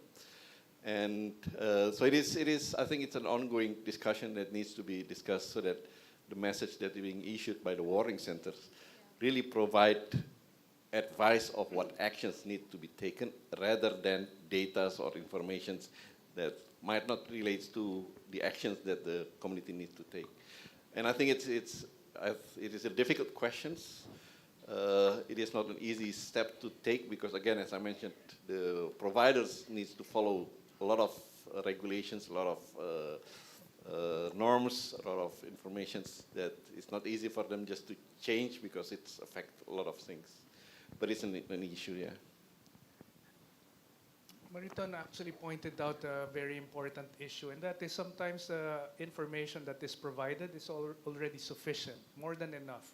But the response from the communities is not what you were expecting. So I cite one LGU that is living near a volcano that erupts pretty frequently, like every 7 years. They have a 3-stage warning. The first one is to inform the communities that this volcano is about to erupt, and the first to evacuate would get an extra bag of groceries. So there's some incentive for them to evacuate. After some time, the same LGU comes to the community and says, okay, there are only, let's say, 28 facilities left in the evacuation center. So 28 families can be accommodated in the evacuation center. And this is an opportune time for you to come down already, which is good. And then the third time that they come, they actually bring the police. If you do not evacuate, we will put you not in the evacuation center, but in jail. And so this type of warning, maybe it's applicable to this particular place. It's quite effective. No? So you have those tiered approach to communicating to the community, and they respond differently. No? And obviously for the last people that held out and not evacuated, okay, it's a matter of, okay, a volcano is about to erupt, or do I go to jail? So it's an easy decision for them. Dr. Carlos, before you finish, forgive my ignorance. LGU stands for? Local Government Unit. So this is a province, no, a governor that instituted this particular type of system. Incentivizing. Oh, we have a question back. Mariton, we have a question for you. To the audience. This is good. The next stage of discussions, we ask you the questions. Please, Lytia. I was wondering if you ever get to interact directly with, I wonder if you interact directly with communities or sectors around the types of messaging that you do release.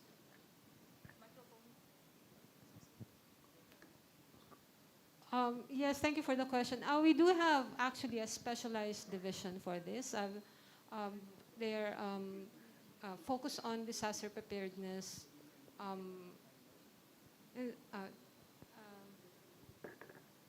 geological disaster preparedness and awareness division. So they conduct, it's a very proactive program for educating the public. They conduct activities to teach teachers, students, local government units, even the media. Their engagement, they conduct activities that engage all sectors of the society, and they are also in charge of bringing our information to the social media. Aside from that, we have focused activities with a lot of stakeholders. For example, now they have a campaign for regional campaigns for multi-hazard or disaster preparedness, and all of the information tools that can be used for by local government units, public stakeholders, organizations, etc. And I guess I think that is more of a structured strategy for communication. But a lot of the communication that really are very difficult for us is actually emergency during the emergency situations. And there are so many competing interests when we have emergencies, earthquakes, volcanic eruptions, all other tsunami. So communication really becomes really complex, and the demand for information actually shoots up exponentially in all platforms especially in social media. So, for example, I take the example of Taal volcano eruption in 2020. We had to adopt a policy in which we answer only questions that we are, questions on about data that we have put out. We cannot answer questions about the data or the prophecies of other people, organizations, or individuals, because there is so much. So we had to take that kind of position. But there are so many layers to communication when there is an emergency, and we really appreciate it when our partners in the local government and the disaster, because we do have the National Disaster Risk Reduction and Management Council, we have the DRR councils in different levels of government. So we really do appreciate it when they also take up the issue or all of the requirements of the public when it comes to communicating the hazards or the events or the several aspects of the emergency. Thank you. Thank you. That was a great response. Next time we'll invite you to the panel, if that's okay. We have a question right in the middle of the room, please. And let me know if you have, we might open the floor for one more question. So wave if you would like that to be okay.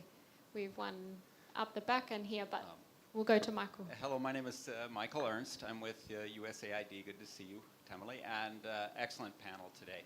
I wanted to throw out just a few things, because I think for early warning and early warning for all, especially in the hydromet space, the gold standard really where we're trying to hit is impact-based forecasting. And so that is predicting the probability of a consequence, which is risk.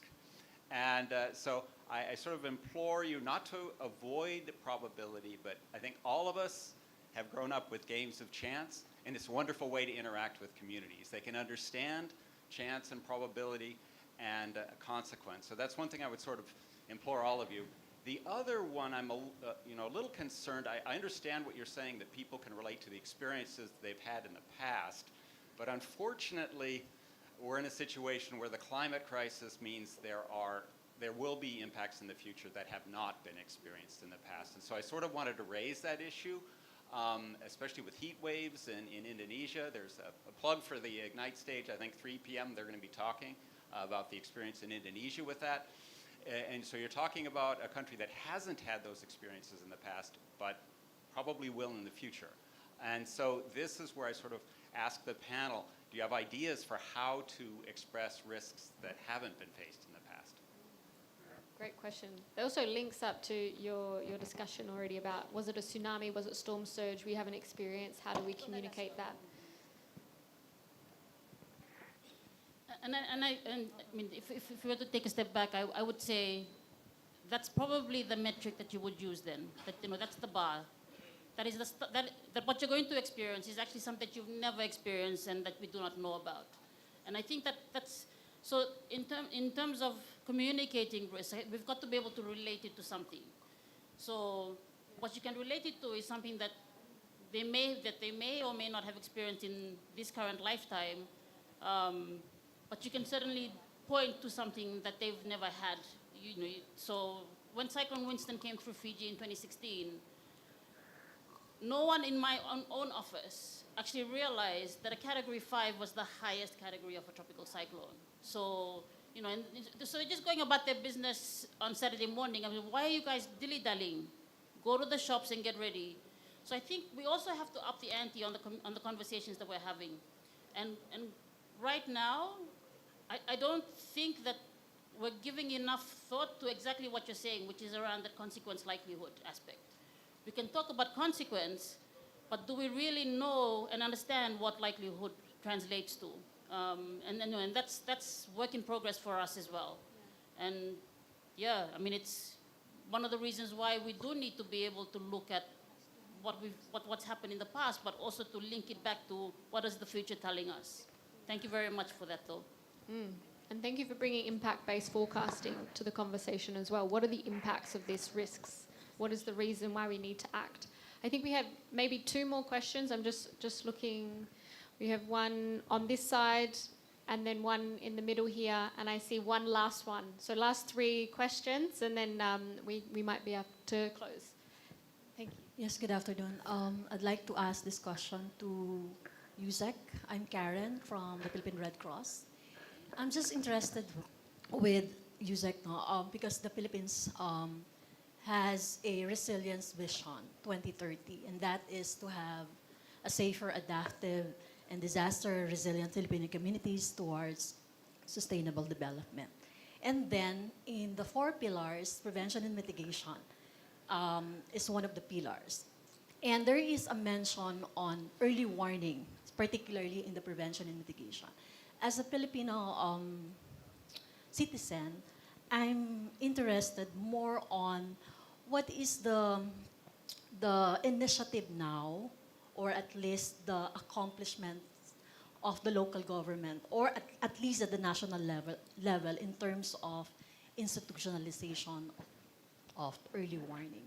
Where are we now? Because we only have like 5 years or 6 years, then 2030, and then I'd like to understand as a Filipino citizen. Okay. Thanks, Karen. And of course, your organization is more into more response than early warning. And preparedness and risk reduction. And preparedness as well. I would say we learn the most after a big disaster. So I go back to my experience, for example, Typhoon Ketsana, Ondoy in 2009, and one of the cities here, Marikina, was devastated. They never experienced that kind of flooding before, to the point of Michael earlier. But after 2009, all succeeding floods, even at that level, there were no casualties anymore. So there was that local, dare I say, indigenous learning of their place being a disaster-prone area or hazard-prone area. And there are many examples of that. What you want to ask is, how can we institutionalize this so that even a city or a municipality that has not experienced something like that would have learned from the same experience of other cities? That is, I think, the challenge at this point in time. And that's where we were what we were talking about earlier, in terms of how do you translate or transfer that experience or that information to somebody else who has not had the luxury of that experience before. There's some, I can safely say there's some successes, but it's still not enough. So therefore a concerted effort is required, including the proper way of communicating this risk. Thank you. I think another key message coming through: constant, continual, interdisciplinary learning between one another, sharing experiences. Okay, in the center back here, second last question. Thank you, sir. Thank you, sir, for all the panelists for the great discussion. And from Mongolia, the National Emergency Management Agency. I would rather say a comment, not a question. The thing is, for all those hazards that we can predict or somehow assess the risks, or we can do the forecasting. Those are not. I mean, it is challenging, but it's not challenging as those disasters that are not predictable. For instance, seismic risks. So, like after Turkey or Syria earthquake, did we have a chance to really forecast? I think we should really see the opportunity of through the research and development, R&D, because there's a window of opportunity to actually not to predict, but to kind of monitor the signals of earthquake and seismic risks. So if you can incorporate R&D into the early warning action or innovation technologies, that would be very good achievement. Thank you. Thank you. That's a brilliant comment. I think R&D risk communication can be core to our understanding and investment in risk knowledge overall. Thank you also for highlighting as well seismic risk. We can get very focused on climate and climate scenarios, but seismic is always there. I'm looking as well at our tsunami friend here. It's important, and I think I'm very pleased that it's also coming out in this early warning for all conversation as well. Thank you, sir. And then the last question up the back here. Hello, good afternoon. I'm Lei from Camarines Sur. I'm engaged with, I am a DR advocate. So this is in relation with the question from the USAID. This is in relation to the experiences that we should be preparing for. So one good example to that is in 2020, during the height of the pandemic, Camarines Sur was hit by three consecutive typhoons. These are devastating typhoons. I can attest to that because I am the weather monitoring person for the City Disaster Risk Management Office of one LGU in Camarines Sur. So after the first typhoon hit us, we are isolated in terms of communications. We were actually pointing out that risk knowledge is only as good as if it is communicated. So during that time, we were hit by Quinta, and a few days or 1 week later, we were hit by a stronger typhoon, which is Rolly, in terms of local name. Then after a few weeks again, Ulysses. So luckily, I was able to find a spot, a very risky spot, that I can receive in a very minimal signal, that I can receive information from Pag-asa. But that is too risky because the roof is not stable anymore. So the question is, from all, is there any experiences from other countries of how can we provide for the worst case scenario risk communication in terms of continuous provision of information even to the worst times in terms of battling disasters? Maybe other countries have good experience or practices that we may replicate or adopt. So thank you for that opportunity and thank you for the knowledge that you shared. Thank you for that last question. Is anyone bold enough? I think there's so many worst case scenarios that we can draw on. You know, there were the twin cyclones and earthquake in Vanuatu. There was Tonga that had to respond to the volcano in the middle of the pandemic. Would you like to respond to that question? I think Tonga Met is probably a great respondent to that question. Can we have a microphone just at the front table here? Thank you. Yeah, I think Tonga has a lot of examples on dealing with worst case scenario plus pandemic on top. We laugh about it, but we do these contingency plans, and I think that final scenario, when it gets too much, then ends up becoming reality. So it's a really good question to model and practice on. Thank you very much, Tamili, and I thank the colleague for raising this very, very valid question. Yeah. In terms of dissemination of warnings to the last mile. And I would just like to share the experience from Tonga, because we've been going through a lot. And obviously, the internet and the communication powers are the first to go out. The reliance of us in technology, in terms of internet and so on, those are the first things that go out, sadly to say.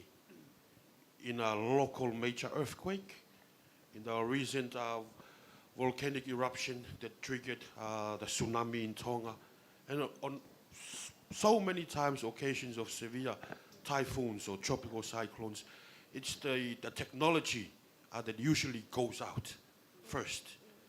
But from my experience and current practices, the use of high-frequency radios, VHF radios, from my experience in the volcanic eruption that disrupted our fiber optics and every communication. This was our only way of getting information out, but not to the public, but to our outer island Met offices, and then from there, the word of direct briefing of mouth, and so on. But just to respond in terms of infrastructure communications, the radio is also one of the very less costly, but also robust form of dissemination and communication in times of disaster.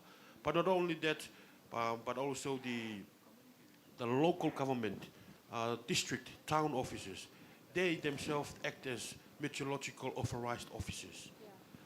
Through trainings and awareness, they also provide guidance to the local villages when the dissemination system goes out in terms of technicalities. Thank you very much. Thank you. I think that's such a brilliant place to close, and I truly appreciate the ability to have a discussion between the panel, responding to your questions, and also hearing as well from the expertise in the room, because this really is a diverse audience. I'm so sorry, sir. I've got the flag from the organisers to begin to close.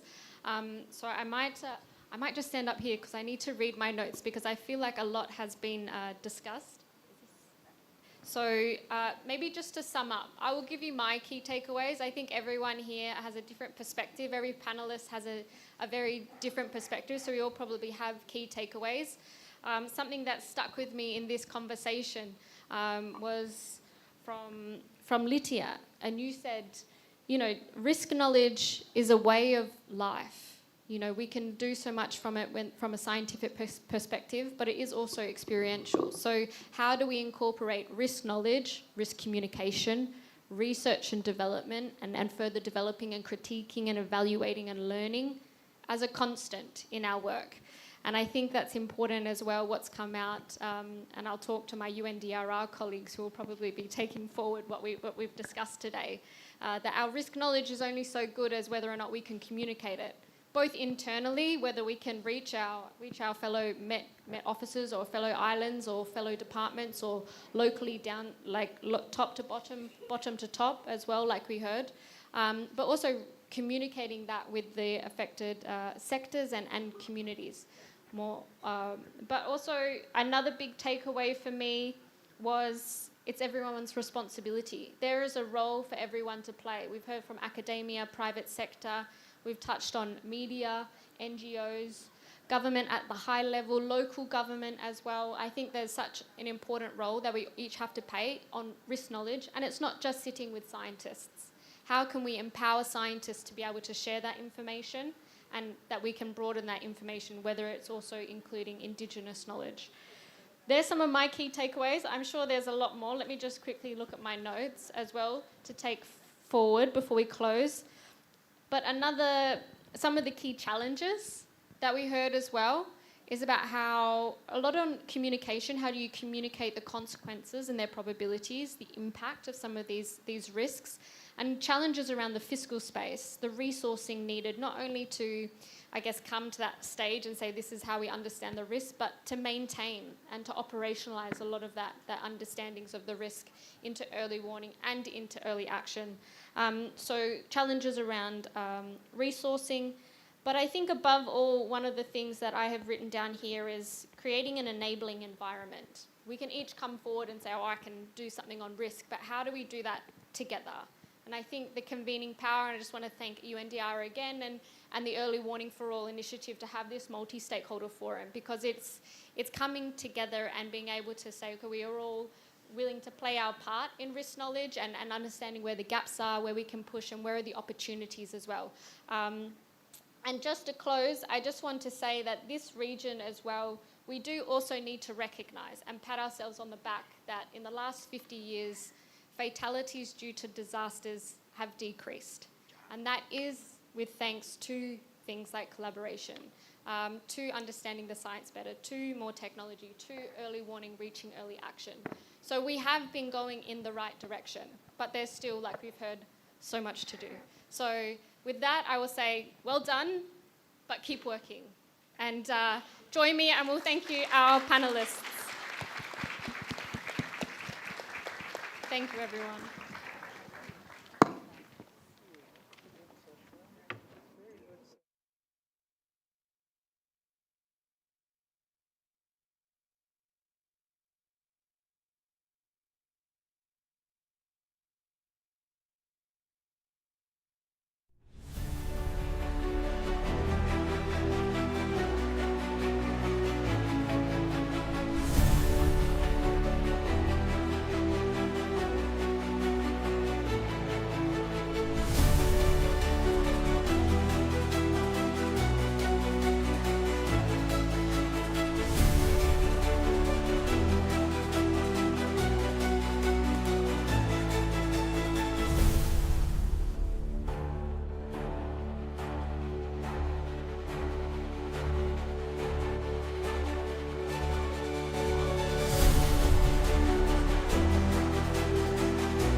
2004 Indian Ocean tsunami was a wake-up call to the world.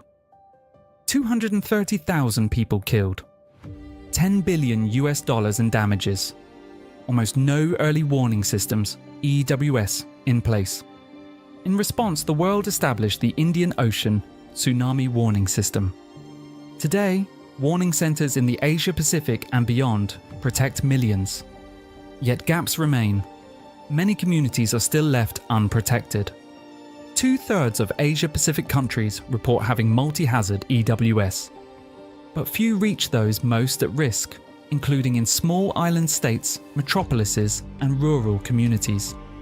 We have the knowledge and technology, but we need investment to expand end-to-end inclusive coverage. Investing in EWS is a cost-effective method of protecting lives. Every US dollar invested in EWS saves up to $13 in disaster response and recovery.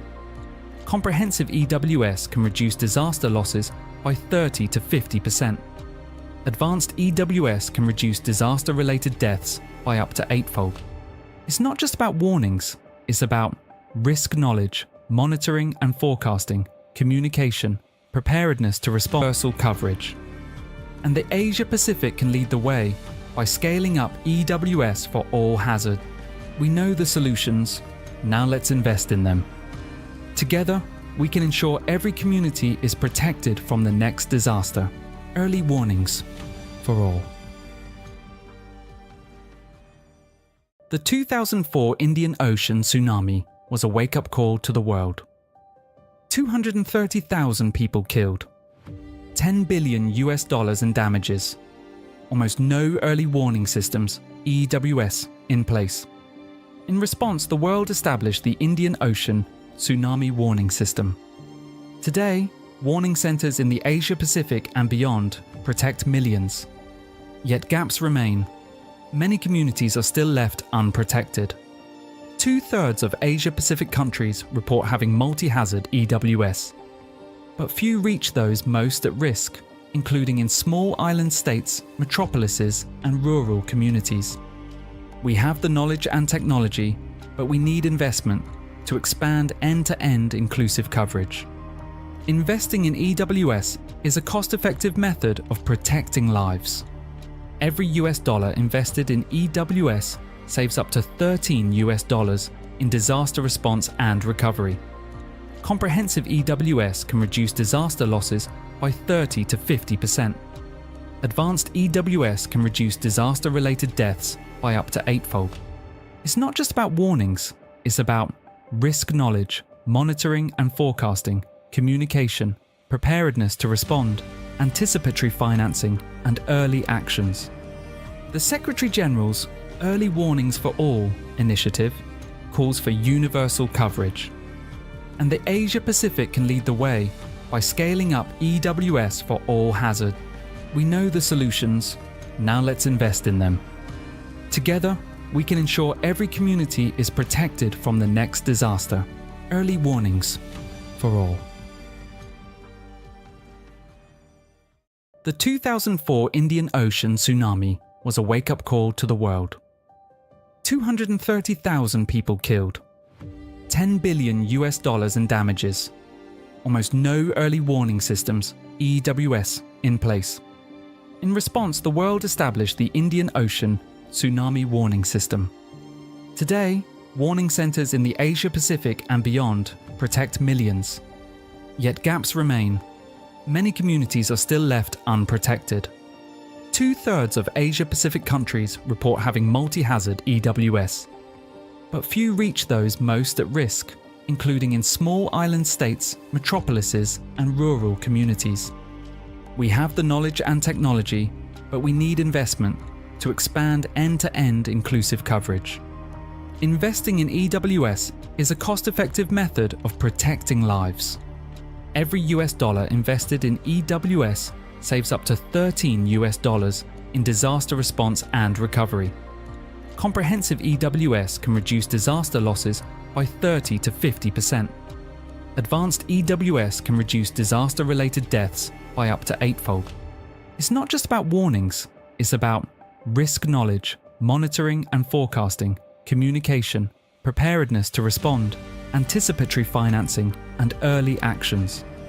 The Secretary-General's Early Warnings for All initiative calls for universal coverage. And the Asia-Pacific can lead the way by scaling up EWS for all hazard. We know the solutions, now let's invest in them. Together, we can ensure every community is protected from the next disaster. Early warnings for all.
of early warning messages disseminated at the community level.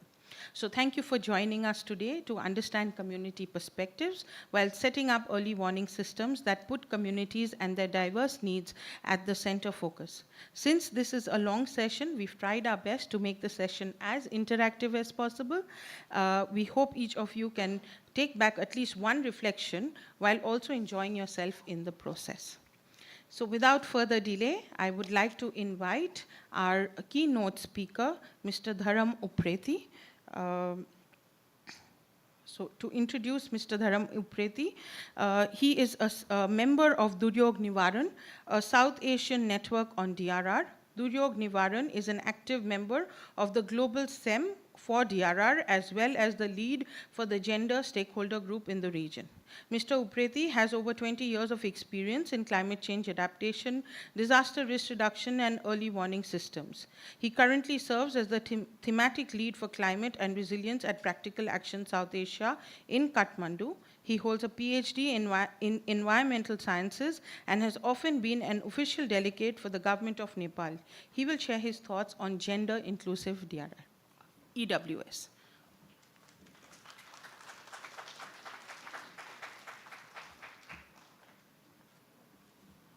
Okay, he doesn't seem to be here. Okay, sorry. Okay, so maybe we can move on and we can start with our next segment till Mr. Upreti joins us. So we will now, I hand over the stage to my colleagues, Ms. Happy Remawati, who is the Regional Coordinator, East and Southeast Asia and Europe at GNDR, and Ms. Jacqueline Lippi, who is the Research and Policy Officer at GNDR. So they will help us with a simulation exercise.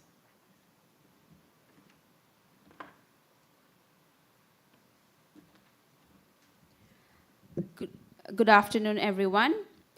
So today we will be doing a simulation exercise where I will be sharing with you a disaster situation, and we would have few of those chits with me and my colleagues moving around, and we'll give it to you at your table.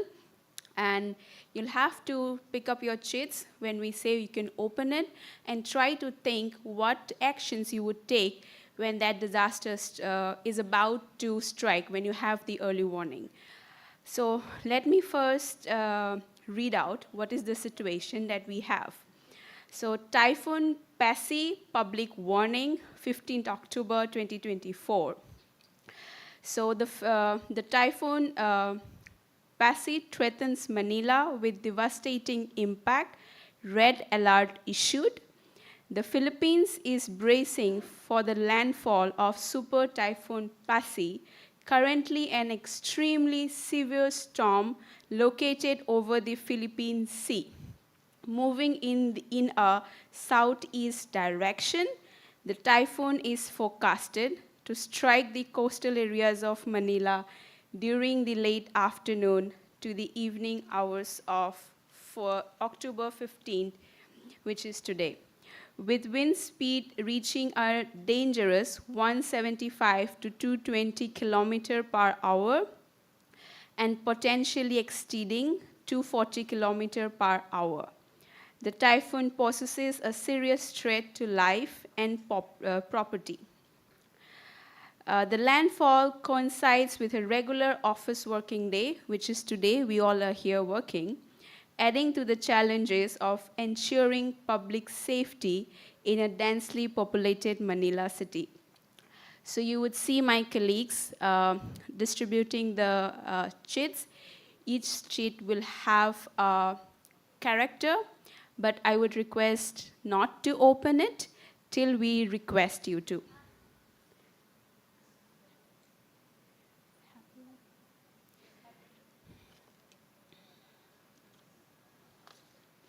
So continuing with the key alerts that NDMO has issued. So the wind speed will intensify throughout the day, gradually increasing to a huge force. And as the landfall is announced, the wind speed would reach till 250 km per hour. It is also announced that it is a red alert and heavy rainfall is expected, and it also might lead to flooding. I would now request Happy to share with us the rest of the red alerts and the situations. But you can also now open the sheets and think how you would respond for each of the characters.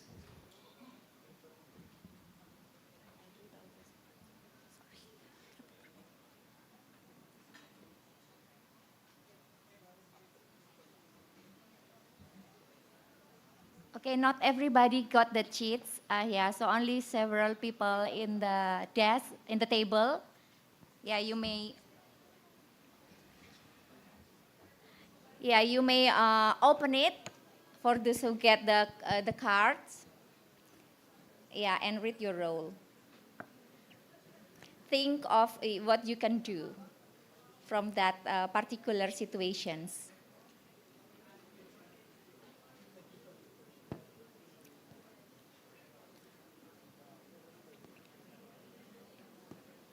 Red warning, immediate action required.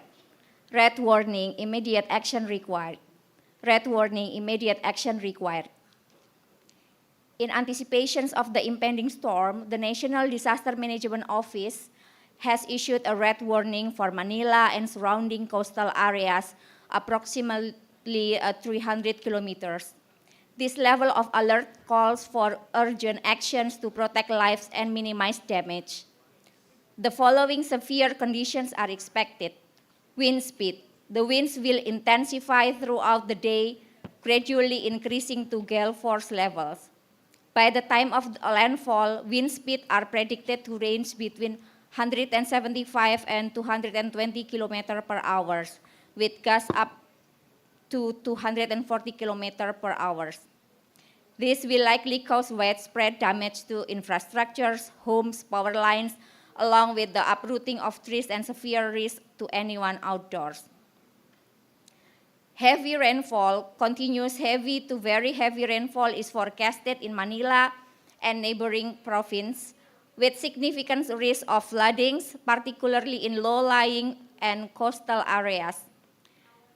This relentless downpour, compounded by the powerful winds, increase the likelihood of storm surge and flash floods, threatening lives and property in flood-prone regions. Flood warnings. Provinces along the coast near Manila are expected to experience dangerous level of floodings. Rivers, drainage system, and floodplains are anticipated to overflow, potentially cutting off access to critical areas. Residents in these regions are urged to take immediate precautions and move to higher ground. Please respond accordingly, according your situations.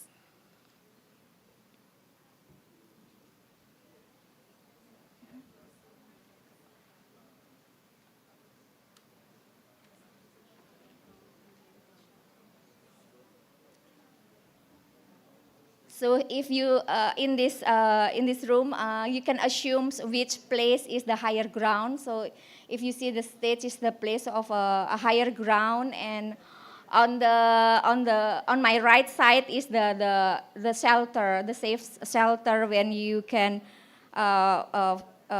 be safe.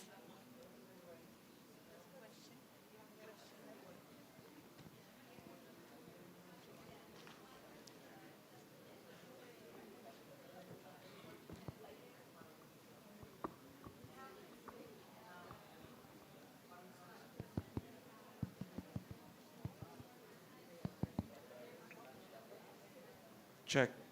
Okay. Ma'am, could you first please explain the parameters of your exercise, because a lot of the participants does not know that they need to perform. You're all the participants, though only few people got the hints. Yes.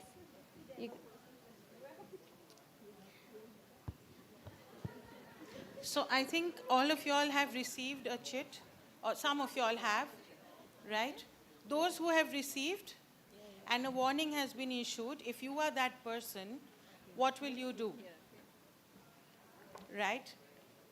And as they have shared, shelter and higher ground.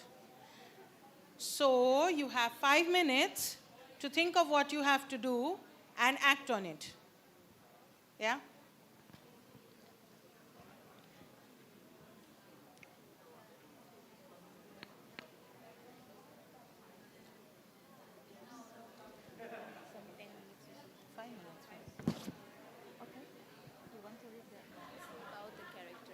Nothing, they have the character, they know what is happening. One goes.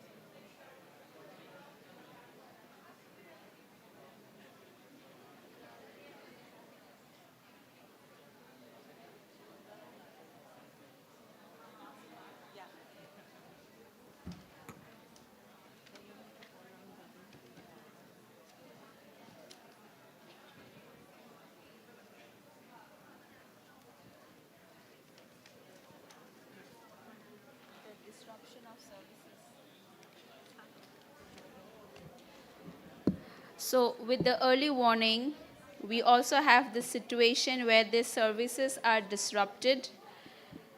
The public transportation services across Manila was being halted due to dangerous road condition and flooding. So now think, how would you evacuate based on the situation that you have? So we have 5 minutes. So the situation is escalating. The rainfall is increasing, and also the flooding situation. The government and the disaster response team are working tirelessly to manage the evacuation, provide shelter and mitigation. However, the ongoing flooding and transportation breaks down is making it difficult for the emergency services to reach the needy. So when the emergency services are not able to reach you, how the community would help themselves?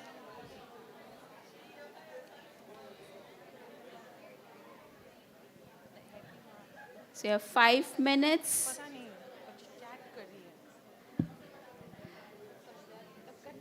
So you have a higher ground and a shelter. The shelter is right on my right.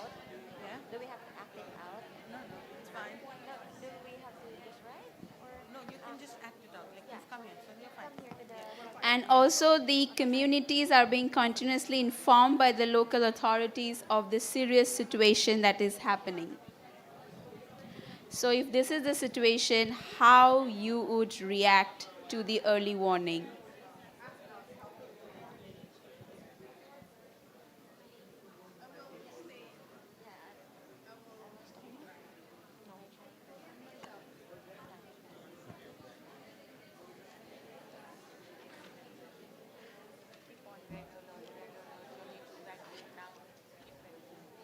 So you have a red alert of typhoon and for a flooding. You need to evacuate. You have a red alert for typhoon and flooding in Manila City, and you need to evacuate. You need to evacuate because of the typhoon and the flooding early warning, which is being shared by NDMO.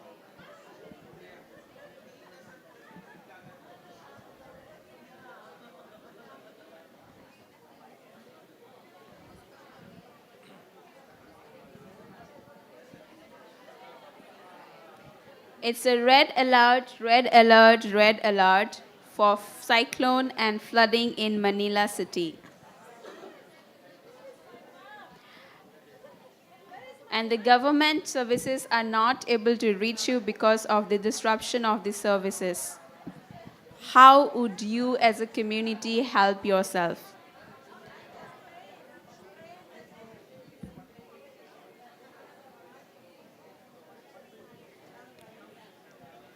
Red alert, red alert, red alert.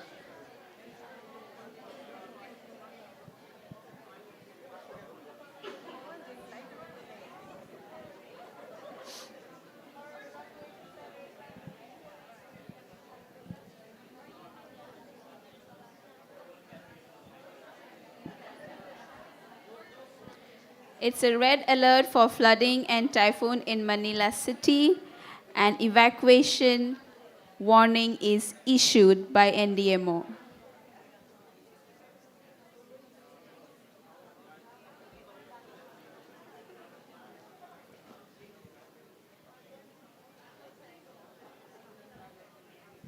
Okay, all good? Have you all taken actions because of the red alert? Yes? No? Yes?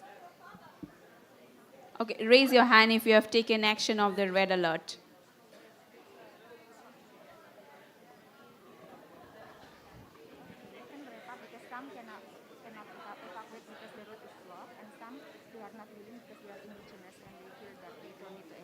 Okay, so that table raised hand. Yeah, I mean, they want to give response. Yeah. Okay. I think we can wrap up and Okay. Okay, okay. Okay, thank you. Yes, just stay where you are.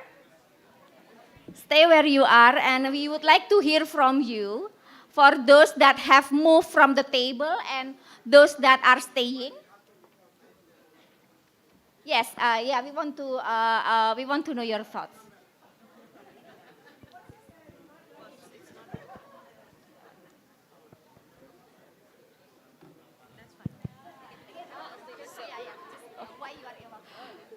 So we said this is a higher ground. So why did you evacuate to the higher ground? What leads to take this action? And I know you were visually impaired when you evacuated. Okay. So basically, when I was during the scenario, I was advised of my role, and then I put on the mask, so I couldn't really see anything. And I assumed during that time, if I was actually at risk, I would try and ready my stuff already for evacuation. And then afterwards, a neighbor went to my house and told me that we will be evacuating since it's very dangerous. She guided me towards higher ground. I actually could not see what I was. I'm very surprised that I'm here on stage, but yeah, she just led me to the stage and she said that I should sit down, so I sat down. So yeah, so basically, it was my neighbor who told me to get to the higher ground and guided me to the higher ground. That's it. Thank you. Thank you. Thank you so much. So shall we request the next character that we had is a lactating woman. Do we have any lactating women who came to the shelter, and we have anybody who is still in the audience with a lactating women character? Okay, two. Lactating mother daw. Anyway, so the situation I am reading right now, the context is I'm a lactating mother with a 2.5-year-old son or daughter. Sorry, it's a daughter. And then my husband is away, and I'm living actually on the 5th floor, but I'm helpless. I am not empowered. So what I'm already thinking right now is the solution. So we must empower women to be able to this lady to have power so she can do on her own and save her life and also her son. So I'm thinking of the solution because given the context, I'm helpless. The shelter is 5 kilometers away, and then the neighbor has only one bicycle, and then I really don't know where to go because they mentioned that the shelter is 5 kilometers away, but I don't know where it is. So it is completely clear that women are not involved during the preparedness, awareness, community-based early warning system of the community. So that's my situation. Thank you. And in converse, I think Sir moved to this shelter with the baby. Yeah. So, can you share your thoughts? Yeah, I think our scenario is the same that the previous was explaining. They're more interesting here that my husband, he is now at home. He is outside for the work. Suddenly, when the meteorology agency announced that there is a dangerous, what I need to do? I am just along with my baby, and my baby condition is fever. And I have no information for our neighbors. So what I need to do, I need to take care of my baby, that his condition now is fever, to the shelters. That's why I hold my baby and go to the shelters. That's my situation. So it means that the human, we encourage the human as strong as the men. When the emergency situation, no need to the men, but the women have the power to go. They find solution by themselves to the shelter. Thank you.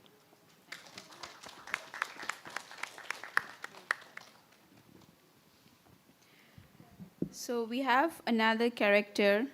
If you're a student, anybody got if you're a student? Student? Yes. I'm a mature age student, but you never stop learning, right? So my scenario is that actually I'm fairly well informed and paid close attention to the typhoon as it was developing, understood the risk and the impact that the typhoon has and when it would make landfall, so I was very well informed. I also knew about the location of this shelter, and I also had a desire to help others. So my task was to help neighbours to understand where to evacuate, but also to understand what their risk was. But I had a limitation that I could only tell 2 neighbours. So what I set about doing was using the knowledge I had, sharing it, and asking neighbours to come to the shelter, but also the ones that I couldn't bring with me, asking them to stay behind and tell others, to spread the word. So I think the message here is to be informed, regardless of your age. So there is an assumption that students are young, but I'm here to confirm that students are of all ages. But really, on a serious note, to be aware, but also to empower the youth. Most students are young, statistically, but to empower them to share their knowledge with others, but also to stay well informed and to share that knowledge with others in their community to ensure their safety. So thank you. Thank you so much. The next character we have, you are a tourist from UK who arrived in Manila 2 days back for a vacation.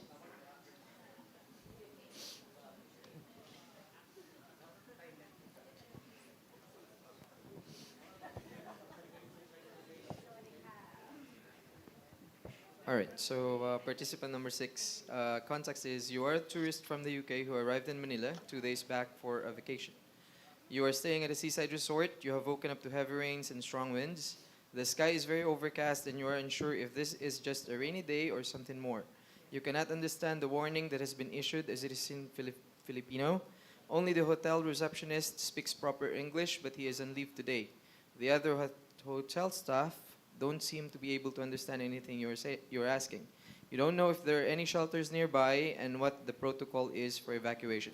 So for me, first and foremost would be use my phone if there's any signal. Search who is the agency that is involved in hydrometeorology in my location.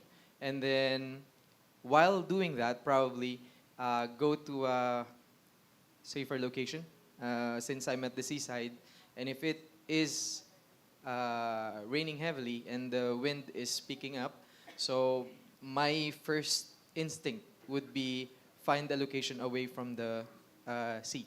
And then probably after knowing who's the agency involved in hydromet, my next task should be search if there is any online available data or information for the location that I'm in, because normally here in the Philippines, plans are uploaded online depending on where you're at. So that would be, I think, my 3 steps. Thank you. Thank you so much. Just a quick reflection. and a key maybe follow-up question. We had a higher ground. So if you would like to share why you haven't evacuated to the higher ground, which is not there in the paper, but when we gave the warning, it was there, and then internet service is disconnected. Okay. All right. Sorry, I didn't hear that. I was busy with this, sorry. So if that's going to be the case, and if there's no internet service, that would be my, my priority. It would be to go to a higher location and then probably look for a person there who could understand me, who would be able to give me the proper protocol, basically, for my location. That would be it. Thank you. Thank you. There's also one twist which we gave is that if the early warning is issued in Filipino and a tourist from UK, how would you respond? Okay, quickly to the next character, which we have a man who is currently at work, like all of us today. The power has gone off and your mobile phone has lost internet connection. The battery is running dangerously low. Okay.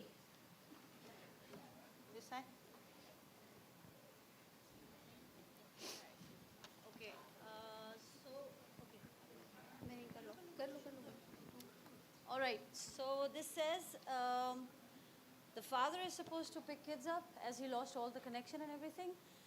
And only he consented to pick kids up in emergencies, which we believe the wife should have also signed the papers to pick kids up. As the nearest safe shelter is closer to the house, and some sort of early warning talk should have been happened in the neighbors so they could have helped the wife to pick kids up. And then we believe the info among local radios through radios or something should have been in the place. What else do you want to add? And local power group, as a neighbor power group, has to help the wife to find the nearest shelter. Yeah. And to inform her, as a helping group, to inform her that the strike is coming or that something could happen. Exactly. There's one more gap I would like to mention here. The father doesn't know what kind of emergency simulation exercises took place at school. This could have been communicated with the parents as well. That's it. Thank you. Yeah. You want to add? I also want to add some points because the children get some emergency simulations. So drills, this type of the drills to cope with these emergencies, everybody should have to do by yourself and the family as well, so that the situation can be handled easily. And one of the things, safety kit, it should be in every home. So that it can be used in this type of the situation. The situation is very tricky, and surely the male or female who is in situation in field in his life must be feel his or herself as helpless. So these are the takeaways, not only for sharing. It is a takeaways for ourselves as well. Thank you. Thank you so much. Actually, it's a very tricky situation. The idea is that if you're a man, if you're in office, you have to go to a shelter. You just have 5 minutes. So do you go back home to pick your kids and your wife because they doesn't know the way, or you evacuate with your colleagues immediately because you just have 5 minutes? So just a food for thought. We know it's a tricky situation. Okay, next, quickly on the next character is the elderly women. Anyone? Anyone got elderly women? Yes. Here. Yes, good afternoon. The situation or scenario given to our group or to us is the case of an elderly woman who is relying on the support of a caregiver. But the duty of the caregiver is only in the morning until nearly evening, 12 hours duty.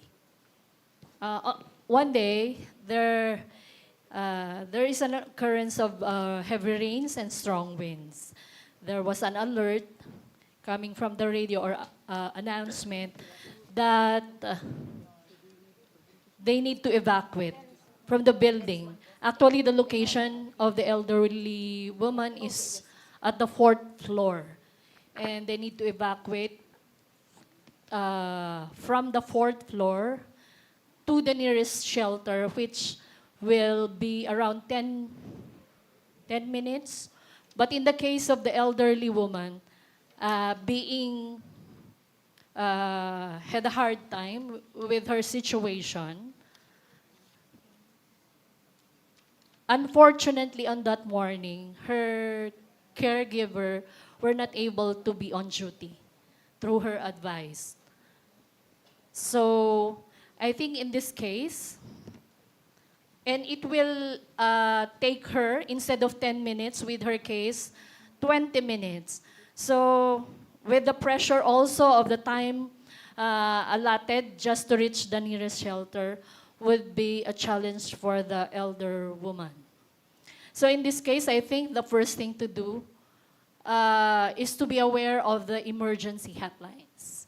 Because in this case, she cannot do it alone from the 4th floor going down to the shelter area with herself alone. So one immediate resort is to call for assistance to the right group or agency which she can reach for help.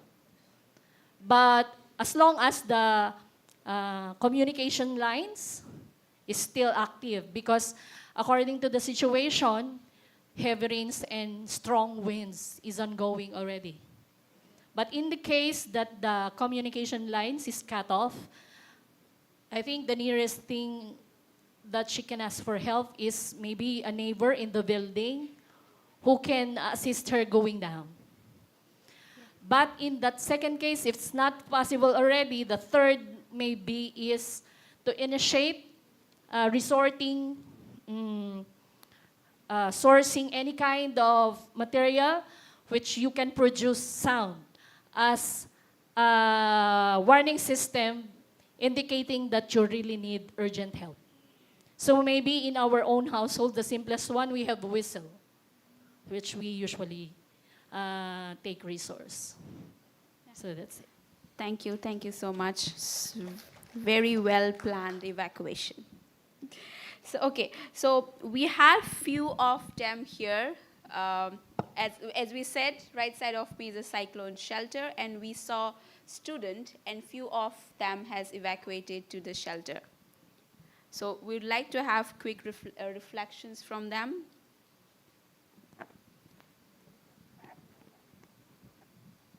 Someone who came to the cyclone shelter.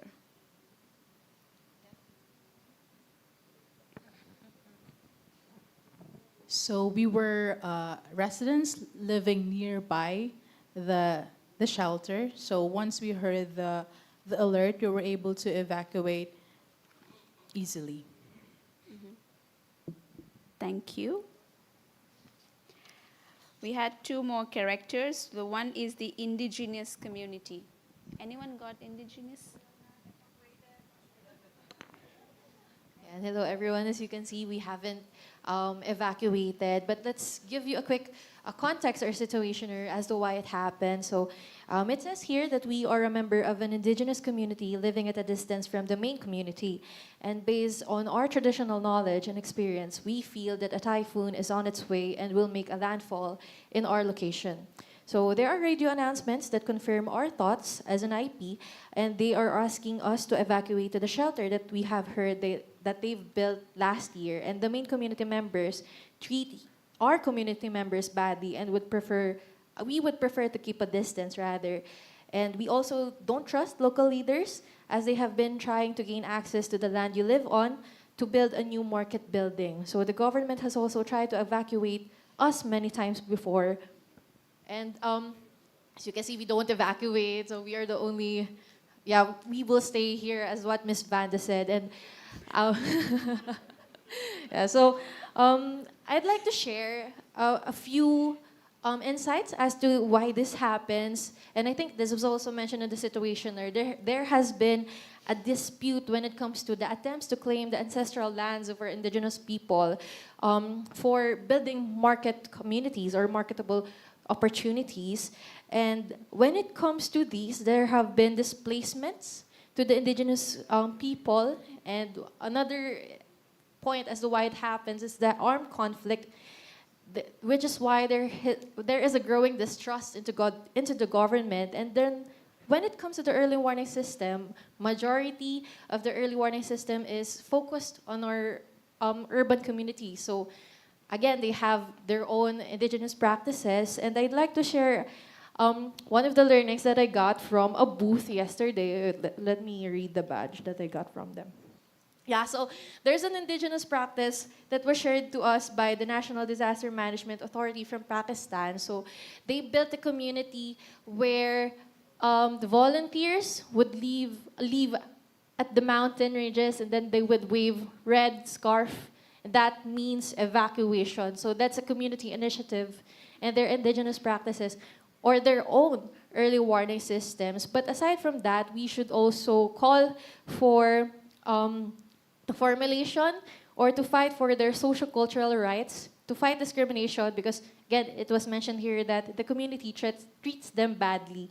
And yeah, they should be also included for the risk mapping and the formulation of the early warning system. Thank you. Thank you.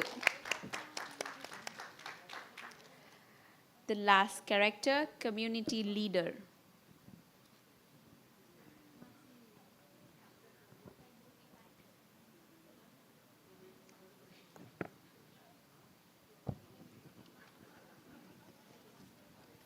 Good afternoon. So for the community leader, the context is the community is located in a low-lying area and is often flooded even when there is a moderate rainfall.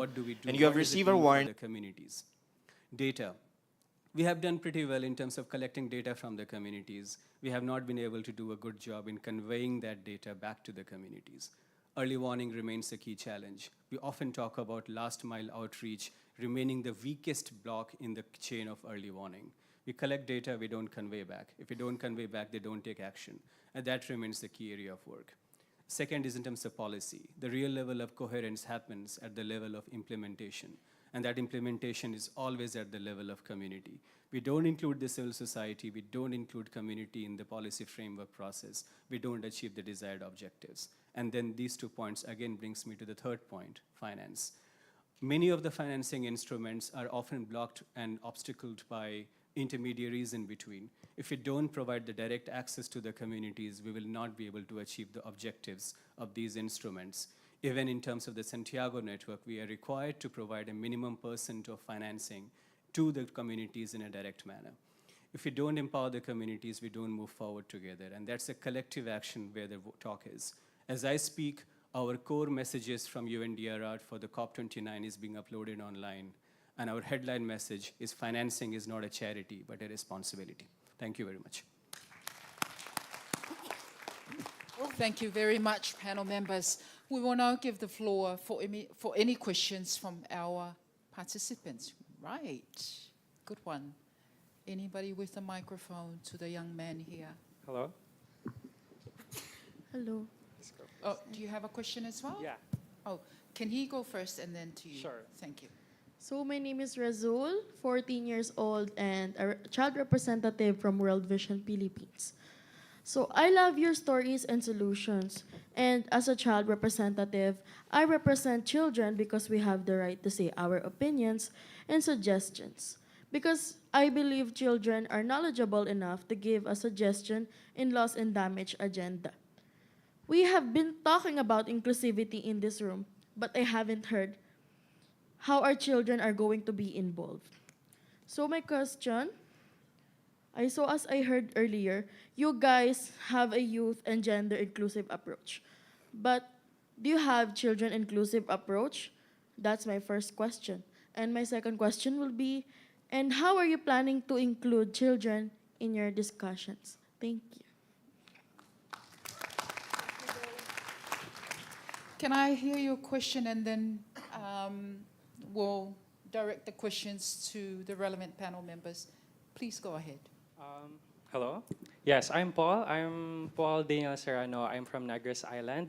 I'm a queer climate activist working with young people in my communities to empower them about climate justice, navigating the movement in Negros particularly. And my question would focus again on the loss and damage agenda. So how can young people, especially in grassroots organizations, work in solidarity with international bodies or national bodies to ensure that loss and damage financing reaches the communities that need it most? Thank you very much. Can I ask Anish to respond to the question from children perspective? And maybe I can ask Jerome if you can respond to the question on access to financing by grassroots. If you can go first, Anish. Thank you for this question, and I think this is very important point that you bring to all of our attention. As we know, children are the future of our society, and also it's a glass. It's a entry point to the nation's heart or the nation's leadership. As we begun from our childhood to adulthood in the transition to lead and to transform our society and country. So children are one of the major actor, along with the children, adolescent and youth group who advocate for the inclusive loss and damage agenda. So they have always been a part of the major group, and they have been included in the discussion shaping on the key policy recommendations that we often submit for the inclusive loss and damage issues to be reflected in the loss and damage discussion and negotiations. So it's about the inclusion of the stakeholder group that the children have been always consulted, always bring into the table, and also always being heard. So as you are also participating today, you are letting your voice to be heard towards all of us, that how children are needed to be included, and what is your perspective, or what is your need, and what is your issues and demands that you want us to hear. So that's what we always doing. So we are always trying to bring children through, and also to make them participate with the children, adolescent and youth groups, so that they can be alongside consulted, they can be alongside heard, and their priorities, their needs are to be documented, and also to be submitted for the broader inclusion in the loss and damage agenda. So it's about intergenerational dialogue too. So always the children have been a part of intergenerational dialogue.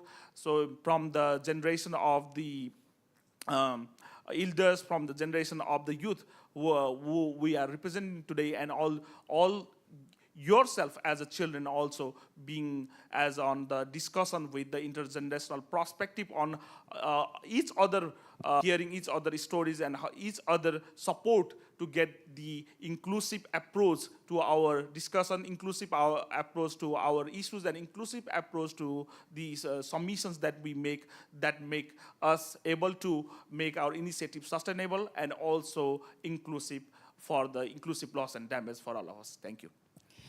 Thank you, Anish, for that response. I can also clarify, at least for the Pacific region, with financial support from the Government of New Zealand through the Loss and Damage Fund, as well as through the Government of Germany, through the Building of Loss and Damage project in the region, there will be conversations with youth, representatives in the Pacific region that will be held next year, including the private sector and civil society. I think it's been well articulated in Honourable Minister's official speech or remarks that the issue of loss and damage is not even well defined. It's not even defined under the UNFCCC. The reason why it's because loss and damage is different at the individual level, at the household level, clans, villages, islands. It's so different, right? So can I ask Jerome, please, if you could respond to the question around the fund and access by civil society, grassroots. Thank you so much for the question. In fact, allow me to articulate the answer by inviting everyone to refer to the thematic work streams of the WIMEXCOM. It's actually economic losses, non-economic losses, comprehensive risk management, mobility and action and support. Now, financing is actually a very unique, or it calls for unique propositions, really taking actions on the ground, highlighting the gaps and needs, defining the demographics. So with the advent of the Santiago Network and the Fund for Responding to Loss and Damage, we have the platform to optimize for the scientific and parameters assessment, how we can actually contextualize the fund and how to access it. There are guidance or technical papers that we will be issuing in time for COP29. And one of the more exciting issues here is that those technical guides are actually meant for actors on the ground, therefore really approaching how to address the unique situations on LND by our communities. And we thank our expert groups. I mean, Animesh can attest to that, how rigorous it is to pass upon the technical papers, vetting globally with academia. And that's another point I'd like to make. We cannot advance without the stability of the academia as being integral to the process, because that's how we make established the knowledge, the science, and capacity. Because finance is just throughput. The core consideration is what progress can we make. And as youth, we define history. Thank you. Thank you very much. Can I open up the floor for other questions? Oh. Very persistent young man. So Thank you. didn't get the answer that I was looking for. So I was actually, sorry, this is not to be laughed at. How do you include children and youth? Because last time I checked, children and youth are not similar. Children are 6 to 14 years old, and youth are 15 to 30, I guess. I think so. 35, yeah. So it's not similar. And the answer I was looking for is, how do you include 6 to 14 years old in your, I'm sorry, yeah, in your agenda? Because as I said earlier, we have a strong opinions about this, and we deserve to be heard. And yeah, that's it. Thank you very much. Would you like to? Yeah. And maybe Yeah. Tanya as well. If I may, but allow me to wear my national hat here, because as rep of the WIMEXCOM, I'm not wearing the national hat. But in wearing my national hat, and I'm saying this as a benchmark for the other countries as well, in our national adaptation plan, which was submitted early this year, we were approached by the Council for the Welfare of Children. And as government, we listened. And as government, we make sure that essential elements for the protection of children, you know, children, women, girls, children, that's how we build the continuum of resilience over time. That's a legacy building approach. And we appeal to that inclusive process by embarking on our parents, because that's the status quo. And then we go down a bit, the youth. But children are being protected through institutions that are created by law specifically for that purpose. And I think one clear answer is that how do we include children is we work with the institutions, whether government or non-government alike, to make sure that your voices, the collective ones, are part of the process. But as part of the Climate Change Commission, we'll make sure to invite children to listen to their raw voices, unaffected perhaps by politics, but the sheer aspirations of what they envision 20, 30 years to come. Thank you. Thank you so much. Maybe Tanya and then Michelle. So I just come from an Indigenous point of view, and that was a really good question. In another life, I also worked for a Crown Research Institute called GNS Science, which are New Zealand's advisors on geothermal, earthquakes, everything that goes like that. So we have programs running up and down some parts of our country, which include, and Māori separate the two as well.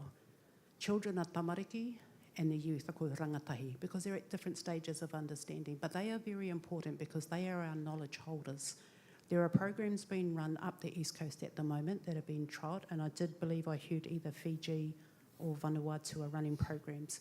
But those kids are the messengers and they are the knowledge holders, because we know that if we told their parents about loss and damage, it's through one ear and out the other. They're not conveying it back. But if the children are told that, and if the youth are told that, they're going to keep that in that house and remind their parents what not to do and what to do. So there's a lot of emphasis placed on children and on youth in New Zealand, and we just got to get those programs up and running. And we don't do it on our own. We ask them, how do you learn? How do you hold knowledge? Because it's no use us dictating to the youth and to children about how to do things, because, again, in that ear and out the other. Thank you.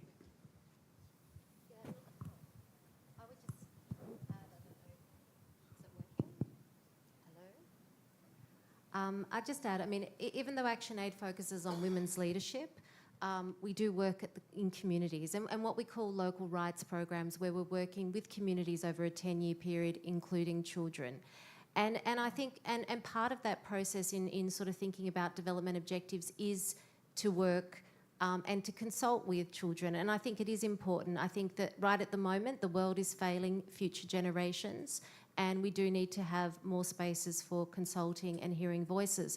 I think there's a reality, and I think, you know, this has been said by other speakers, that there are intermediaries speaking on behalf of children. I think what I hear you asking for is a greater space for, you know, children to be part of the conversation, to understand what's going on in these spaces, and to facilitate that. So I think it's a challenge to all of us to do better. Okay. Yeah. I want to add a little bit from a national government standpoint. And first of all, my view is different cultures, different mechanisms.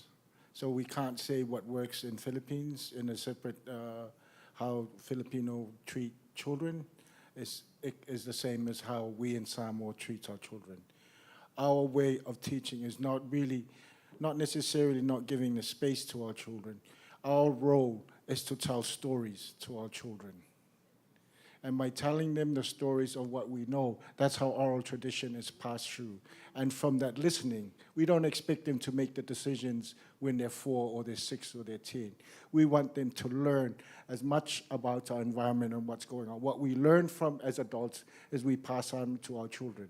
And that's the first part of us giving a voice for the children, because if you understand and know everything because of what we learned, then you will get to a position that you can be able, as you get to youth, then you'll have more, you'll expand your horizons and identify areas that you can provide input. So I can't say that we will be providing space for all the children in Samoa to come up and stand and say something. We want them to actually learn first. And it comes then to the action of youth. When I became minister 4 years ago, we didn't have a mechanism at the country level to ensure that our youth are represented at the international arena.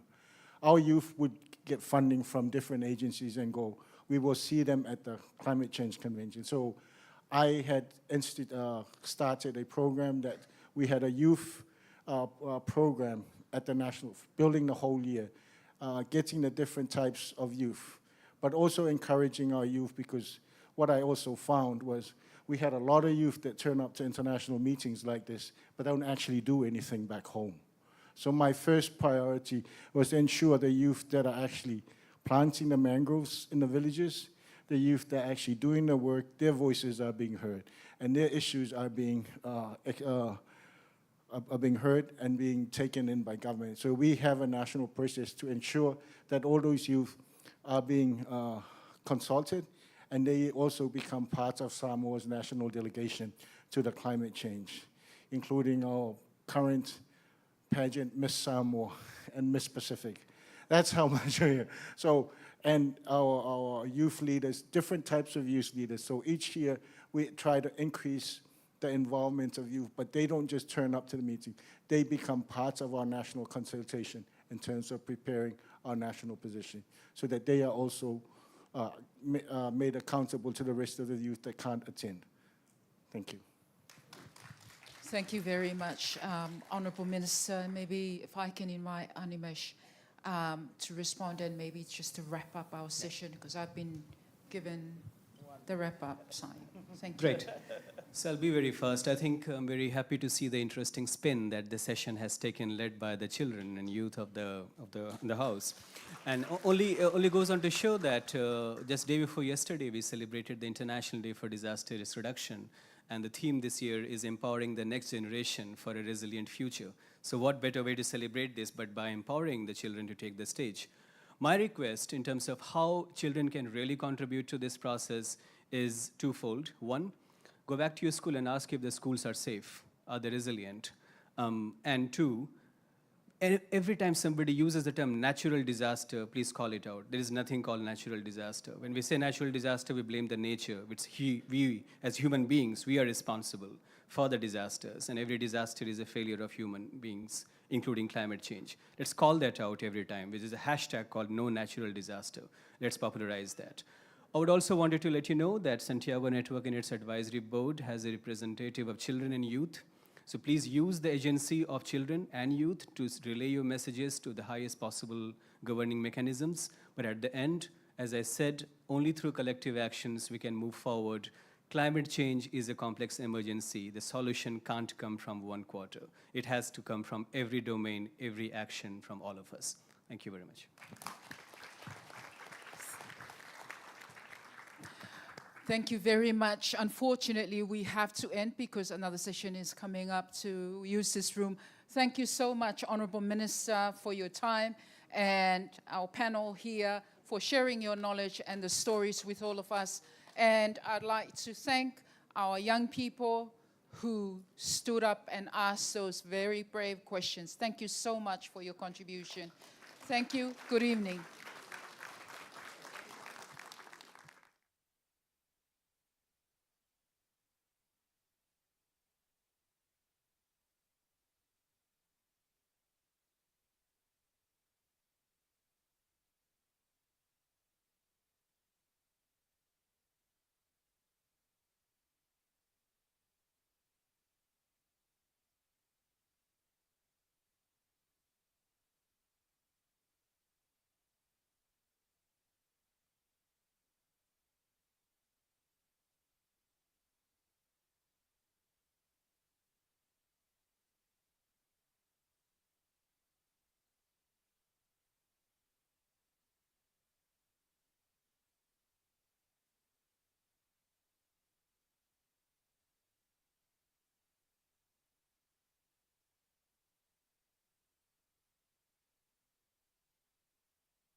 Of the intergenerational groups to support elderly people in community, and development of the village disaster risk management plans.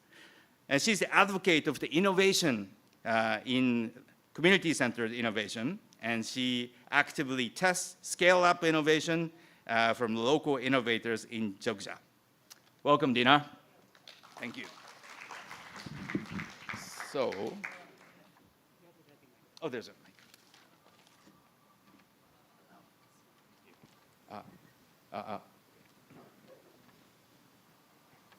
Sorry, Rex, I made you move.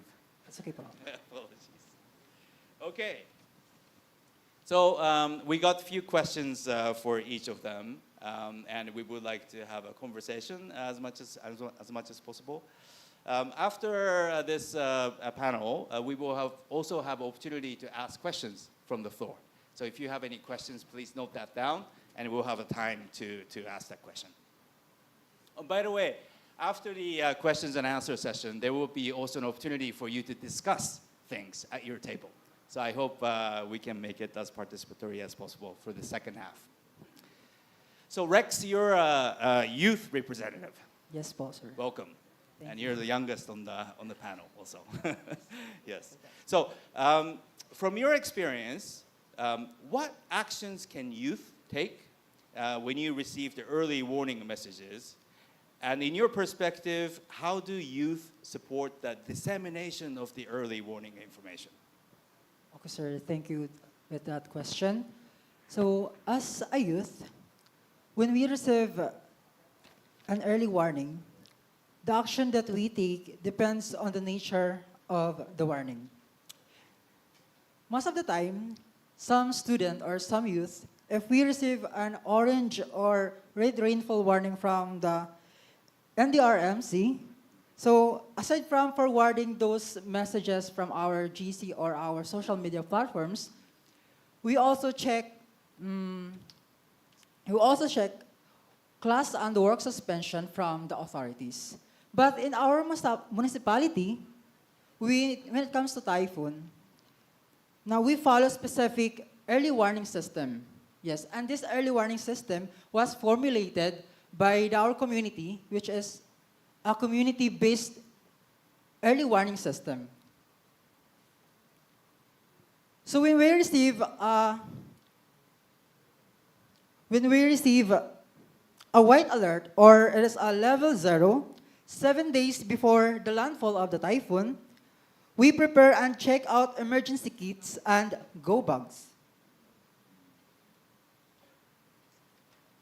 And when we received a yellow alert or an alert level 1, 3 days before the landfall, we joined the barangay council to do the bandelyo. A bandelyo is a way of information dissemination of early warning, wherein we use speakers and we announce the information by street, or we go to the far-flung areas, the setios or the barrios in our barangays.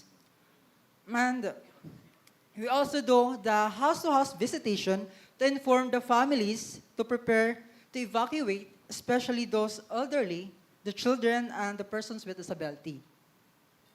And when we receive an orange alert or the alert level 2, 1 day before the landfall, we still do the bandelyo system, and we inform the public that the officials will enforce forced evacuation.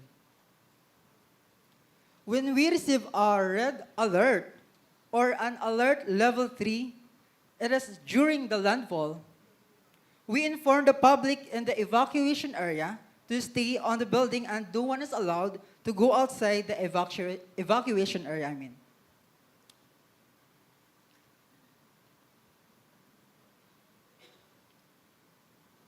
And the last one, I forgot to put on the slide, is the blue alert. So a blue alert, it is the safe level, wherein it is after the landfall. And we inform the public in the evacuation area that they are allowed to go outside and check their houses. And as a youth, in our generations, now wherein we have the access to the different social media platforms, to support early warning system dissemination, aside from using our social media platforms like Facebook, Instagram, and Twitter, I think that the best way to support this early warning dissemination is to integrate DRR discussions and topics to our youth-led initiatives and youth-led actions. This is the bundle system wherein the youth are the one who lead and initiate this activity. And we have tree planting and mangrove tree planting as an early action, because after the Yolanda, we saw the importance of mangrove areas and especially in protecting us from storm surge, because we believe, the youth, that nature-based solution is important. Mangrove trees, mangrove forests are most effective than our seawalls. And it is less expensive, but it is sustainable. Last one is, and this is the last one. This sexual reproductive health and rights na seminar, we do this as an early action because during and after the Yolanda, we saw and we experienced different kinds of abuses from the evacuation area. And we saw that we need to mobilize and empower our young women and women about their rights, of their reproductive health rights and their safety. Next is to integrate the early warning system and DRR in the basic life support, wherein we are empowering our youth organization, our youth members about the basic life support. And that will be all. Thank you. Thank you. Thank you, Rex. It's amazing to see so many things that you already do. I wanted to ask you one question, if I may. Sure. And this is not in the plan, so it's a surprise. But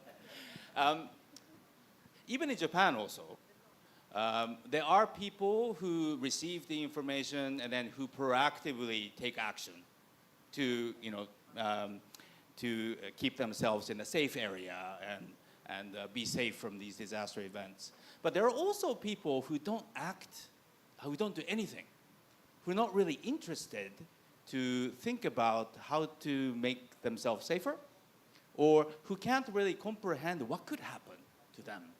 So I think you're one of the champions from youth groups, right? You understand, you take action, you take lots of action, that's amazing. When you meet with other youth who are not really interested in doing anything about disaster risk reduction, what do you tell them? Pardon, sir? What do you tell them? Like, what do you communicate to them in order for them to be more aware about disaster risks? I think that it's important, in early warning system, it's important to use the localization approach, because we youth, we are on the grassroots level. We understand the settings, we understand the experiences of our fellow youth, the community, and I think that when we talk and if we inform them, if we share the information, they will listen because they understand us also. Because there's an inherent trust between you two. Yes. Thank you very much, Rex. Thank you, Paul. Thank you. Okay, Emilia, you're next. Coming from Timor-Leste, Red Cross, welcome. To you, from your experience, what are the key challenges in reaching these early warning messages to communities at the front line? And also, you work a lot on preparedness, like preposition of the resources. How important is that, and how useful is that? Can you tell us? Thank you. Good afternoon, everyone. Before I go into respond to those questions, I will give you a bit background of Timor-Leste. Maybe some of you in the room already know about Timor-Leste, but some of you not. So Timor-Leste is situated between Indonesia and Australia with a total population 1.3 million. And we have faced prone to multi-hazard, for example, like flood, drought, landslide, especially more on the hydrometeorological multi-hazard.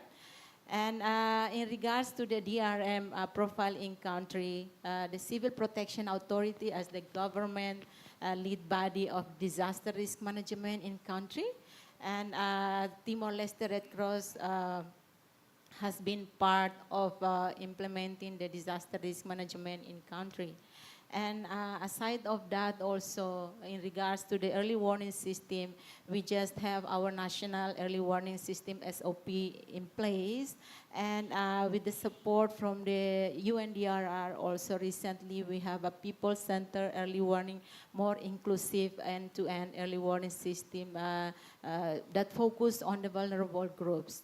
And just a bit background of CVTL, Cruz Vermelha de Timor-Leste, or Timor-Leste Red Cross. We are recognized by our government to the decree law, and then we do the humanitarian organization around the country. As you all know that in each of the country we have a Red Cross and Red Crescent. We do the same activity on the humanitarian activity, support the government because we are as an auxiliary to the public authorities. We support the government in all the humanitarian services. And in regards to the early warning system, we as a national service provider, we receive some funding from through the Green Climate Fund. We implement the community-based early warning system for the objective to enhance the early warning system for the hydrometeorological hazard for the build the greater resilience in Timor-Leste for the 5 years project. And we also recently signed MOU with the Civil Protection Authority and will be with the National Met Office that will be more focused on the disaster preparedness, anticipatory action, response, and recovery. So back to your question, we can think a bit in regards to our simulation exercise just recently did. We see the challenges already there. You know, when the alert is coming, and only few people that evacuated to the safer area, but some is still seated because they are confusion where they want to go, or maybe the capacity build is not enough for them. They didn't well aware about the warning that they received. That's why there is no action to take upon the warning once they receive. And I want to share here that all of the countries might face the same challenges at what we face in Timor-Leste. Because of the different contexts, we also have a different challenges that we face. The first thing that I want to share here in regards with the key challenges in reaching early warning messages to the communities at the front lines. The geographical situation. You know that Timor-Leste terrain is mountainous and with many rural communities located in remote areas that are difficult to access. And the second one is in regards to the limited communication infrastructure. The mobile phones coverage and internet access also are limited, especially in rural and remote areas.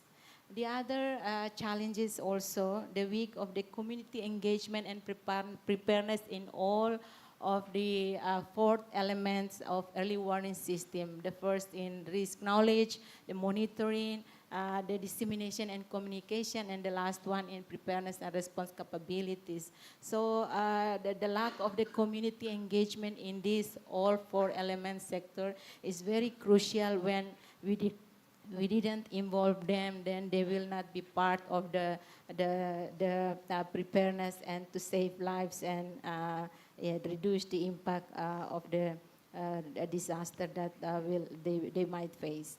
And the other constraints also related with the resources in terms of human resources, as well as the equipment and facilities that we have.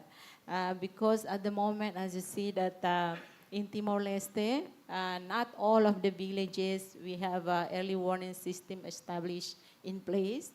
This is need ongoing efforts and support from all the government institutions, INGOs, and local NGO, from the donors as well as private sector to ensure that all the communities, all the villages need to establish the early warning system. They need to equip, have a capacity building, training them, and tested the SOP simulation when there is any disaster, how they can evacuate, how they will coordinate all these challenges that we face so far. And in regards with the facilities, at the moment, we have a lack of facilities and equipment. For example, like automatic weather station. This is not localized in all villages in Timor-Leste. That's why it's very hard to have a local weather information that is specific to the village or in sub-village level. And another thing also in regards to lack of the localization early warning system that not provide information tailored to the specific risks and vulnerabilities of the different communities. Just example that in one of the community in Timor-Leste, they believe the local traditional knowledge that they have.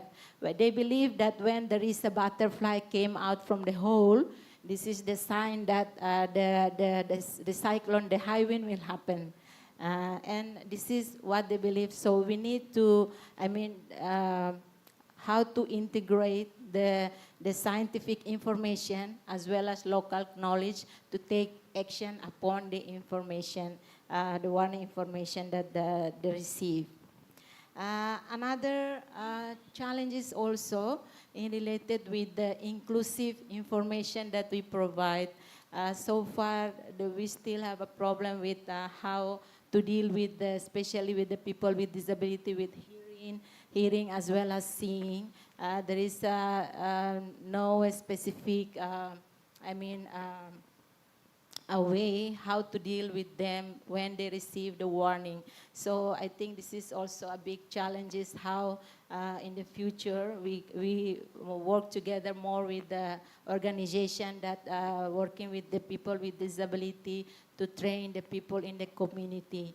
Another challenge is also the families are ashamed to talk that they have a member of the family, because our entry point of the disaster risk reduction in the community, we start with the vulnerability and capacity assessment. We do the mapping of all of the communities with the problem, disability, elderly people, pregnant women, as well as children.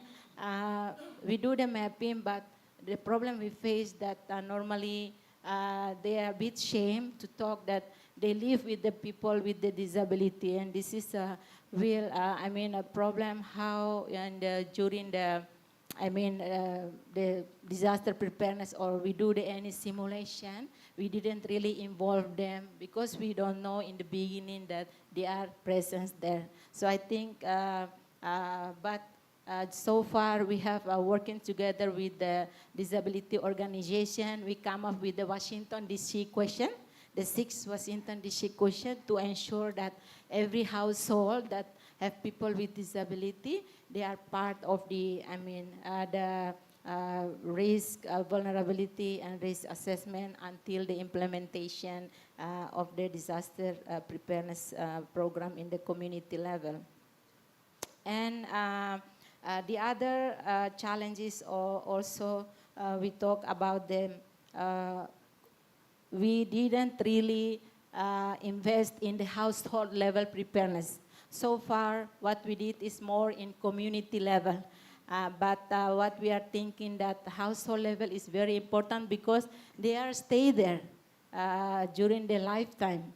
So the important is we need to invest in family disaster planning, list down all the contact numbers. They do simulation in the household level to test that when there is any disaster or receive any warning, how they can take action upon it. The other challenge is also the change of the government structure. Every 5 years, the government changes. So the capacity that we already provide in the 5 years back, we need to retrain again, so that the local government need to have a capacity in place so that they can mobilize, they can continue to, mobilize, coordinate with the community, especially community in the disaster-prone area. And another thing also in related with the donors driven. Some donors come with 1-year project, a 2 years project. This is a difficulty to have sustainability at the community level. So we are thinking that for the future, how invest in the long-term project, especially for the early warning system and anticipatory action, because we all know that anticipatory action just started in the last 2 years, and now all the agencies, government, even donors are invest more in anticipatory action. Yeah, I think this is all the problems, challenges that we face so far. And another thing also, this is the last but not least, information flows of the communities is still in challenging, because there we already have the flow chart of the once they receive information, how the information will reach the last mile. So I think the information flows to the community still in challenge due to inadequate to the facilities and support mechanism that are in place. I think this is the key challenges that we face so far, but I know that we are all in the room, we have a different challenges. We will do the discussion during the question and answer session and breakout session. Thank you. Thank you. Thank you very much. So, for the donors who only provide single-year funding, what's your message? You don't have to look at them, you can look at me. Yeah, as you know, not only Timor-Leste faces this problem, but in other countries also, donors come with 1-year funding or 2 years, because we want to change community behavior at least 3 to 5 years. Support from the donors to the community to increase their resilience. And my recommendation is there is a donor need to be coordinated. All the donors, international donors, need to be coordinated each other. Maybe the other donor that come with the 1-year project, they need to coordinate with others. Maybe they have a plan to continue there, so that we can see the sustainability there. Otherwise, 1 year we cannot change the community behavior. Thank you. Thank you, thank you. So longer-term commitment is important. Thank you. All right, Henry, welcome. To you, I wanted to ask, so what should be done to make early warning system more disability inclusive, accessible and actionable? And also, what the disability organization can contribute for more inclusive early warning system, and what support is needed to make that happen? If you can share your ideas, it'll be great. Okay, thank you for your question. Okay, thank you for your question. I'll try to reflect on my experience, especially in Magelang, that have two main hazard. There is volcanoes eruption and landslide. We know that there are 4 principles of effective and inclusive early warning system. First, we will talk about disaster risk knowledge. As person with disability, almost we know about information and knowledge about disaster we got from workshop. In fact, some person with disability seem to less enthusiasm during the activity that's delivered in workshop format, because sometimes it's lack of accessibility. Because in the workshop just provide PPT slide, not in accessible format. For example, they don't provide screen reader friendly, or they don't give enough support for deaf with sign language interpreter. And maybe we can do more others mode rather than use workshop. For example, coaching or mentoring, because people-centered is quite better than in group. Also, we can equip with storytelling because it gives more chance for person with disability to express their experience freely without or no worries about a lot of jargon about international, national, and local regulation. Or I think it's make people with disability can show what they know about their life. And move to the second, it's about forecasting and monitoring. Yeah, I'm happy when, as a chairman of Vidakama, I have chance to be invited in ceremony when installing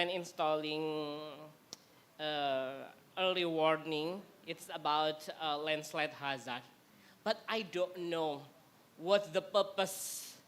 I attend the ceremony because they don't give me the exact position in the early warning mechanism. Maybe we can discuss more about it later, because it's very hard how to encourage or involve person with disability in forecasting or monitoring. It's sometimes fancy for me and my community. And the third is about dissemination information and communication risk. Yeah, there are inaccessible format for a certain type of disability. For example, for me as a person with visual impairment, sometimes it's quite hard to know about the message. But we don't think if we have to share every single kind of disability. Maybe we have to think about intersectionality with provide multi-format or multimodal media. Or in simple way, we can consider everything that we have. For example, we have a gadget, and in our gadget there are accessibility menu. Why we don't use it? And in social media like Instagram, there is alternative text. If you post and put alternative text, it will help person with visual impairment. And talking about website, in global level, we have the abbreviation is WCAG, or Web Content Accessibility Guideline, and now version 2.2.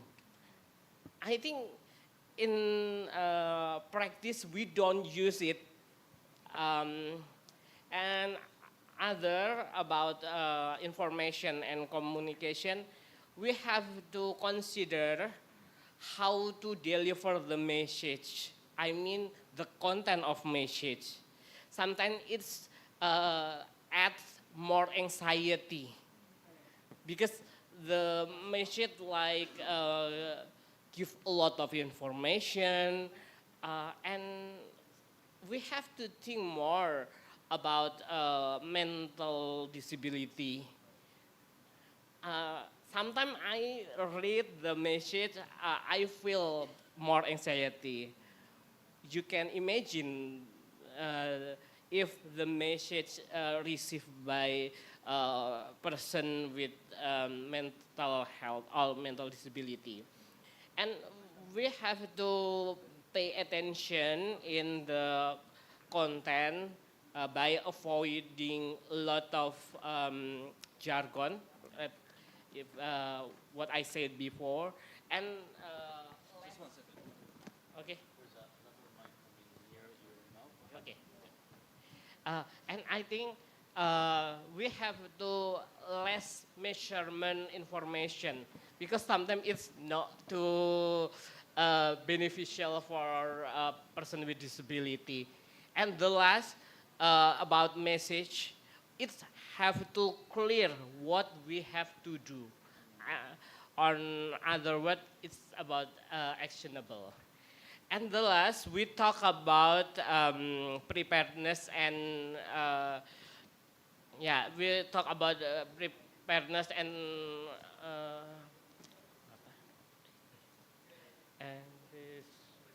this yeah.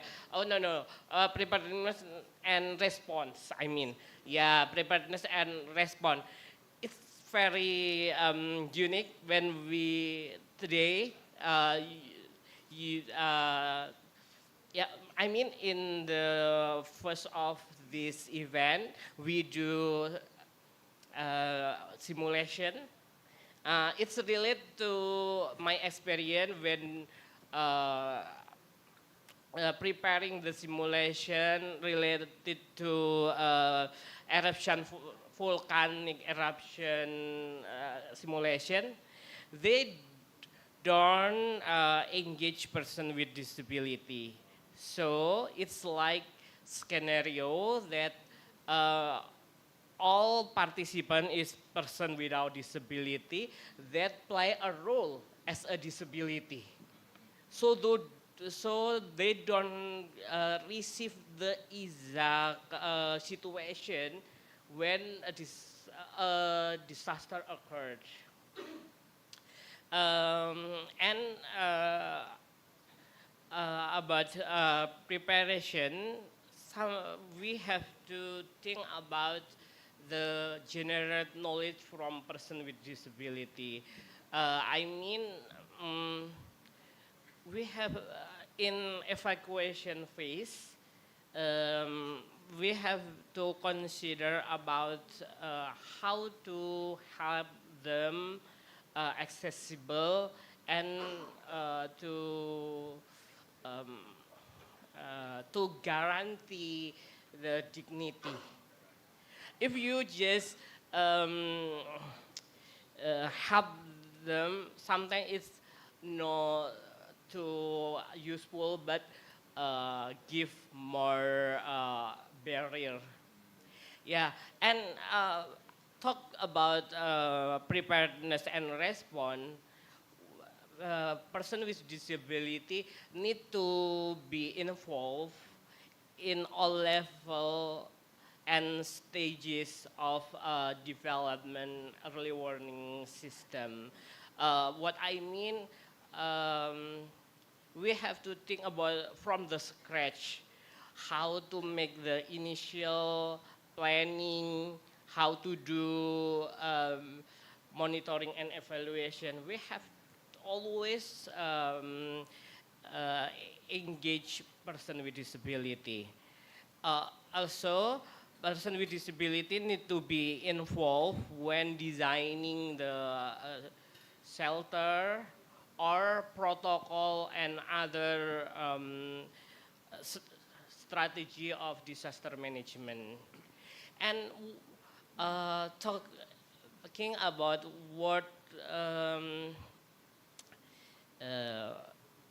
yes, we will talk move to OPD. I mean, Organization of Person with Disability. We can support for some. I mean, we can contribute in providing data. yeah, providing service for rehabilitation, because disaster and disability have a relationship. When disaster occur, maybe maybe the number of people with disability will arise, or the accessible facility damage and inaccessible. Yeah, and the last is we are the champion in our community that understand about disability issues. And what we need to present or uh, to yeah, sorry, what's your question for So, the second? Yeah. Second one Sorry. was What needs? what disability organization can contribute to more inclusive early Yeah, warning and- system, and you were saying you are the professional about disability. Yeah. So ask us, right? Yeah. What's DPOs need to? Yes. What support do you need? Yeah.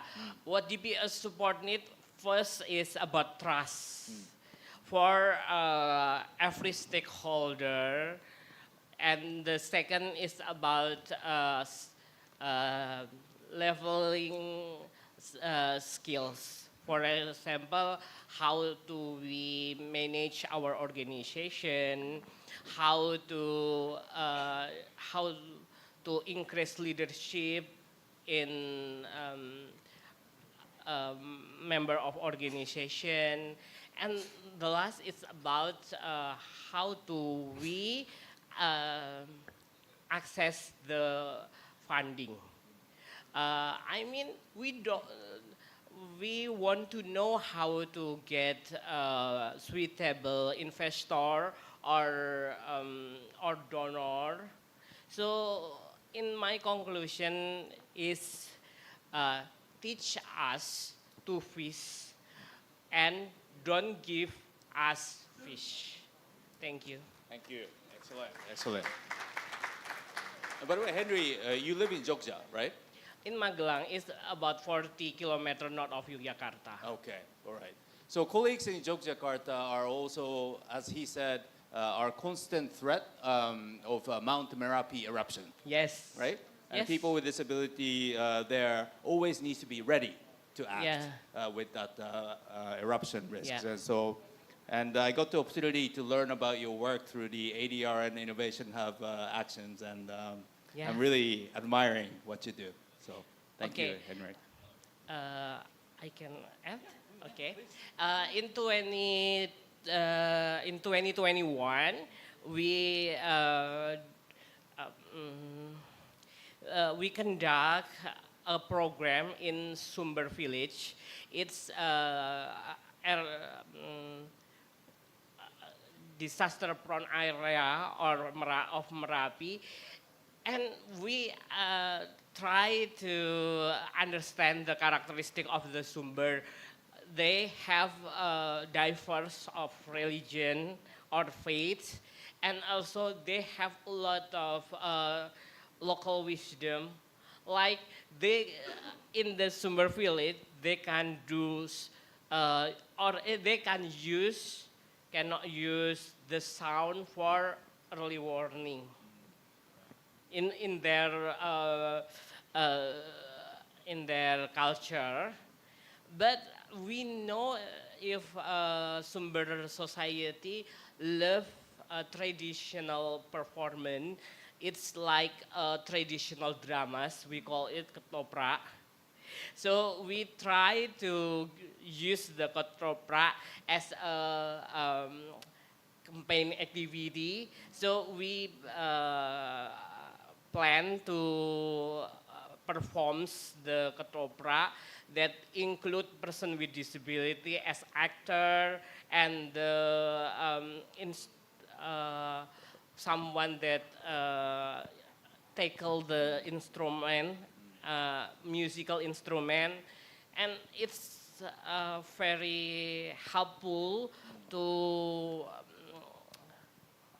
to make the environment that people with disability, elderly people, how to interact each other during the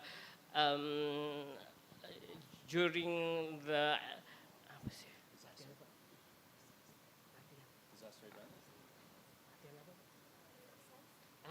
During the exercise, during the exercise before they perform, because we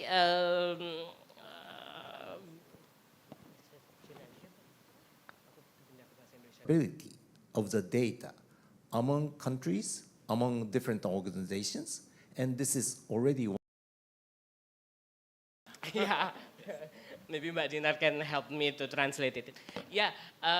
Kita di situ mencoba untuk menggunakan ketoprak sebagai cara untuk mensosialisasikan PRB inklusi. Sorry. So Vidakama use ketoprak as methods to promote about disaster risk reductions at their area. Ya, sejak dari awal latihan itu sangat bermanfaat untuk mereka bisa saling berinteraksi satu sama lain, saling mengenal bagaimana karakteristik penyandang disabilitas, lansia, dan orang dari berbagai jenis kepercayaan atau agama. So they use this ketoprak to they can interact to the others. They know about the others. They know about the barriers of people with disability. For example, people with disability with blinds can know about the people with disability with the others. And they can know about the barriers. Nah, setelah proses persiapan selesai, since beginning, after the finishing the process, ya mereka mempertunjukkan atau perform di satu malam di tempat yang sudah dilengkapi dengan berbagai jenis aksesibilitas. They perform in a stage, but the stage is the stage is accessible for them. Ya, karena di situ kita di Jawa sebutnya pendopo atau sebuah ballroom yang sudah ada guiding block-nya, sudah ada RAM, dan ada interpreter saat drama itu dilaksanakan. Yes, actually they perform at a traditional Javanese traditional house because you know Javanese traditional house have stairs and the other things. But at their project they provide for the accessibility. There are like RAM, there are like interpreter. They provide for examples a sign language interpreter. Dan intinya dengan menggunakan budaya yang ada bisa menjadi alat untuk mempromosikan PRB inklusi, termasuk early warning system. Yes, so Henry said that culture can be promoted to promote for early warning systems, including disaster risk reductions. Okay, thank you, Henry. Thank you very much for your insights. Thank you. Emily, yes. To you, it's more related with gender-responsive early warning system. So, do women experience disaster or early warning message differently, or and also what are the top 3 priority actions required from your perspective to make early warning system more gender-responsive? Magandang hapon po sa lahat. Good afternoon, everyone. Before I answer the question, allow me first to introduce my organization. Sure. Our organization is Kababaihang Bataenyo para sa Kalikasan, Karapatan at Pagbabago. Kabaro. In English, it's Women of Bataan. Bataan is a province in the Philippines, which is for protection of environment, rights, and for the change. So this is a province organization of women composed of youth and students community women, community fishers, women fishers, farmers, women workers, and workers' rights advocates and professionals in the province. Kabaro is working to promote and protect women's rights and welfare, gender equality, women's empowerment, and environmental justice through awareness and education, campaign, women's organization, and policy advocacies. So about the question to how do women experience disasters at early warnings is differently. Apart from from the natural disasters, we in Bataan have been experiencing the impacts of human-made disasters. We have been experiencing disasters such as recent the oil spill disaster and the pollution caused by the coal-fired power plants operating in near our communities. Because of structural inequities, the impact of disasters to women is more complex. Particularly, in our experience, the women carry the heaviest burden during disasters as it illuminates the socio-economic, cultural, and political inequities that women experience. For example, when disaster strikes, the women cannot just leave and evacuate because they don't have money as they are left at home and to tend their children and stay at home. Because they lack of money, the need to store for emergency food ahead of the disaster is difficult despite the need to do so. Another example is the difficulties that women face during disasters, especially maintaining hygiene and their reproductive needs. Given the evacuation center usually don't have clean and hygienic toilets, women are prone to reproductive health issues, especially to those who are having menstrual period or are pregnant. Also, potential risks for gender-based violence such as sexual harassment and abuse are likely to happen in evacuation centers where the women are vulnerable. Also, domestic violence is likely high during disasters.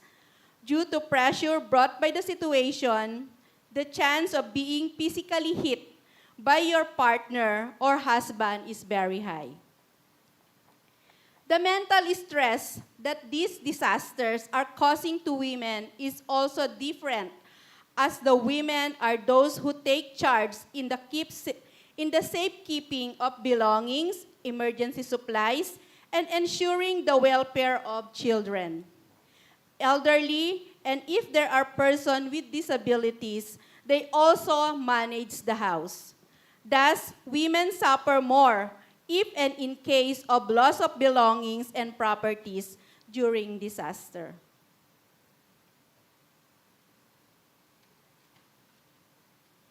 Even during relief distribution, relief assistance are provided to men as the heads of the family and not to women. Even sanitary napkins are not belong to the relief. Likewise, the early warning systems provide substantial information in order for women to be prepared for the risk of a disaster. And we believe that preparedness is key factor in determining our anticipatory action. It is relies on the awareness of the risks and hazards. Thus, in our experience, in our women leaders who are proactive in documentation, data gathering, analyzing the data and information, and engaging the local government units and agency, as the men are always out and sometimes are embarrassed to do the work. The women oftentimes are the first to be aware on the risk because are more engaged in community compared to men. So in terms of news information, the women are the first to get the information. They are also ones who often solicit resources for the community and for their families. The information they get then transferred by word of mouth and used during the forecasting and installation or implementation of early warning system. The women also are the ones who often solicit for the communities and their families. What also significant in the participation of our members in the communities in developing the warning system, what messages are we going to communicate? And what channels are we going to utilize to transmit the information or the messages? Likewise, communicating a feedback is also asked from the sectors and communities to ensure the real-time information and shared and for the response to be relevant. Excellent. Thank you. Thank you very much. Thank you. And this role of women and leaders who are women, I think is fantastic. You know, yesterday, ADRN held this local leaders forum where the 4 local champions were awarded. Out of the 4, 3 were women. 3 were women. And you demonstrated the example of these leaders who are women in the community who are trying to break these barriers for the entire community. So really hats off to all they do, all you do. And we would love to learn more from them, their experience as well. But thank you, Emily, for sharing your perspective. Dinar, by the way, thank you very much for translating earlier. Sorry. So you're from Yakam Emergency Unit. Yes, right. So NGO, CSO. And what are from your perspective, what are the roles of CSO for end-to-end early warning system going to the last mile? What are the challenges also that you see that hinders the communities to understand, comprehend, and take action after getting that warning information? Yes, thank you for the opportunity you give to me. Actually, if I want to tell about roles of CSO, especially at early warning system and the challenge, maybe I can tell you 1 day or 2 days because I think it's very long, right? So that I will make simplify about the roles of the CSO. I think CSO have a significant roles on the end-to-end early warning systems. Why? Because we are engaged with community. We work together with community. We work together with governments. We work together with private sector, academicism, and also with people with disability organizations and local organizations. And it's why we have our roles to address the problems at the local area. And I think actually CSO bring critical local knowledge. CSO also bring community trust, and also we collect on the ground capacity. So making us pivotal in every phase of an early warning system. So maybe I can make 2 roles, at least. We have 2 roles. The first is CSOs as a catalyst, capacity strengtheners, and collaborators. Actually, we play important roles to speed up an all society approach for resilience. For examples, maybe a lot of CSOs here, and we always facilitating and support local organizations to do local actions. And it's why we always map communities' capacities. What's the gap, what's the challenge, addressing in early warning systems. And it's why communities say they think that early warning system is not accessible for them. Women said they don't know about the early warning system means about. And when, for example, like flood, women, they don't know about the science. What should they do? And it's why it's also difficult to be monitored by them. And sometimes early warning system is too expensive to build. So like a community, they can't, because they don't have like a lot of funds, so they cannot develop by them. And Yakum emergency units, through community-led innovation partnership, or we call it CLIP, we collaborate with people with disability organizations. We collaborate with women organizations. We collaborate with faith-based organizations at local levels. What they do to manage the local fund or innovation funds. They map about their risk.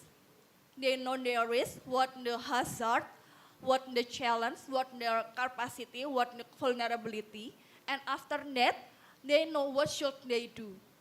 And the action plan is develop early warning systems.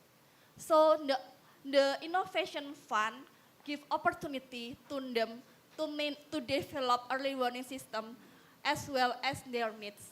Because for examples like Mas Handri said, sometimes the early warning system, a lot of early warning system provided by governments, but sometimes it's not accessible because about the language, the language and the accessibility of the early warning system.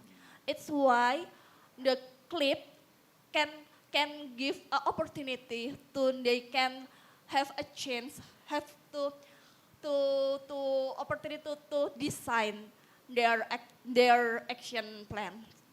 And for example, at Yogyakarta, like a faith-based organization, they established for early warning system for floods. They have like sirens, so when the floods, so when they know rains and heavy rains, they know about the alarm and it will be sirens. And the older people know about them and they know what they should to do. And also through the community-led innovation partnership, like people with disability organization, we call it Divagana, they establish like Divgandes.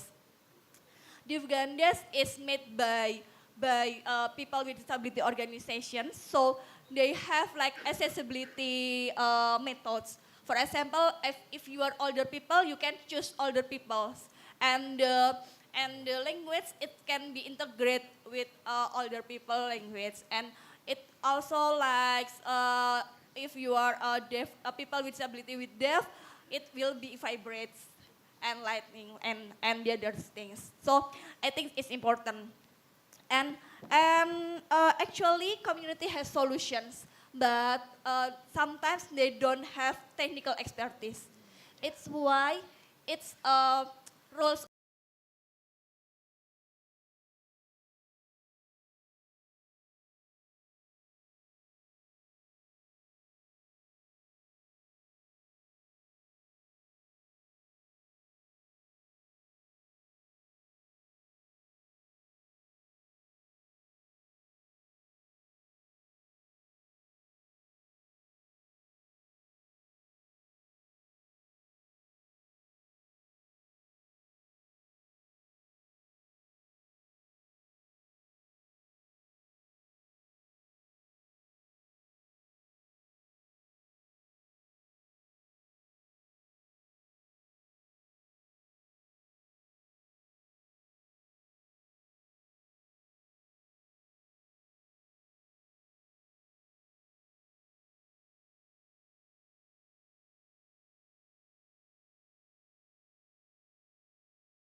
itself. There's been anecdotal evidence that mangroves can also protect your coastline, right? But where is the research on that? Who has done it? Are there experiments that have worked across countries? So part of the responsibility of a coalition such as ours is to say, seawall may be one of the solutions, but here is another solution that's actually cheaper, that offers you multiple benefits, because if you have a mangrove, there's a greenhouse gas emission to it, there is livelihood opportunities around it, and so and so place has done it.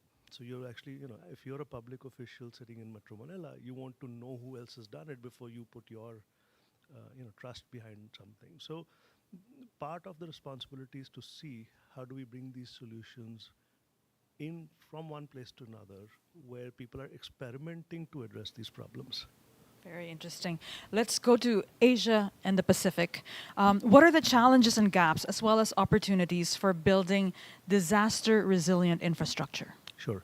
So given that we are building a lot of infrastructure, the numbers are something like the amount of infrastructure we will build in the next 20 years is what we have built over the last 200 years, right? And a lot of that infrastructure is going to be built, upgraded in this region. So then how do we, knowing that, every year we lose about 4 to 6% of our annual GDP growth because of losses related to disaster. When you aggregate your disaster, the impact from cyclones, floods, heat, all of these events, when you aggregate the amount of losses, the numbers exceed, $800 billion globally. That's the amount of risk we are carrying. Knowing we need to invest in infrastructure, how can you make those marginal improvements, which are really the opportunity at this point? Let's say you're building a transmission tower for your telecommunication system, and wind speeds are changing, because that's what the predictions are, that wind speeds are changing. Well, what do you need to do today? If you invest that $1 extra, but that allows you to save your tower for an extended period of time, that gives you much more returns than that $1, right? So this is the opportunity to start bringing those kinds of innovations into all kind of infrastructure systems. So we're looking at power sector, we're looking at telecommunication sector. We're also looking at roads, airports, seaports, to try to see what are those marginal improvements you can make, so that your understanding of future risk is part of your current estimations. And you can make those marginal improvements so that you're not losing that infrastructure ahead of time. So it's really disaster risk reduction as an investment. Absolutely. Okay. Let's talk about real-world samples based on your work, maybe for urban areas and then island states. Could you give us some key considerations on resilient infrastructure systems? Sure. I'll give you an example that I often use, which is from the Kathmandu earthquake. Mm-hmm. You remember 2015, there was a massive earthquake in Kathmandu, and the images were devastating. When you think about the buildings that collapsed, etc. I happened to be in Kathmandu that day. And I happened to be hiking in the hills around Kathmandu, and when the earthquake happened, which lasted for, I think, close to a minute, I was overlooking the valley of Kathmandu. So I was standing, taking photographs, taking videos, and I could see dust clouds rising in the valley. So my imagination was, this is a big earthquake, this city is destroyed. I made it down after 3 hours, and what I found was that 1 out of 6 buildings collapsed, but 5 buildings were standing. And the 5 buildings that were standing were because there was a new building code that was being put in place, and people had invested in upgrading. So even though it was a catastrophic event, the amount of destruction that happened could have been much worse if those building codes were not in place. And to me, that's a good example of resilient infrastructure, resilient buildings, because you've addressed the risk of earthquakes in your building stock. So that's one that comes to mind immediately. That's interesting.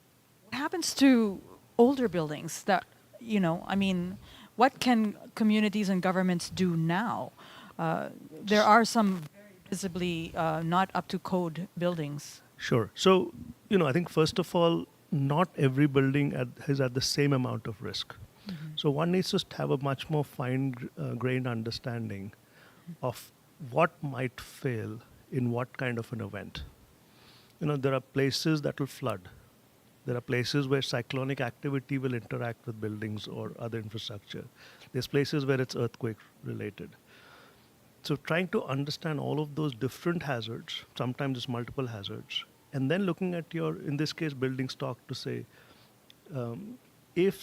where are the points of failure? Is it because it floods and you've got all of your electrical equipment on the ground, and the moment it floods, you're losing power, etc. So, often in hospitals we do that. We go and see in hospitals, where is your infrastructure that could, fail during a flood located if that hospital is in a floodplain. Now, when it comes to buildings and earthquakes, it's very hard to upgrade every building to the building code that may be extensive. So then you have to make decisions to say, what is there something bare minimum that I can do, or I can, as a government, provide a subsidy to people who are actually, living in these places to say, can you make some upgrades? Sometimes that's an option, sometimes that's not an option. When that's not an option, and India did this with cyclone activity along the coast of Odisha. They couldn't upgrade all the buildings, but what they did is create shelters so that when there was a cyclone coming, people could at least go to a safe place. The amount of investments required sometimes for resident infrastructure can be so difficult to actually put in place that you have to find other solutions. You have to find solutions where you're not losing lives, where you find solutions where you can make marginal improvements. You make decisions, you prioritize. You prioritize your schools, your hospitals, then other forms of infrastructure.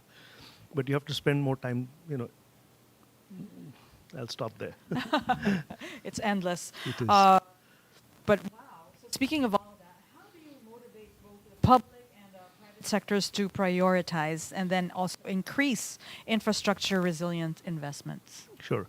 So with the public sector, the argument we usually make is that, you are already responsible for your roads, you're already responsible for building certain kinds of infrastructure.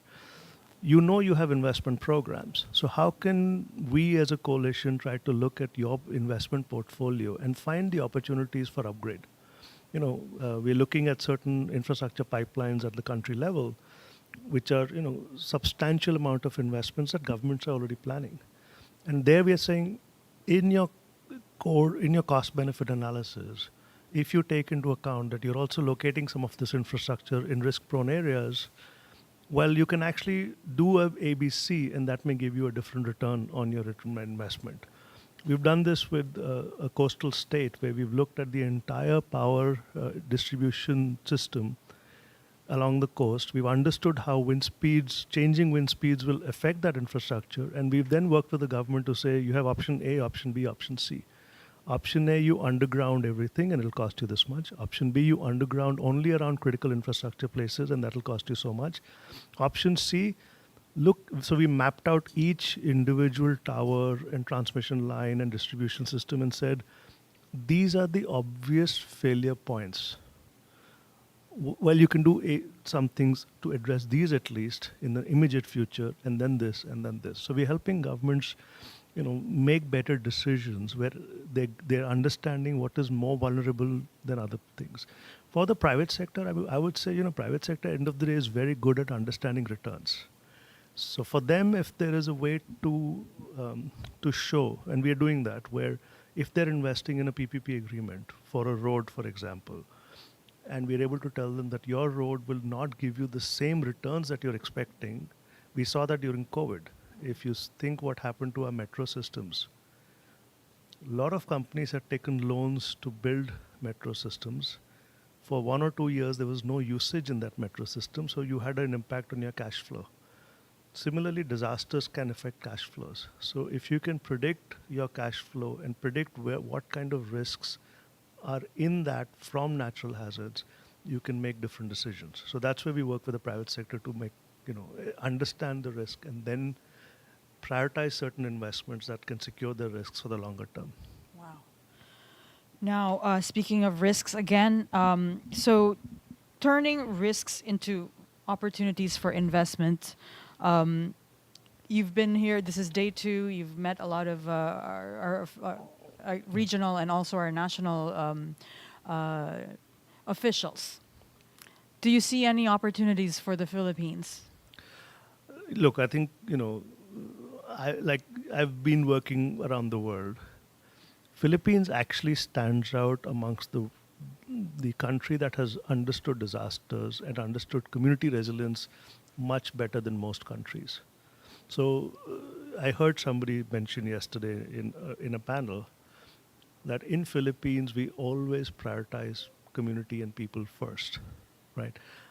And I think that's, to me, the lesson for everybody else. I'm sitting here and I've been talking for the last 8 minutes, but I have not mentioned people. That's a lesson for me to take away. Infrastructure is actually for people. So getting people involved in upgrading, getting people involved in these decisions, because end of the day it affects their lives, is a lesson that Philippines often offers to the world. To me, that's the opportunity. I can't go beyond that. In 2 days, there's only so much I can hear. But to me, that community perspective, the community, the opportunity for always thinking about people first. What are the most basic needs for people? And how do you make sure that when you're thinking about resilience, you're trying to address those most basic needs first, whether it's water, whether it's energy, so that when there's a hurricane, when there's a disaster, these basic things are always going to be there, no matter what. And that to me is like my lesson from Philippines at least. Wow, very well said. I also learned from you on that. Thank you. Well, thank you so much for this very informative discussion. And the Philippines is not yet in CDRI. Not yet. And we're waiting for them to join. Waiting for them to join. Okay, we look forward to that. I hope for that. I've learned a lot from your organization and from your experience working on infrastructure and investing in disaster risk reduction all over the world. Thank you so much, Mr. Amit Prothi. Thank you so much, Ms. Daphne.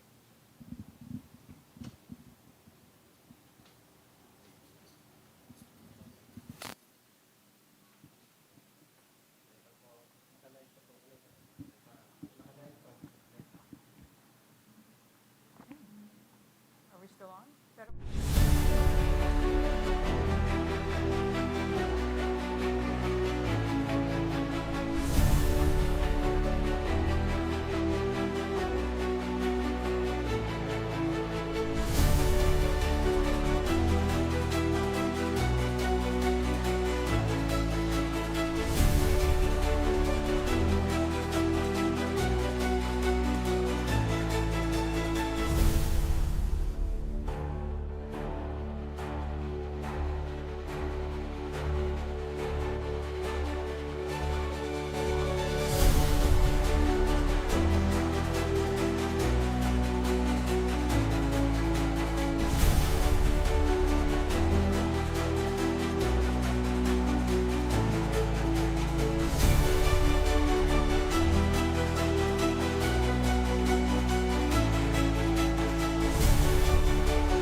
2004 Indian Ocean tsunami was a wake-up call to the world.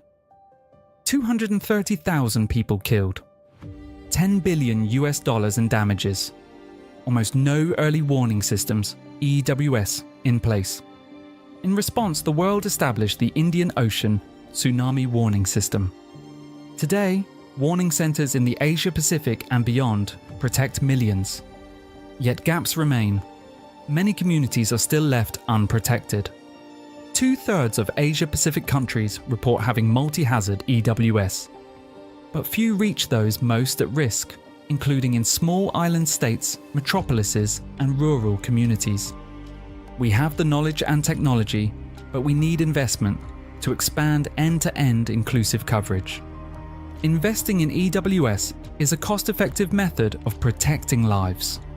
Every US dollar invested in EWS saves up to $13 in disaster response and recovery. Comprehensive EWS can reduce disaster losses by 30 to 50%. Advanced EWS can reduce disaster-related deaths by up to 8-fold. It's not just about warnings, it's about risk knowledge, monitoring and forecasting, communication, preparedness to respond, anticipatory financing, and early actions. The Secretary-General's Early Warnings for All initiative calls for universal coverage. And the Asia-Pacific can lead the way by scaling up EWS for all hazard. We know the solutions, now let's invest in them. Together, we can ensure every community is protected from the next disaster. Early warnings for all. The 2004 Indian Ocean tsunami was a wake-up call to the world. 230,000 people killed, $10 billion in damages, almost no early warning systems, EWS, in place. In response, the world established the Indian Ocean Tsunami Warning System. Today, warning centers in the Asia-Pacific and beyond protect millions. Yet gaps remain. Many communities are still left unprotected. 2/3 of Asia-Pacific countries report having multi-hazard EWS. But few reach those most at risk, including in small island states, metropolises, and rural communities. We have the knowledge and technology, but we need investment to expand end-to-end inclusive coverage. Investing in EWS is a cost-effective method of protecting lives. Every US dollar invested in EWS saves up to $13 in disaster response and recovery. Comprehensive EWS can reduce disaster losses by 30 to 50%. Advanced EWS can reduce disaster-related deaths by up to 8-fold. It's not just about warnings, it's about risk knowledge, monitoring and forecasting, communication, preparedness to respond, anticipatory financing, and early actions. The Secretary-General's Early Warnings for All initiative calls for universal coverage. And the Asia-Pacific can lead the way by scaling up EWS for all hazard. We know the solutions, now let's invest in them. Together, we can ensure every community is protected from the next disaster. Early warnings for all. The 2004 Indian Ocean tsunami was a wake-up call to the world. 230,000 people killed, $10 billion in damages, almost no early warning systems, EWS, in place. In response, the world established the Indian Ocean Tsunami Warning System. Today, warning centers in the Asia-Pacific and beyond protect millions. Yet gaps remain. Many communities are still left unprotected. 2/3 of Asia-Pacific countries report having multi-hazard EWS. But few reach those most at risk, including in small island states, metropolises, and rural communities. We have the knowledge and technology, but we need investment to expand end-to-end inclusive coverage. Investing in EWS is a cost-effective method of protecting lives. Every US dollar invested in EWS saves up to $13 in disaster response and recovery. Comprehensive EWS can reduce disaster losses by 30 to 50%. Advanced EWS can reduce disaster-related deaths by up to 8-fold. It's not just about warnings, it's about risk knowledge, monitoring and forecasting, communication, preparedness to respond, anticipatory financing, and early actions. The Secretary-General's Early Warnings for All initiative calls for universal coverage. And the Asia-Pacific can lead the way by scaling up EWS for all hazard. We know the solutions, now let's invest in them. Together, we can ensure every community is protected from the next disaster. Early warnings for all. The 2004 Indian Ocean tsunami was a wake-up call to the world. 230,000 people killed, $10 billion in damages, almost no early warning systems, EWS, in place. In response, the world established the Indian Ocean Tsunami Warning System. Today, warning centers in the Asia-Pacific and beyond protect millions. Yet gaps remain. Many communities are still left unprotected. 2/3 of Asia-Pacific countries report having multi-hazard EWS. But few reach those most at risk, including in small island states, metropolises, and rural communities. We have the knowledge and technology, but we need investment to expand end-to-end inclusive coverage. Investing in EWS is a cost-effective method of protecting lives. Every US dollar invested in EWS saves up to $13 in disaster response and recovery. Comprehensive EWS can reduce disaster losses by 30 to 50%. Advanced EWS can reduce disaster-related deaths by up to 8-fold. It's not just about warnings, it's about risk knowledge, monitoring and forecasting, communication, preparedness to respond, anticipatory financing, and early actions. The Secretary-General's Early Warnings for All initiative calls for universal coverage.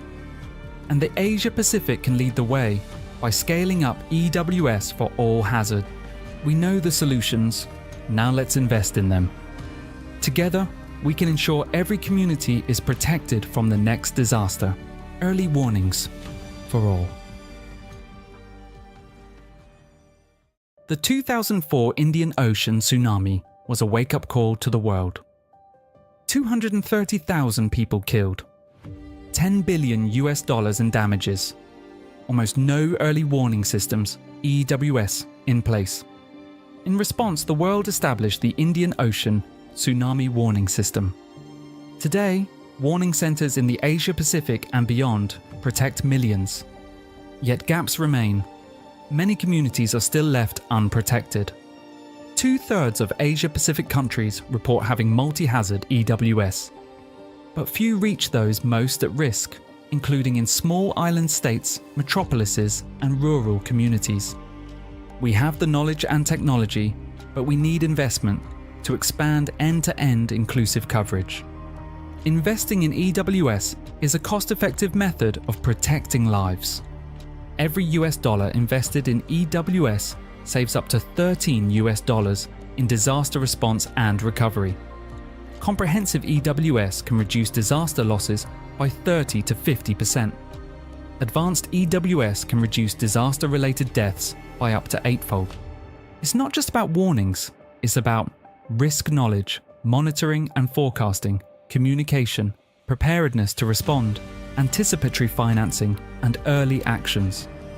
The Secretary-General's Early Warnings for All initiative calls for universal coverage.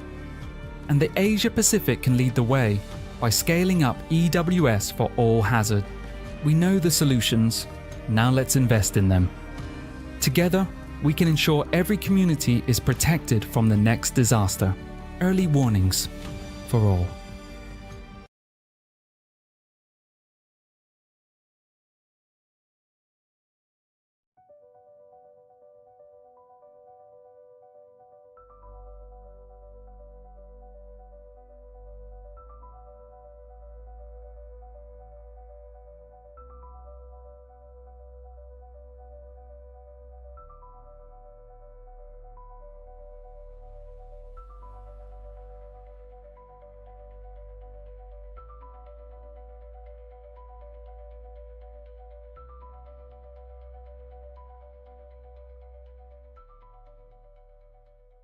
waves certainly lead to health impact like heat stroke and exhaustion, but their broader effects on human health are more profound. Let me highlight a few. First, heat waves can seriously worsen chronic conditions like cardiovascular and respiratory diseases. If we talk about community-related impact, we should divide it into 7 sectors. Like one is like a health-related illness, which is also impacted at the community level, and another also food security. That's also impacted at the community level. Another, we can say water scarcity, especially in the urban slum area, and also economical strength, because in the urban slum area, people also lost their livelihood, and also they lost their working hours due to the heat wave. And another also mental health. Already my first speaker mentioned about the mental health issue. So due to the income loss and also due to the loss of the working hours, the people who are working in the community level and also in the urban area, mainly the rickshaw puller or van puller or slum people or street hawker who lost their working hours, so they are suffering mental health due to the heat wave seasons.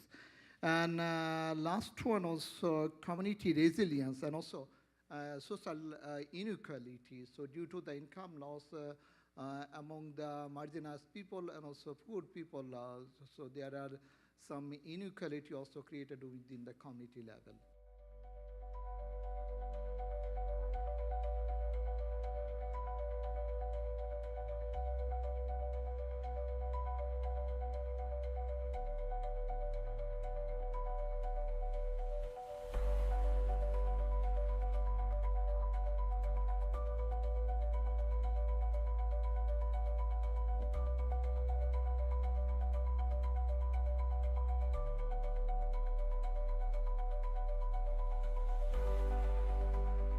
Alone, we witnessed signature events such as gloves.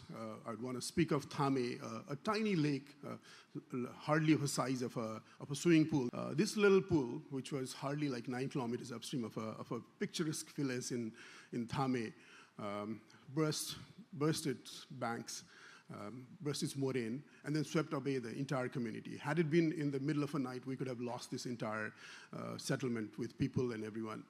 We've also in the past have had bilateral discussions and MOUs, say for instance the 9-point MOU signed between our respective governments, between the government of China and government of Nepal, particularly looking at specific areas of, again, transboundary elements such as early warning systems between government of China and government of Nepal, as how could we collaborate further, especially in terms of, again, building up of government-to-government relationship, but also between academicians and science institutions, whereby we could inform about impacts much ahead in time to downstream communities to Nepal.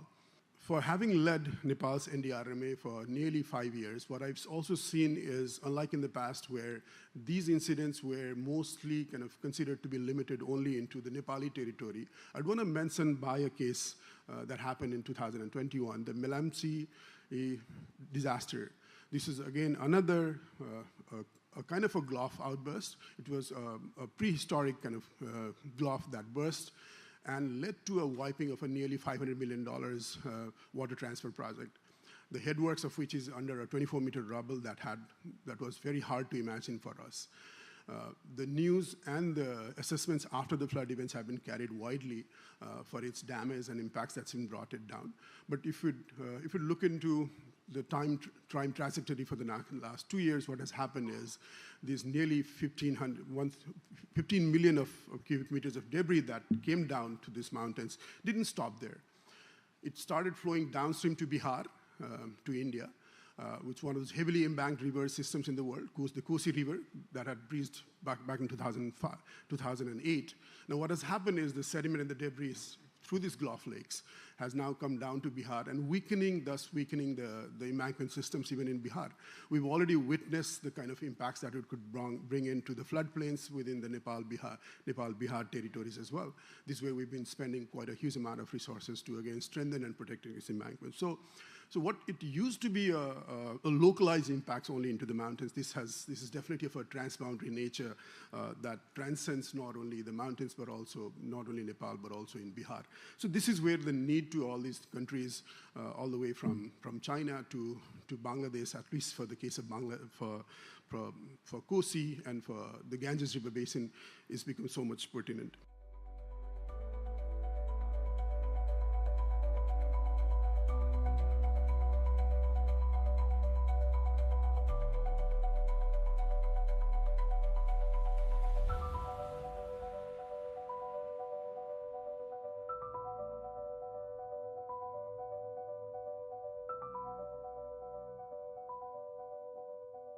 Under the National Disaster Risk Reduction Management Council, wherein we all agreed that we have to give importance at all sectors.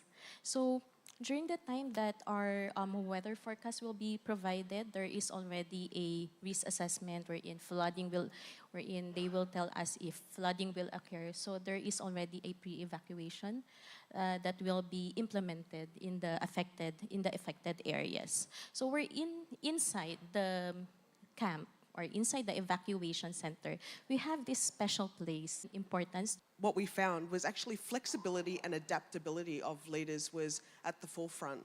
Being able to make and pivot decisions quickly on evolving situations. We know that disasters are becoming more complex. There's more political pressure, there's more social pressure to be able to make quick and rapid decisions. And so women at the leadership course that I just conducted felt that flexibility and adaptability of decisions was the most critical to help distinguish between operational or technical decisions. As a woman leader who believes in inclusivity, so this is a subject matter that is very close to my heart and of course to my organization. So we cannot do the work alone. We need the participation of everyone to create a safe and resilient communities. In the Philippine Red Cross, what we do, first we capitalize on communication. Communication is very essential when we want to gain trust of the community.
The Asia-Pacific region, which is a home for us, is composed of 21 countries across 11 time zones.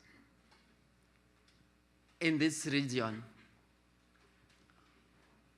75% of disaster-affected people live here. That means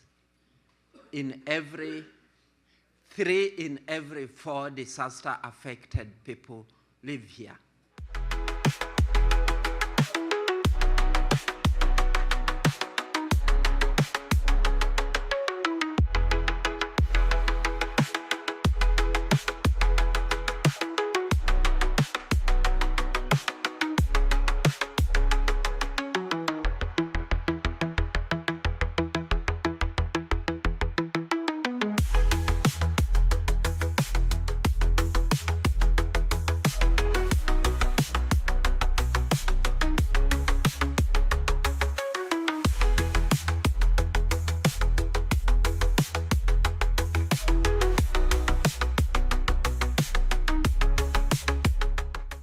we are facing more and more challenges, and we cannot anymore continue business as usual. We have to integrate our approaches from development to humanitarian help in a holistic that takes into consideration all the dimensions, from development to preparedness, to disaster risk reductions, to early warning systems, to anticipatory actions, and to recovery after disasters.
Combination of different disasters may create cascading, complex, and systematic disasters that could become catastrophic disasters that are devastating and having long-lasting effect on our society.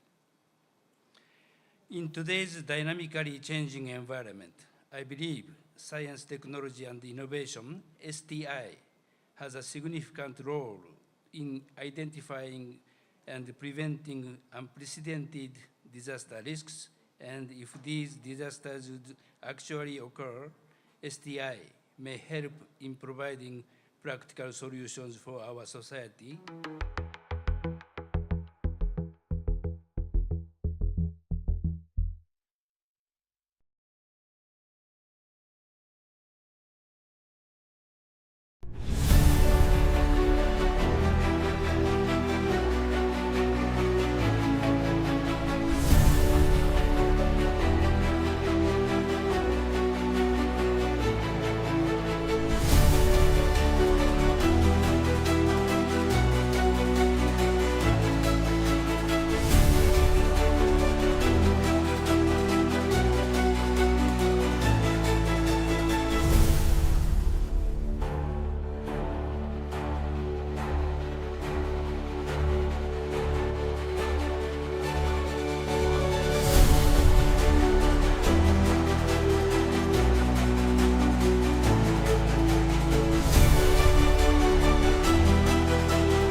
Localized disaster risk reduction approaches have proven to be very vital in enhancing anticipatory action and emergency response. The readiness of the community themselves in terms of quicker response time, as well as the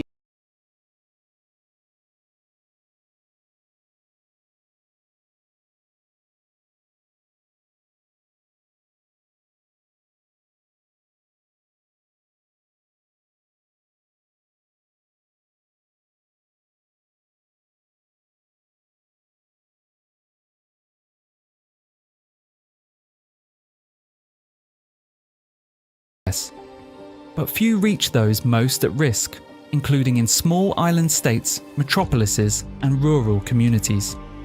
We have the knowledge and technology, but we need investment to expand end-to-end inclusive coverage. Investing in EWS is a cost-effective method of protecting lives. Every US dollar invested in EWS saves up to $13 US in disaster response and recovery. comprehensive EWS can reduce disaster losses by 30 to 50%. Advanced EWS can reduce disaster-related deaths by up to 8-fold. It's not just about warnings, it's about risk knowledge, monitoring and forecasting, communication, preparedness to respond, anticipatory financing, and early actions. The Secretary-General's Early Warnings for All initiative calls for universal coverage. And the Asia-Pacific can lead the way by scaling up EWS for all hazard. We know the solutions, now let's invest in them. Together, we can ensure every community is protected from the next disaster. Early warnings for all.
Heat waves certainly lead to health impact like heat stroke and exhaustion, but their broader effects on human health are more profound.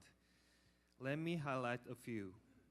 First, heat waves can seriously worsen chronic conditions like cardiovascular and respiratory diseases. If we talk about community-related impact, we should divide it into 7 sectors.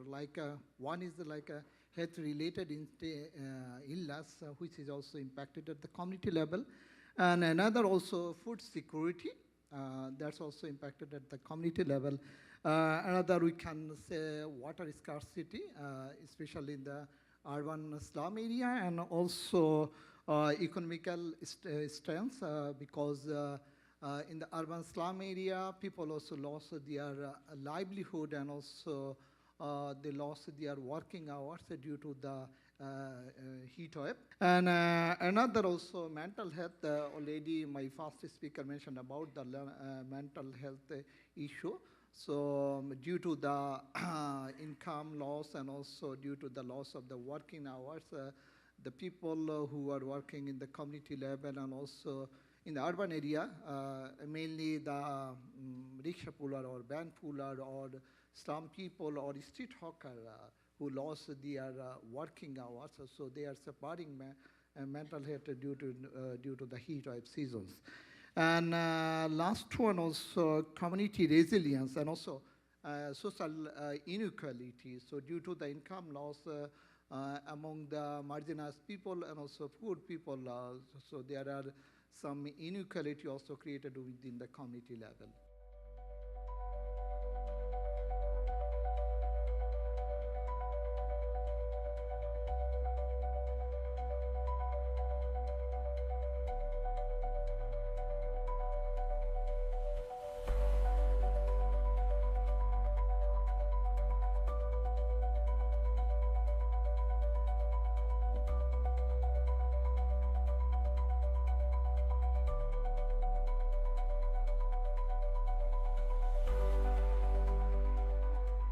This year alone, we witnessed signature events such as gloves.